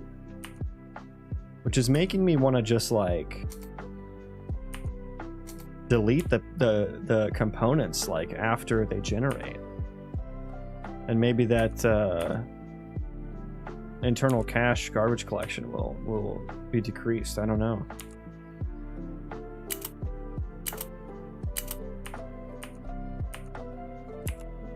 I do love working with the PCG graphs themselves. Those are super nice to iterate with.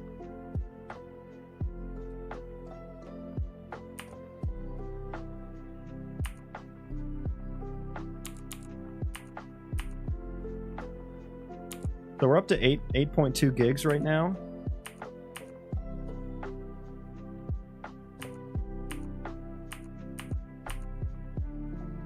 We just stopped. Is that just, will that start decreasing here?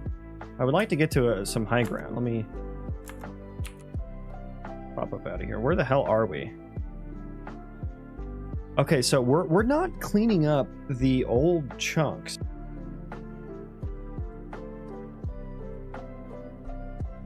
Why is that happening? I don't think that happens in editor. So I mean, that would make sense as to why our memory limit is we're just increasing. I mean, we're probably still generating terrain chunks as well off into the distance that we can't even see.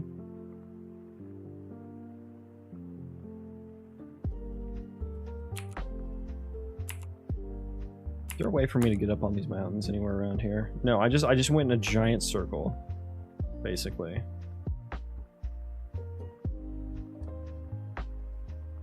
Yeah, now we're at 9 gigs. This is being a lot more stable though. That's good.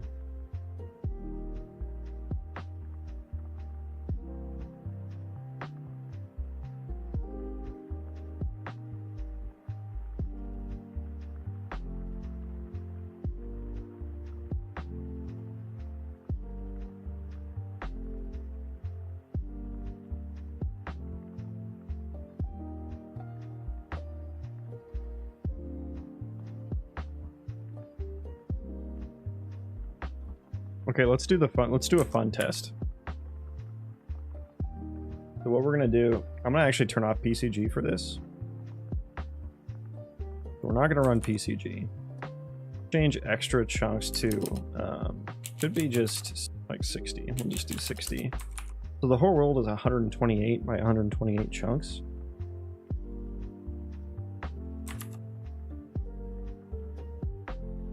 And we're just gonna generate all of them. I'm just going to comment a few things out here. Is that all I have to do?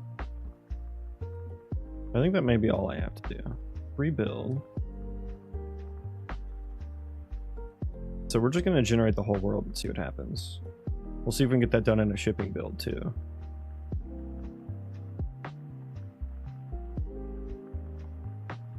See how much memory that takes up. It will take a while, but we will actually be able to see it happen.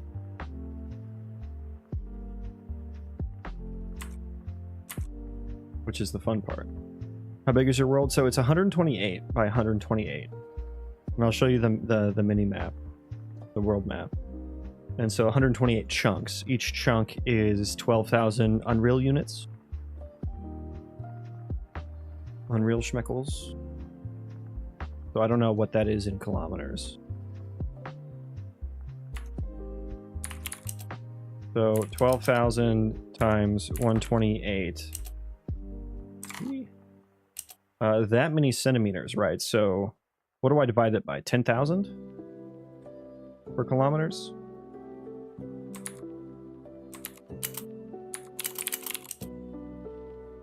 $15.36 kilometers. That's fucking massive. These aren't like some of the big open world maps like 4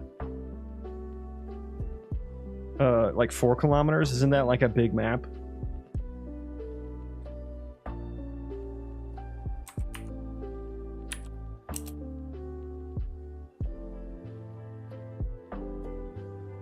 Okay, so let's just run this in editor. Make sure it's working properly.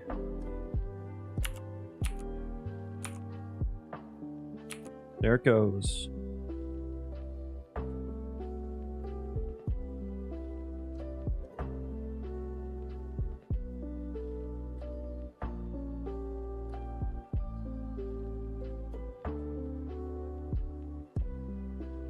Okay, so we can probably package it then.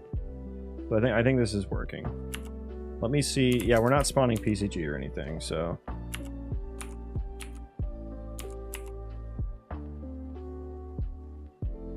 I was trying on 16 by 16, but for all my planet, it takes ages to make interesting, so I reduced my map size to 8 by 8. Are you doing procedural planets?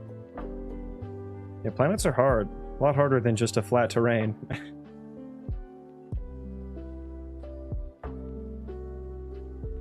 Yeah, so we haven't even spawned all of our terrain chunks, let alone generated them.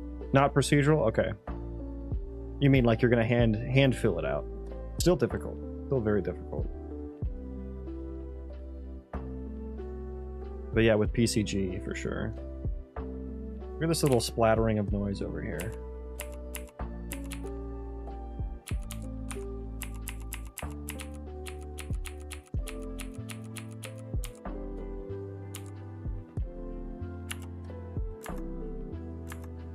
Let's pop into spectator mode. And then will I generate all these mountains?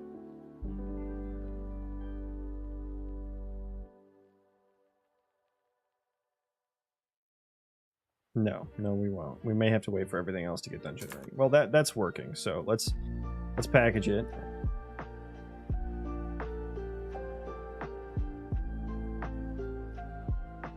Package it and we'll see if probably will run faster too. And we will keep a close eye on the memory. Maybe we'll try the Voxel plugin 2.0 when it's someday released, but at the moment I'm working with the Unreal Landscape. Yeah, that's definitely a lot easier. I literally know nothing about the Unreal Landscape. I've been working in Unreal Engine for 2.5 years. Never used it.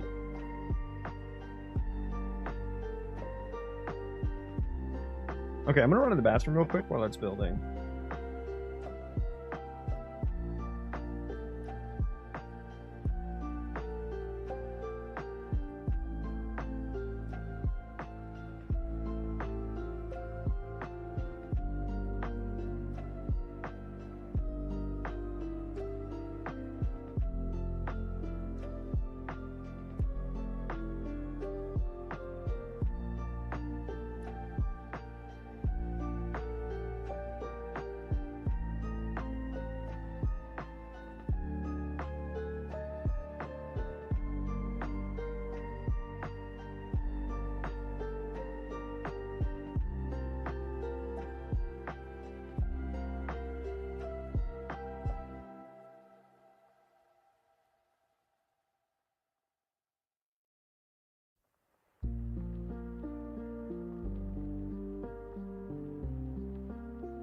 Hey, Lucky Pants.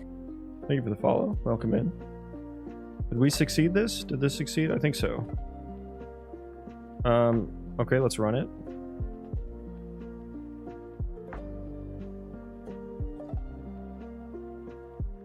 Are we still loading? Okay.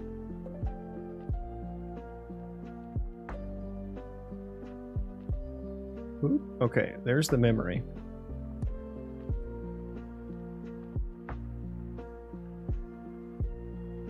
Okay, generate everything. All of it. I want it all.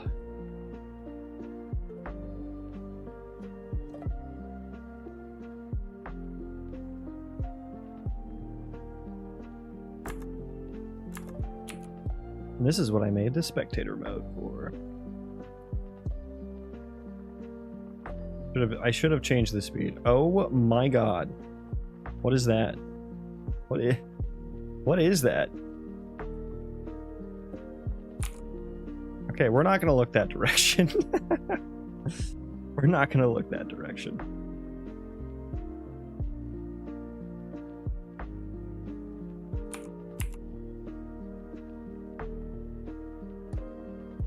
So, is there a chunk that got messed up?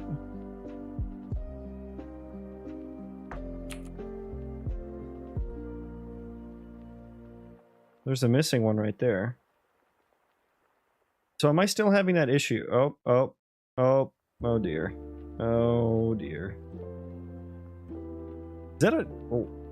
Is that a rendering thing, or is that an actual chunk? Okay, so look at all these chunks. And then they... What?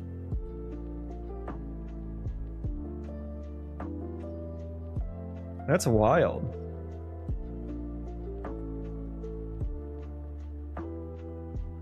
We're only at 4.6 gigs in memory. Oh god, it's in player mode too. What on earth is that?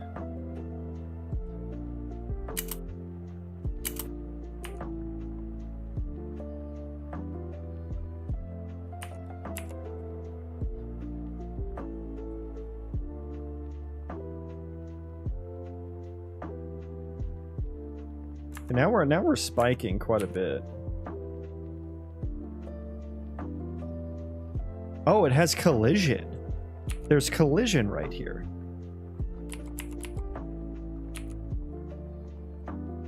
What?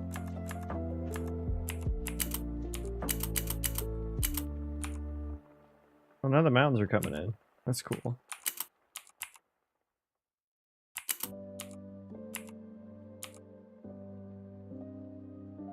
What on earth could that possibly be from? That would actually change collision as well?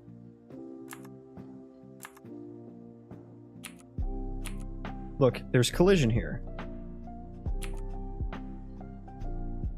The collision's always there, even if I'm not looking.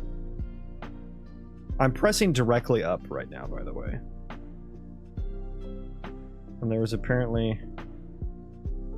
Are these the missing chunks? This is so crazy as to what is happening right now. So there's a wall right there.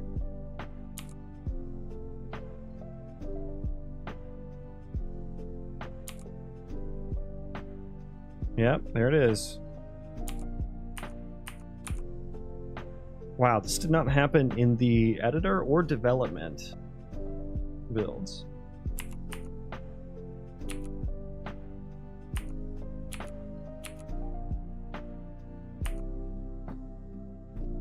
That is wild.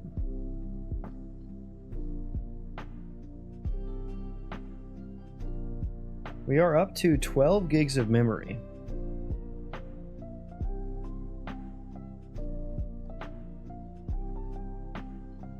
$15. It is climbing quite high, quite fast, because it started kind of slow.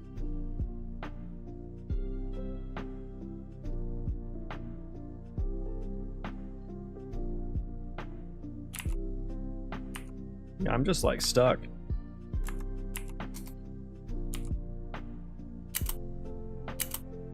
So does my player? Yeah, my player has collision on it.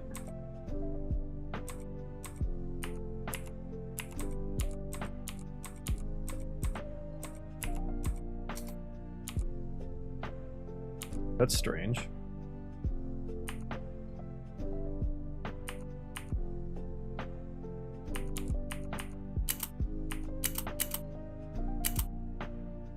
Are we going a hole?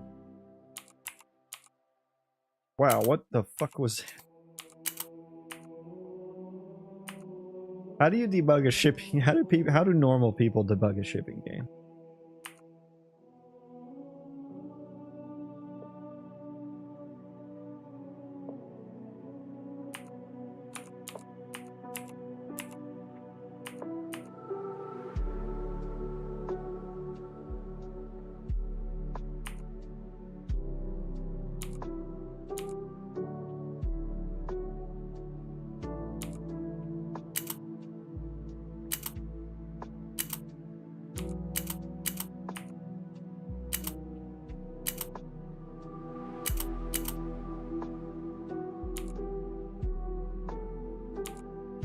Oh no, the glitchies are back.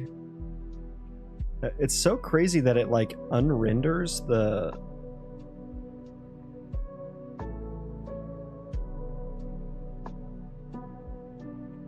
Is this like a... Is this because of nanites somehow? Look at all that stuff generated over there.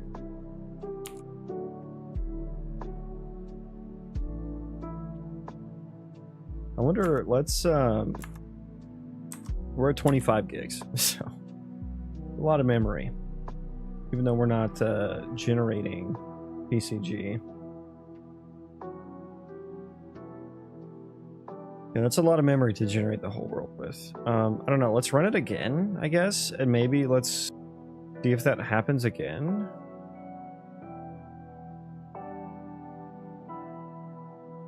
Yeah, we'll just wait here.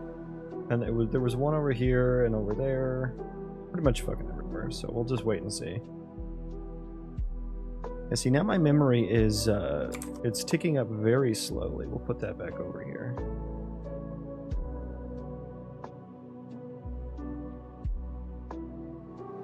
Yeah, I wonder if this is because it wasn't generating any of the... It's not generating any of the underground chunks right now. It's only generating the z=0 coordinate chunks. I wonder if that's why it's not increasing as fast.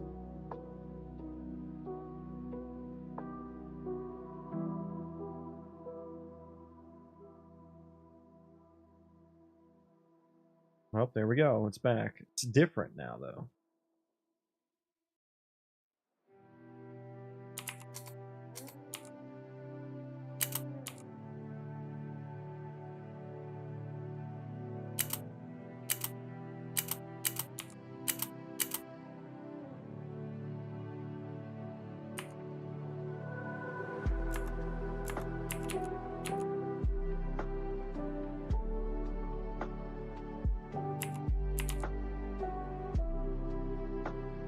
Huh.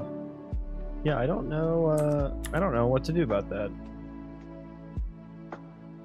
It literally only happens in shipping.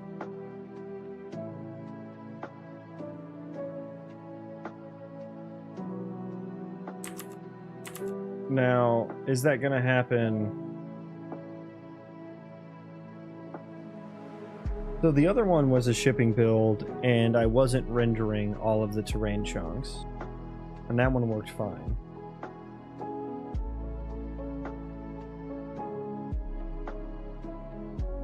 But for some reason, when we're building all of them, it doesn't.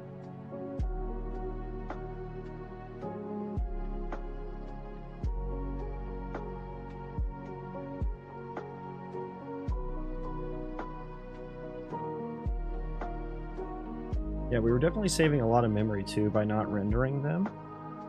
That's for sure. So I think I need to stick with that. Especially if it's going to give us issues like that.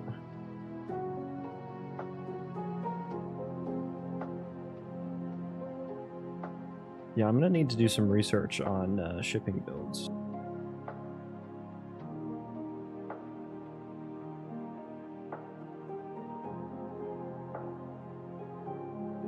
Okay, so all of this today has been an exploration in memory usage. What have we learned? We've learned that PCG kind of fucking sucks when it comes to memory.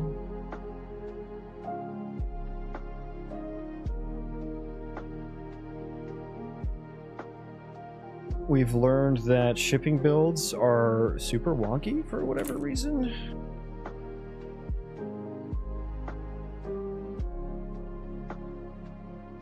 So let's just kick off a package for development. Should I have recooked content or something? Took forever. When should you cook content? I don't know actually.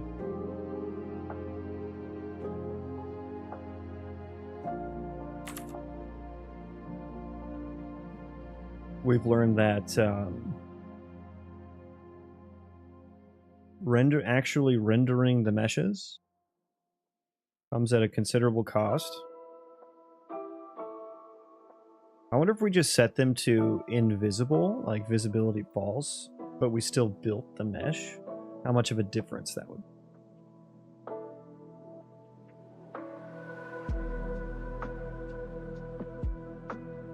And we've also learned that a shipping build just uses much less memory versus a development package build. It's good to know, but it makes it hard to like correlate.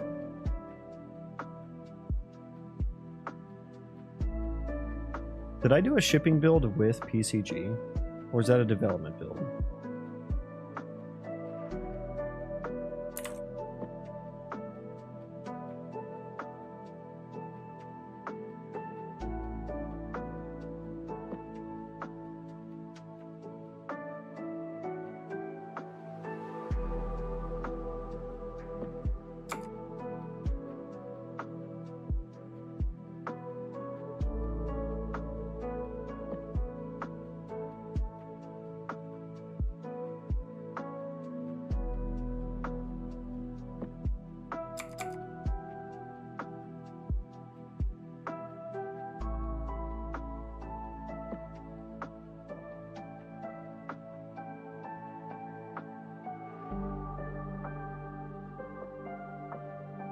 Yeah, so what am I going to do about, like, simulating my entire world? I think I'll have to stick with not generating every single fucking chunk in the world, but I can probably generate a good... I shouldn't say generate. I will be generating every chunk. But I mean building every mesh is what I mean. I probably will not build every mesh.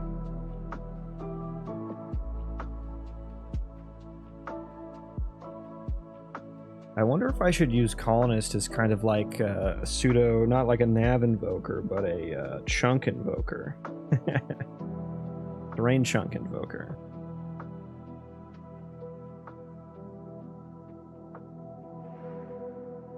And then we can generate chunks around, like actually build the mesh around them. Not that I would need to. Shawnee B, hello. We're doing some package build testing today. Look at memory. 3.8 gigs right now. Pop into spectator mode. We'll see if we can see the world here. We're just letting the world generate until my computer crashes is what we're doing right now, so. The shipping build kind of shit its pants.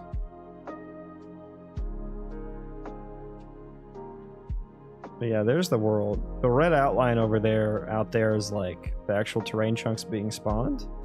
And then these ones are them actually finishing generation.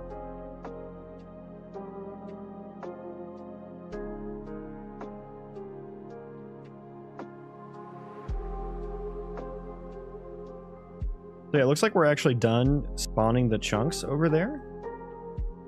We're almost done spawning every single terrain chunk, but we're only done generating these ones. Sitting at about 100 FPS while this is happening.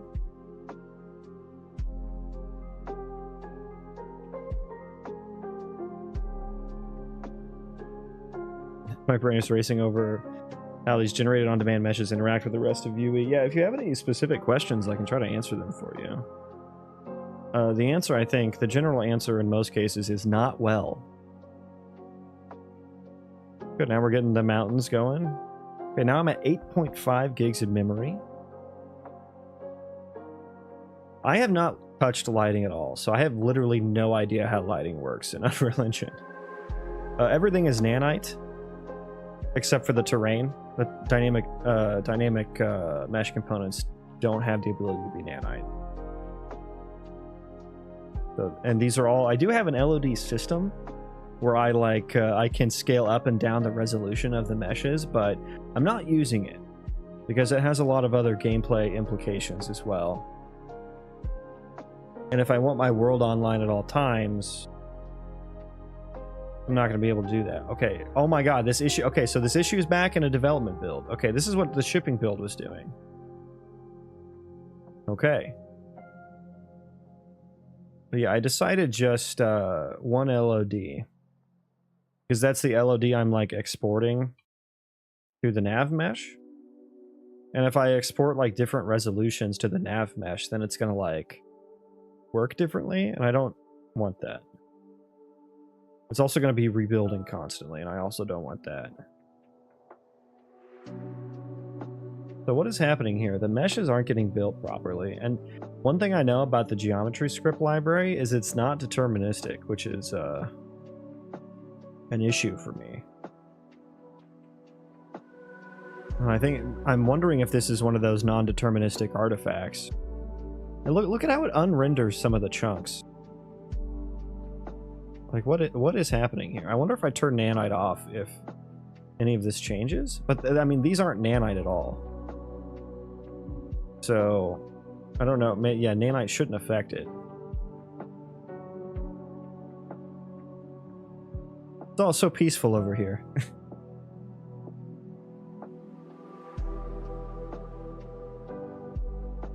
So there's the map.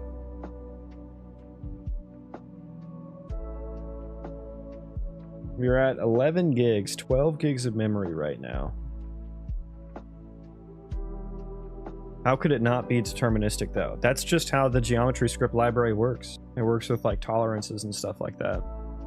I think the bigger the mesh, the more likely it is to be non-deterministic. And they even mention it in some of their comments in the geometry script library. The mesh self-union function was one that was very bad at that for me. And that's why I ditched using that function. Now all I'm doing is append buffers to mesh. I just give it raw buffer data, and you know, something went wrong somewhere in a non-deterministic way, be it my own noise computation or in geometry script. And because geometry script has failed me before, I'm kind of thinking that's where I'll point the finger.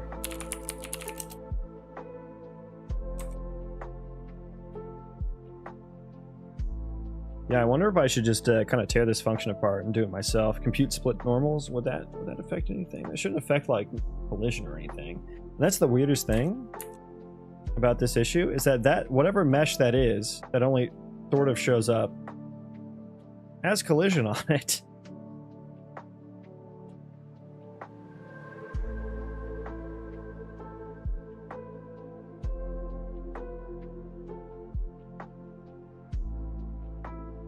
Yep, I'm hitting it right now. I'm pressing up right now. So that's the weirdest part about this. So it means it's actually like building the mesh that way. We're up to 20 gigs now, so I'm gonna call it quits there. I should have ran a mem report, damn it. Did I have memory insights going? I didn't have memory insights going. Okay, so we're not gonna be able to take a look at the memory there. Yeah, I wonder if I should kind of tear this apart a little bit.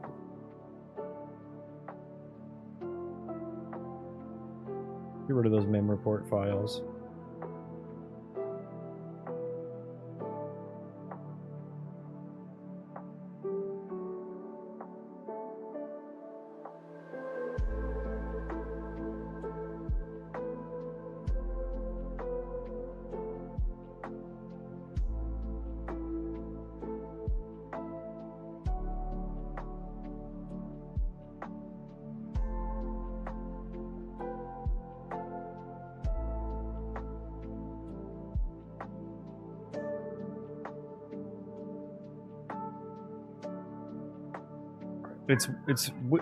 It's literally doing a very similar thing that I'm doing.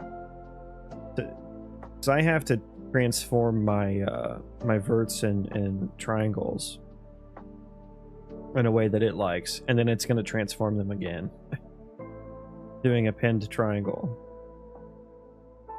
So I wonder if I should just do this myself. Append error.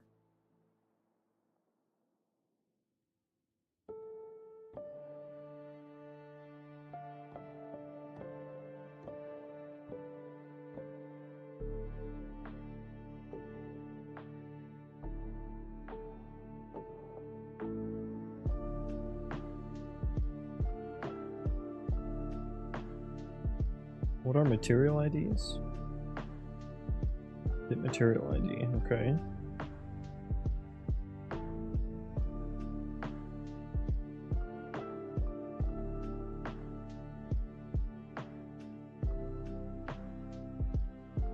And it might be just in the dynamic meshes physics cooking, collision cooking code that's happening in. I feel like I have seen some like errors on build AABB related lines of code.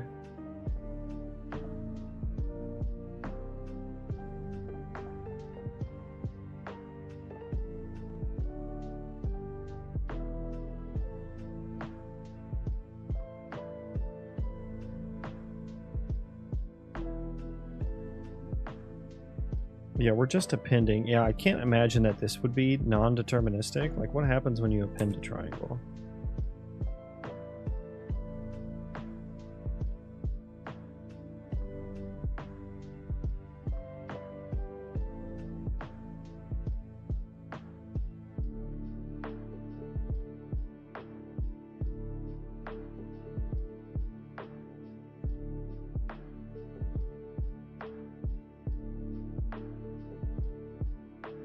Kind of makes me want to go back to procedural mesh components.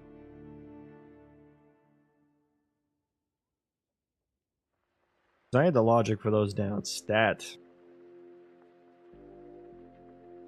I don't get all these super nice geometry script functions though. But I'm not really using them at all. The only thing I'm using them for now is I do have the terrain deformation, but it's like super shitty. Honestly, the terrain deformation that I had with the procedural mesh component was a lot nicer.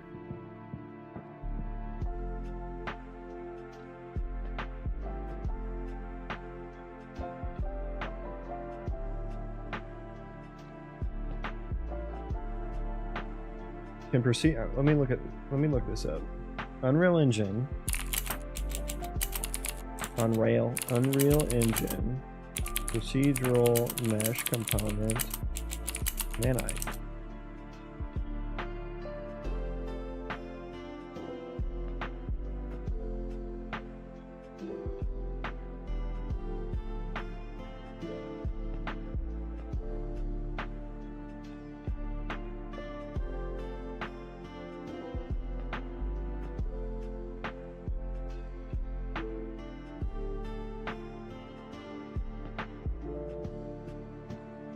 So we got it working with the runtime mesh component.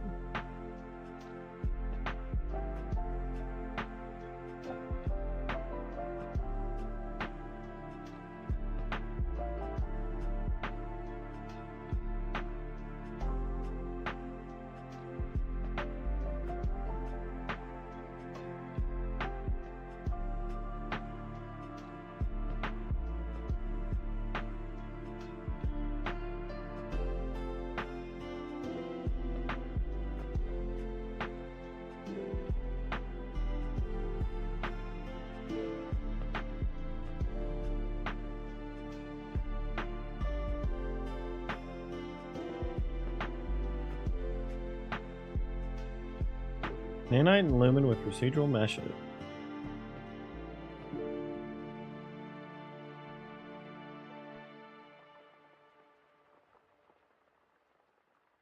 Nothing useful in any of this.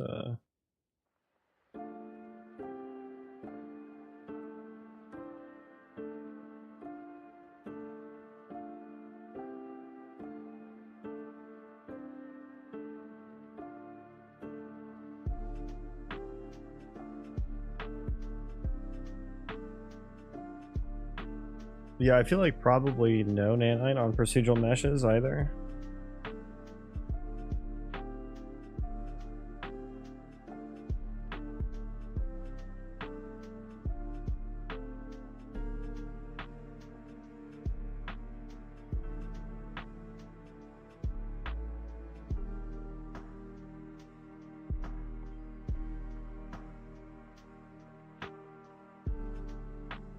Yeah, I mean, probably not.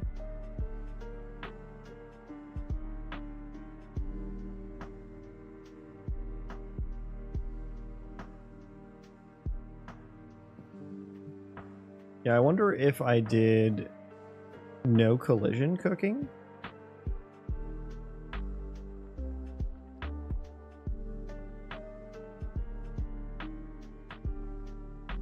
I would need something for my player to land on. I mean, that at least I could test it out. See if the collision cooking is the issue.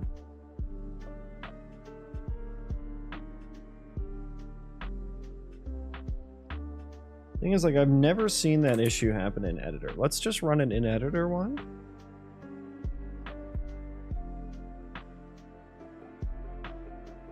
Let's just let that run for a while.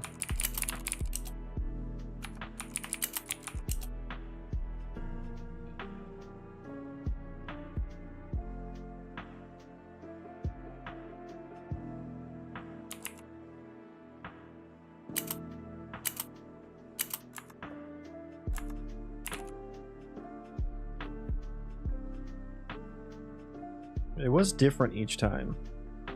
We know that.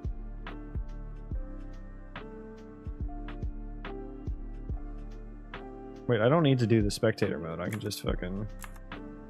I can just do this.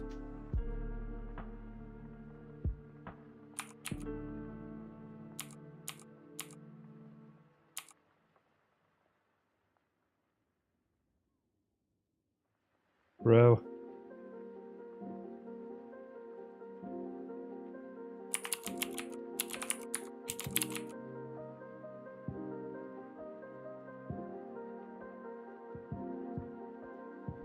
It's only like a 12 chunk radius, and that feels pretty big.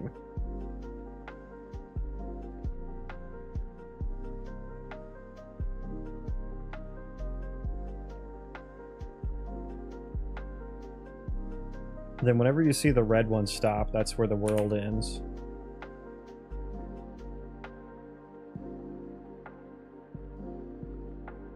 So definitely we'll need to reduce the size of the world.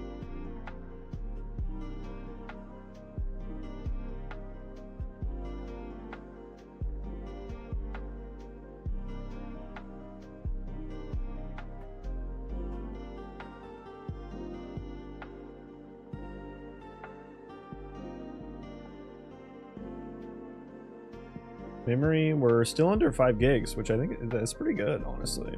For an editor? It's seriously just PCG that's the issue.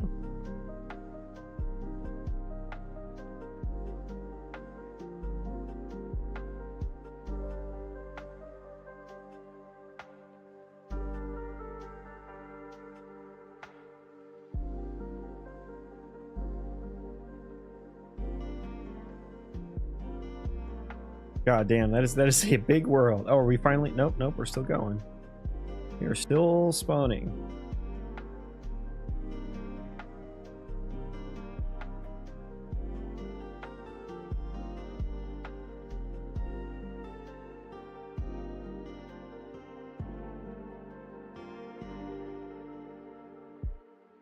Okay, that's the end. That's the end of the world right there.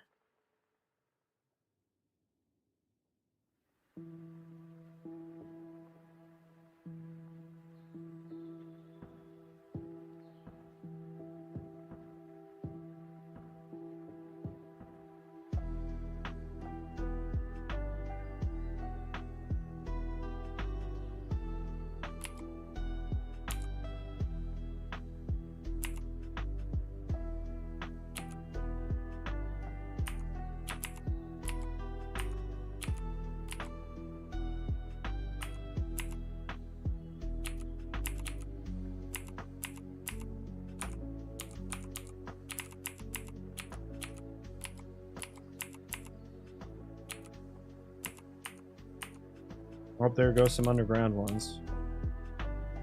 Yeah, now the memory, dude, it's so weird that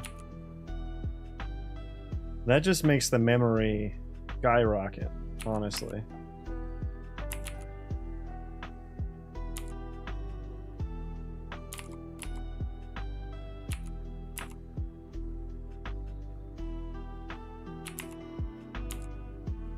Yeah, I'm kind of leaning into the idea of making my higher priority NPCs as being some level of chunk generator or invoker, chunk generation invoker.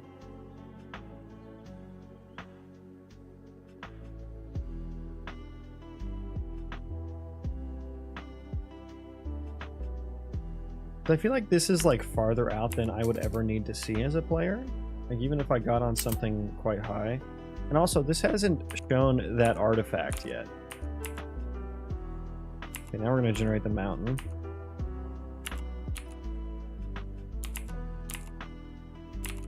Mountain zone.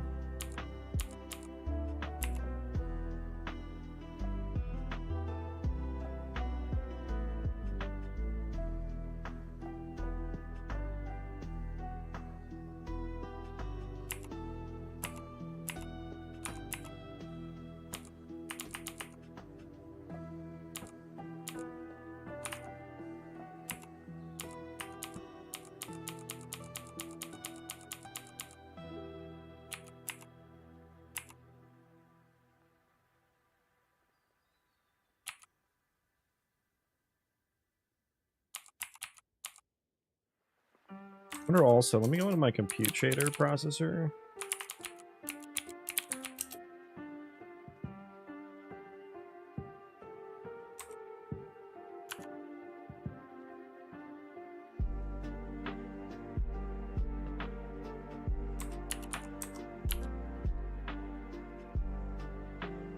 Oh, I turned off live coding, didn't I? Enable.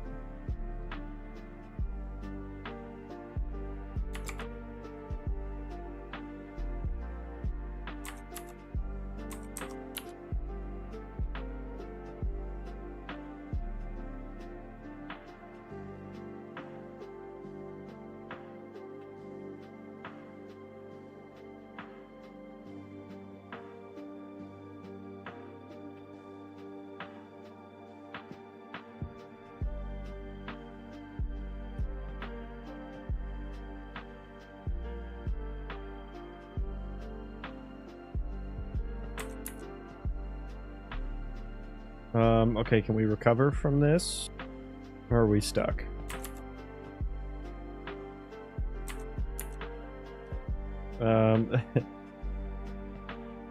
Oh god, oh god. Okay, I just made it to where it runs every compute shader, all the— oh god, this is a bad idea. Oh my god, it's generating so fast though. Wow, it completed all of that. That was kind of crazy.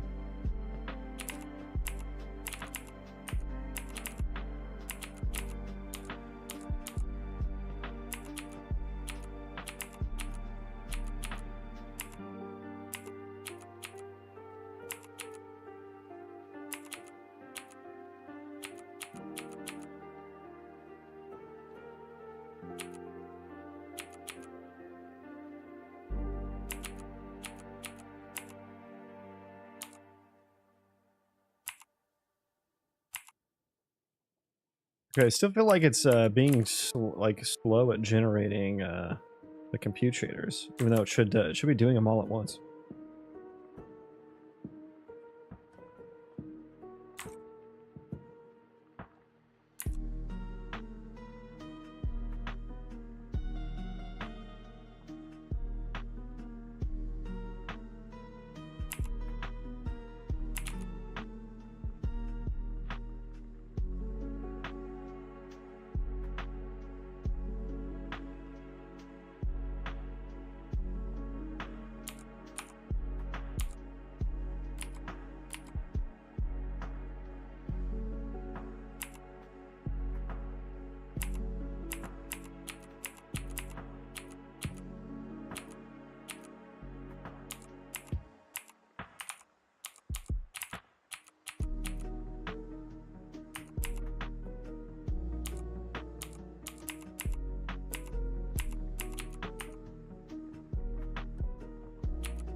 So look at this little donut. Cute little donut.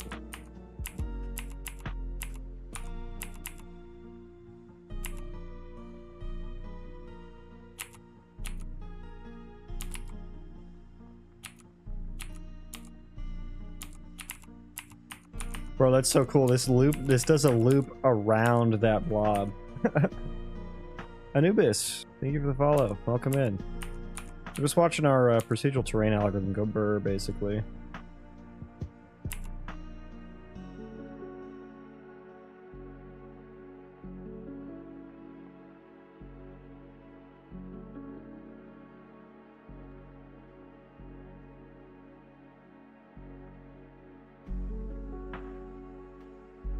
Heating the CPU. Yeah, it's been pretty warm in the office today because of our testing. Yeah, I definitely need to get some different terrain noises because they're all pretty samey, except for this one from the mountain.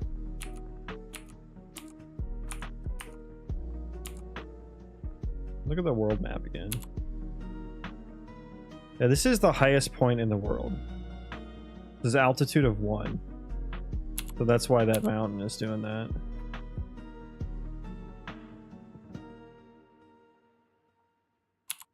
So let me see how far out we've generated.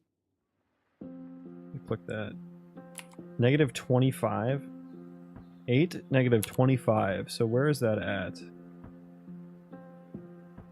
8. That's all the way over here. So we've generated from... There's me, and then 825 right there.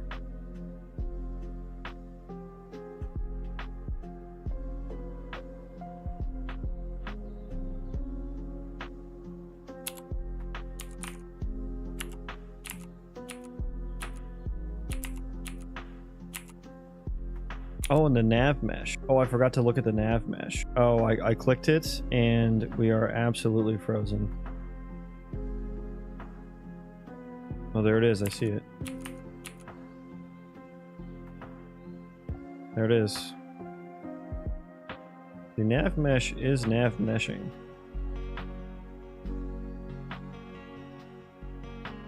It's not doing too bad. It is so laggy. Oof.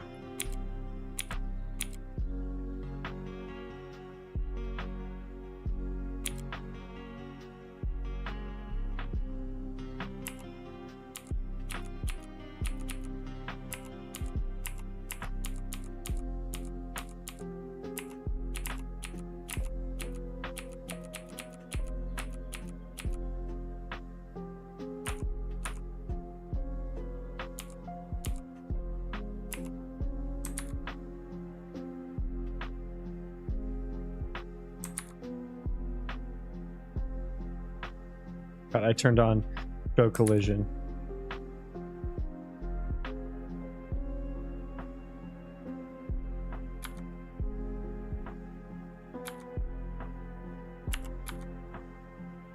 Whoa. That's crazy.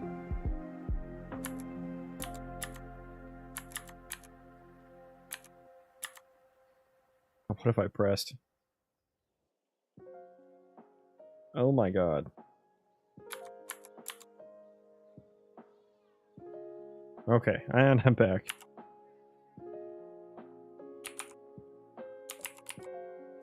Look at all those vertices.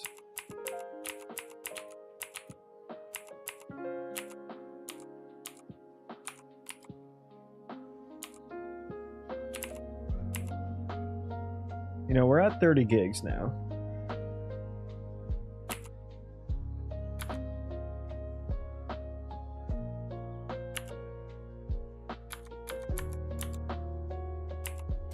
Let's stop.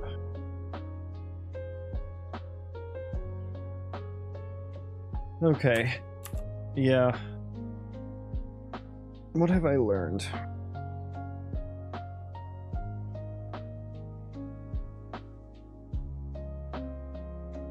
Let's turn this back on. No, actually, that can stay off.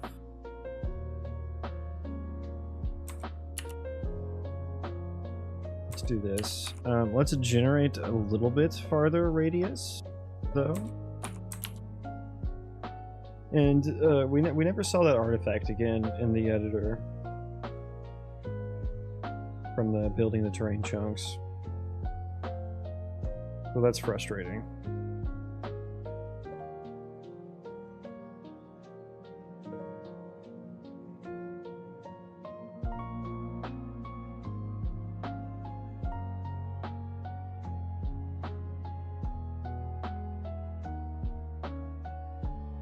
Yeah, so we're gonna like essentially just generate.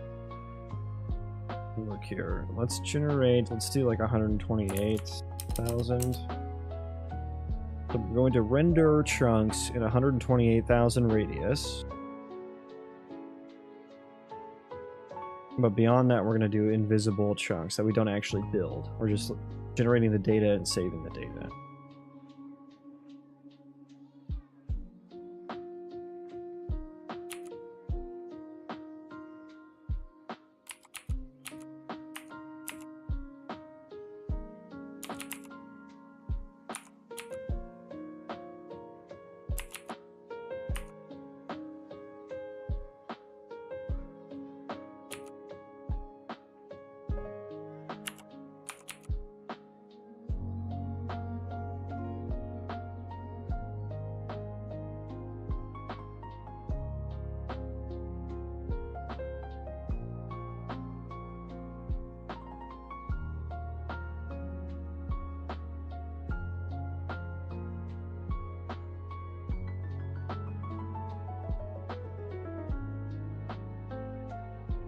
There we go. Okay. Wow. All those popped up so fast. That's crazy.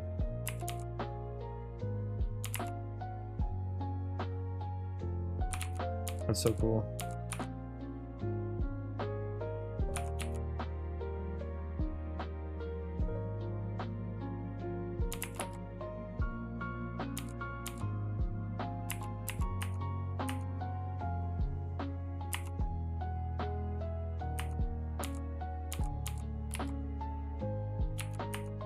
Were we done with all? No, yeah, there's more than I thought. Oh yeah, there's a hell of a lot more. Oh yeah, the Z chunks are unordered. Yeah, I forgot about that. I'll probably do that. But yeah, I mean, that's a pretty big radius, right?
We're staying at 12 gigs here. I mean, a lot of the memory is like left over from before, from the last run.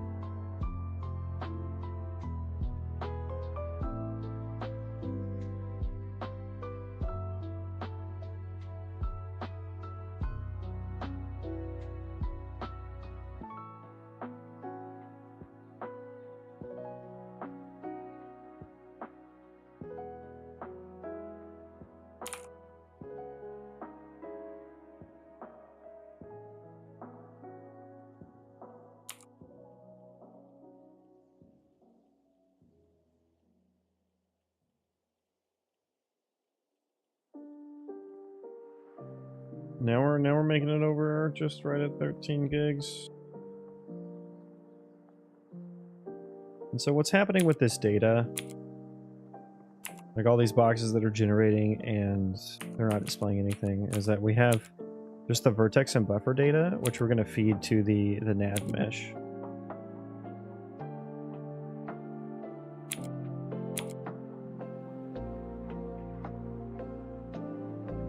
And that's, the nav mesh will actually get built outside of this so that we can move things around and not actually need any collision data to do so. Yeah, and it's starting to go off the edges now.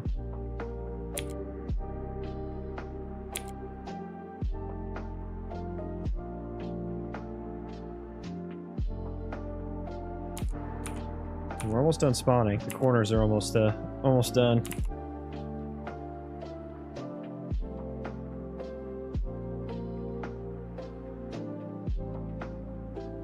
Do a little performance trace here. Out of curiosity.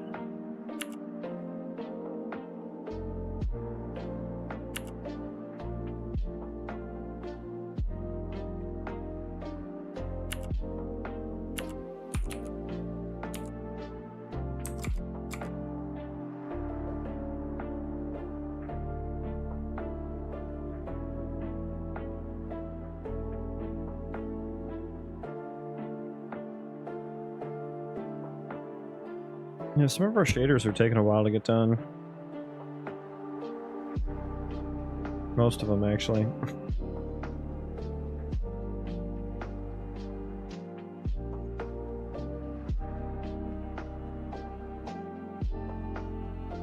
But our game frame is doing all right.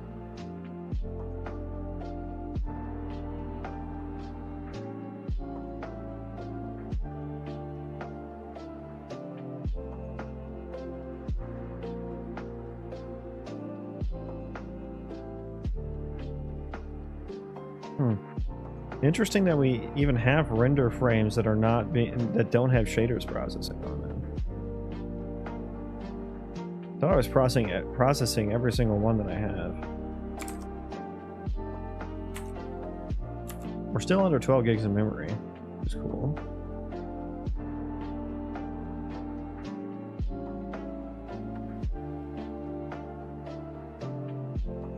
Can I see how many are in here?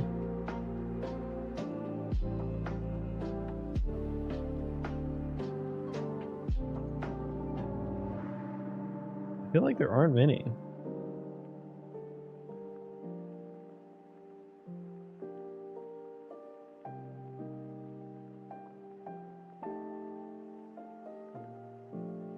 Yeah, because they have to like call back to like the game thread and stuff like that every time.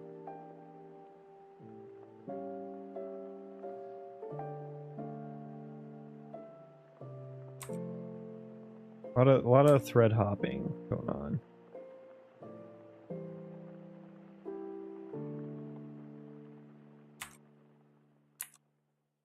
Yeah, I would have expected them to go faster.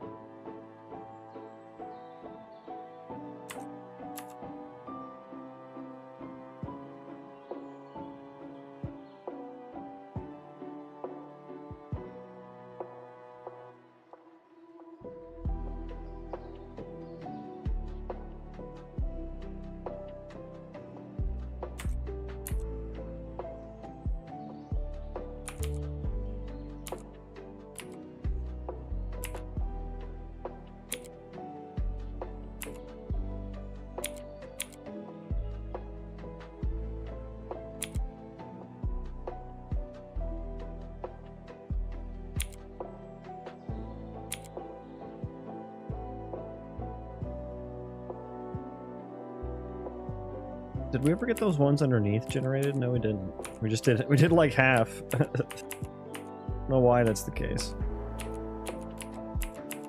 And we certainly don't need all of these. Like when you're underground, you can't see very far, so the underground chunks really don't need that much rendered.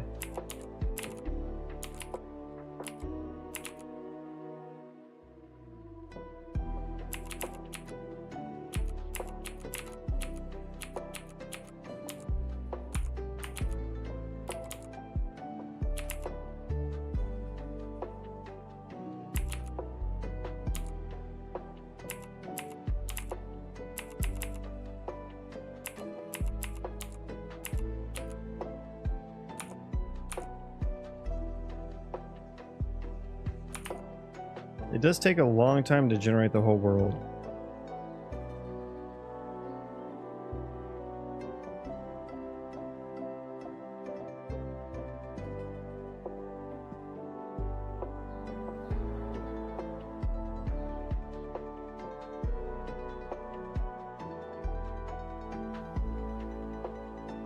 Yeah, we're still only at 11 gigs, so like I feel like we're actually probably only need less than that. For at least just the Vertex data. That uses a lot less memory than rendering everything.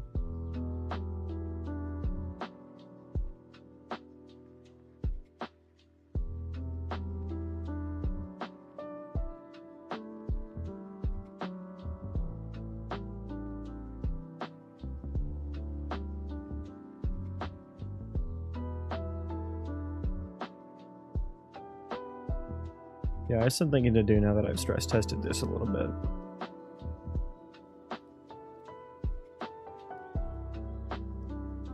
So I'll probably do off stream.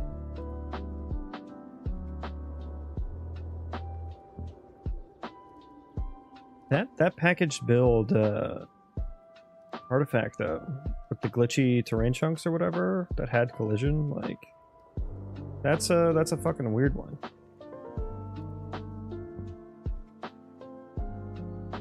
I'll have to do some research into, yeah, shipping build debugging or development build debugging a little bit more. Because, dude, I could have sworn before I had reinstalled Rider and cleared my Rider cache and everything, like, I could run a package build from Rider and have it, like, breakpoint and stuff. Maybe it was just a standalone game, I don't know. I don't know. I'll have to look into how to get that to work again.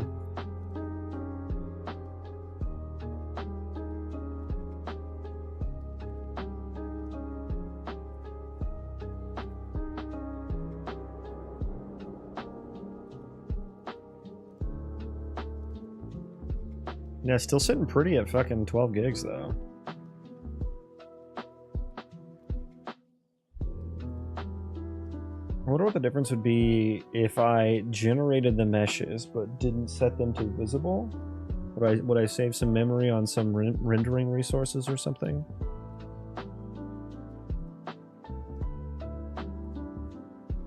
They're also set to complex collision, which makes sense. Because the Vertex data is the collision data. It's one and the same. So it's using async cooking.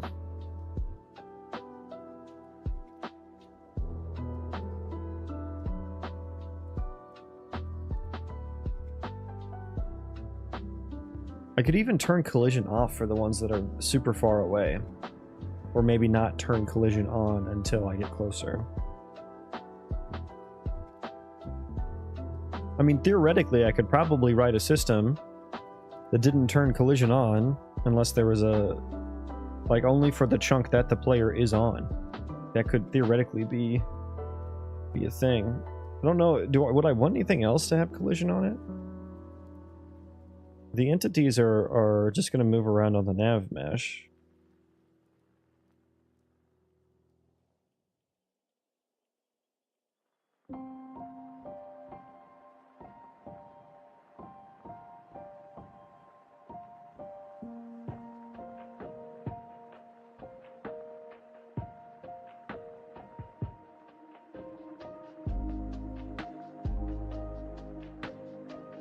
The amount of issues I'm going to have to overcome just due to wanting to do a procedural world. Oh, if I just had a landscape. Some level editing. I could just rely on collision all the time. That would be so nice.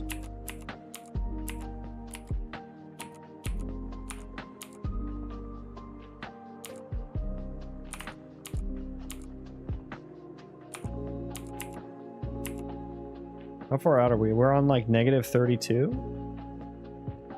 So that's like that's like half the world.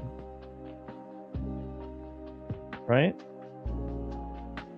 If we're on 32 on each side, yeah, that's half the world. About half the world.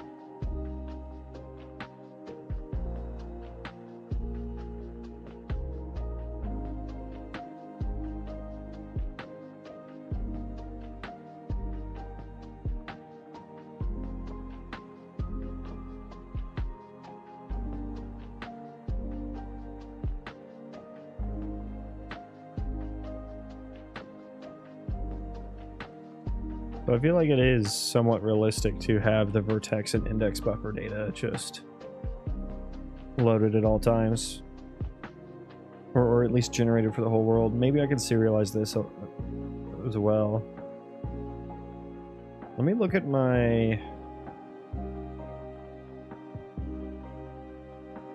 How big is this? Okay, so I only generated 380 megabytes of ECG data that got serialized.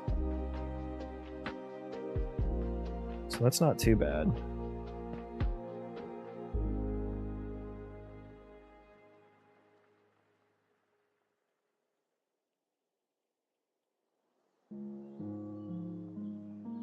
Yeah, I'm wondering if I should do something similar where I can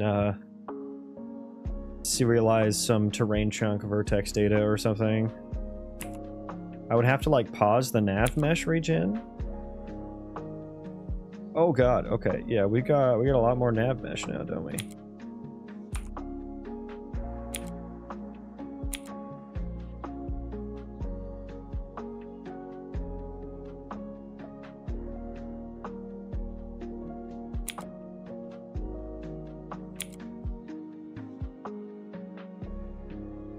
You have to figure out a way to like I think there's a method you can use to like should update component or something.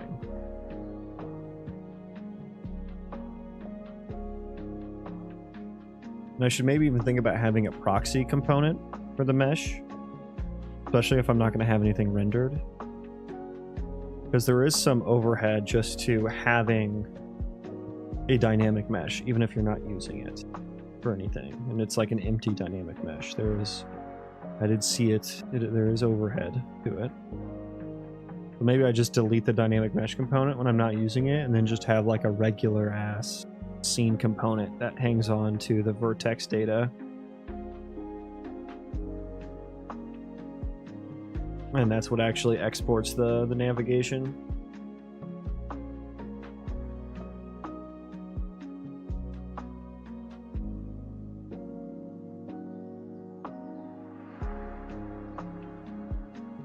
So the memory is actually now finally climbing. We are now finally above 12 gigs, but what does that actually mean? Do a mem report?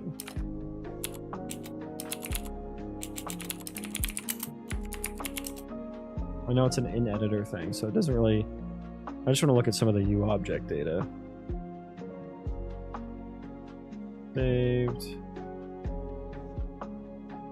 Profiling mem reports. Yeah, give me that one.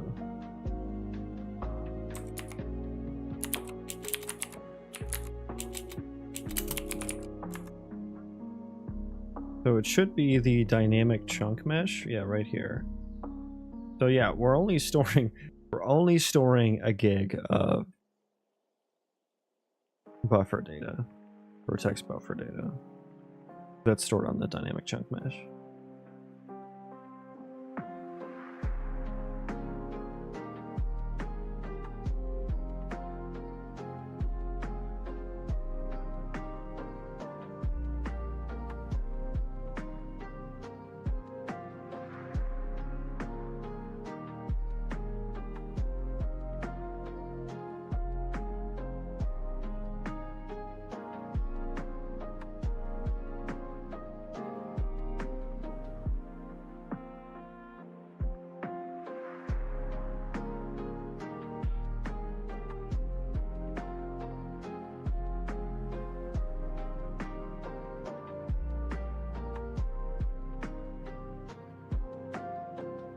Yeah, what am I gonna do about fucking PCG though, man? That's the big issue.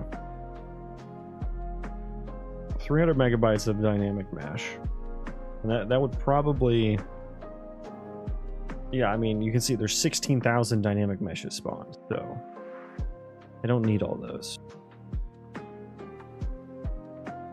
I can clean up the mesh generator memory too. It's only 6 megabytes, but clean that up after they're done generating.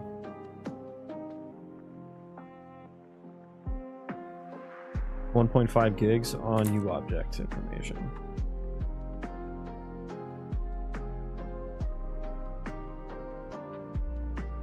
Yeah, what am I going to do about PCG? Yeah, I mean, that really needs to be...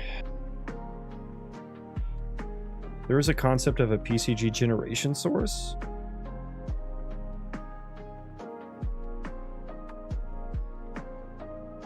So yeah, if I'm going to use like colonies or colonists or something like that as a generation source for terrain, then I can do the same for PCG hopefully. But I mean, that is going to require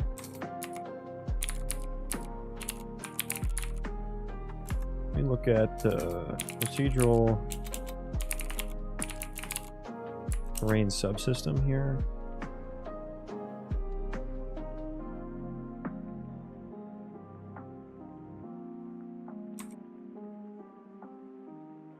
PCG gen.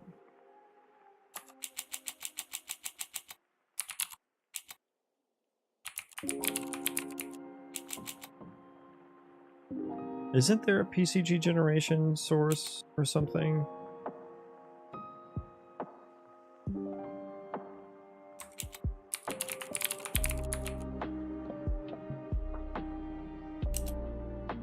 PCG gen source.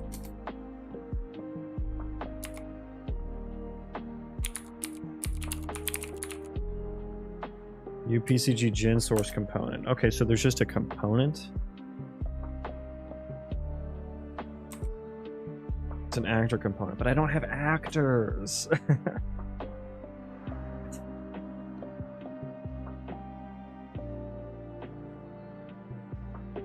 Oh, there is an IPCG gen source base though. Okay, it's a little better. A little better.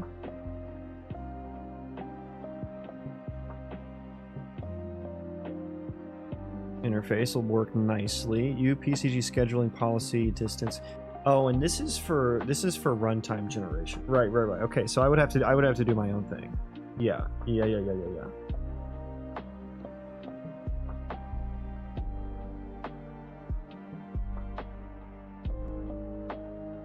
Mm-hmm. Yeah. Okay.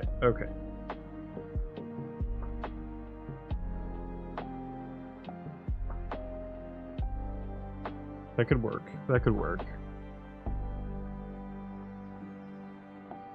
Still don't know what I'm going to do about the garbage collection that happens all the time as a result of PCG.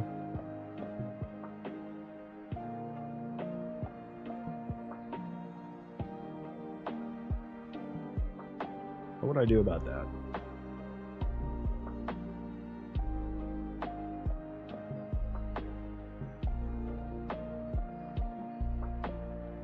God, oh, I just had the most abomination idea. Oh, I hate that I just thought that, because it's actually kind of tantalizing at the same time. I could write my own PCG graph executor. And that code is abysmal to read through.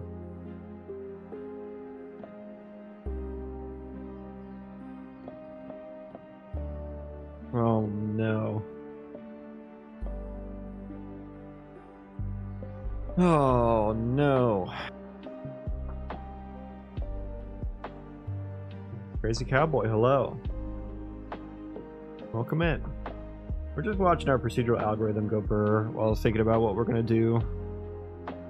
How we're gonna handle some of the big problems.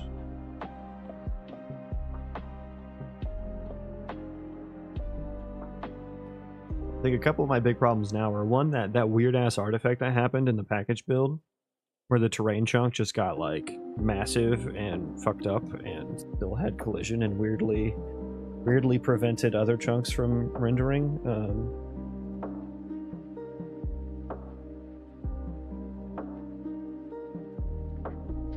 So that's an issue. It's gonna be difficult to debug that in a package build.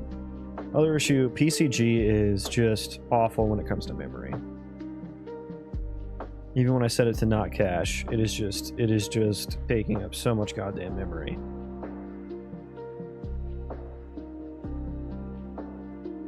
And even when it doesn't, it still runs garbage collection like every other frame. And so while it's generating, it is just fucking slow as shit.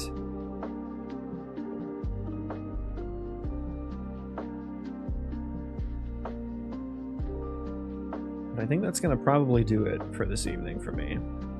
Got some stuff I got to think about. Let's send you guys over to Shawnee B. He's working on turn-based Dark Souls in Unreal Engine, so stick around for that. Thanks everyone for hanging out with me today. I have a low-key stream here. It was fun to see the package build and everything get working.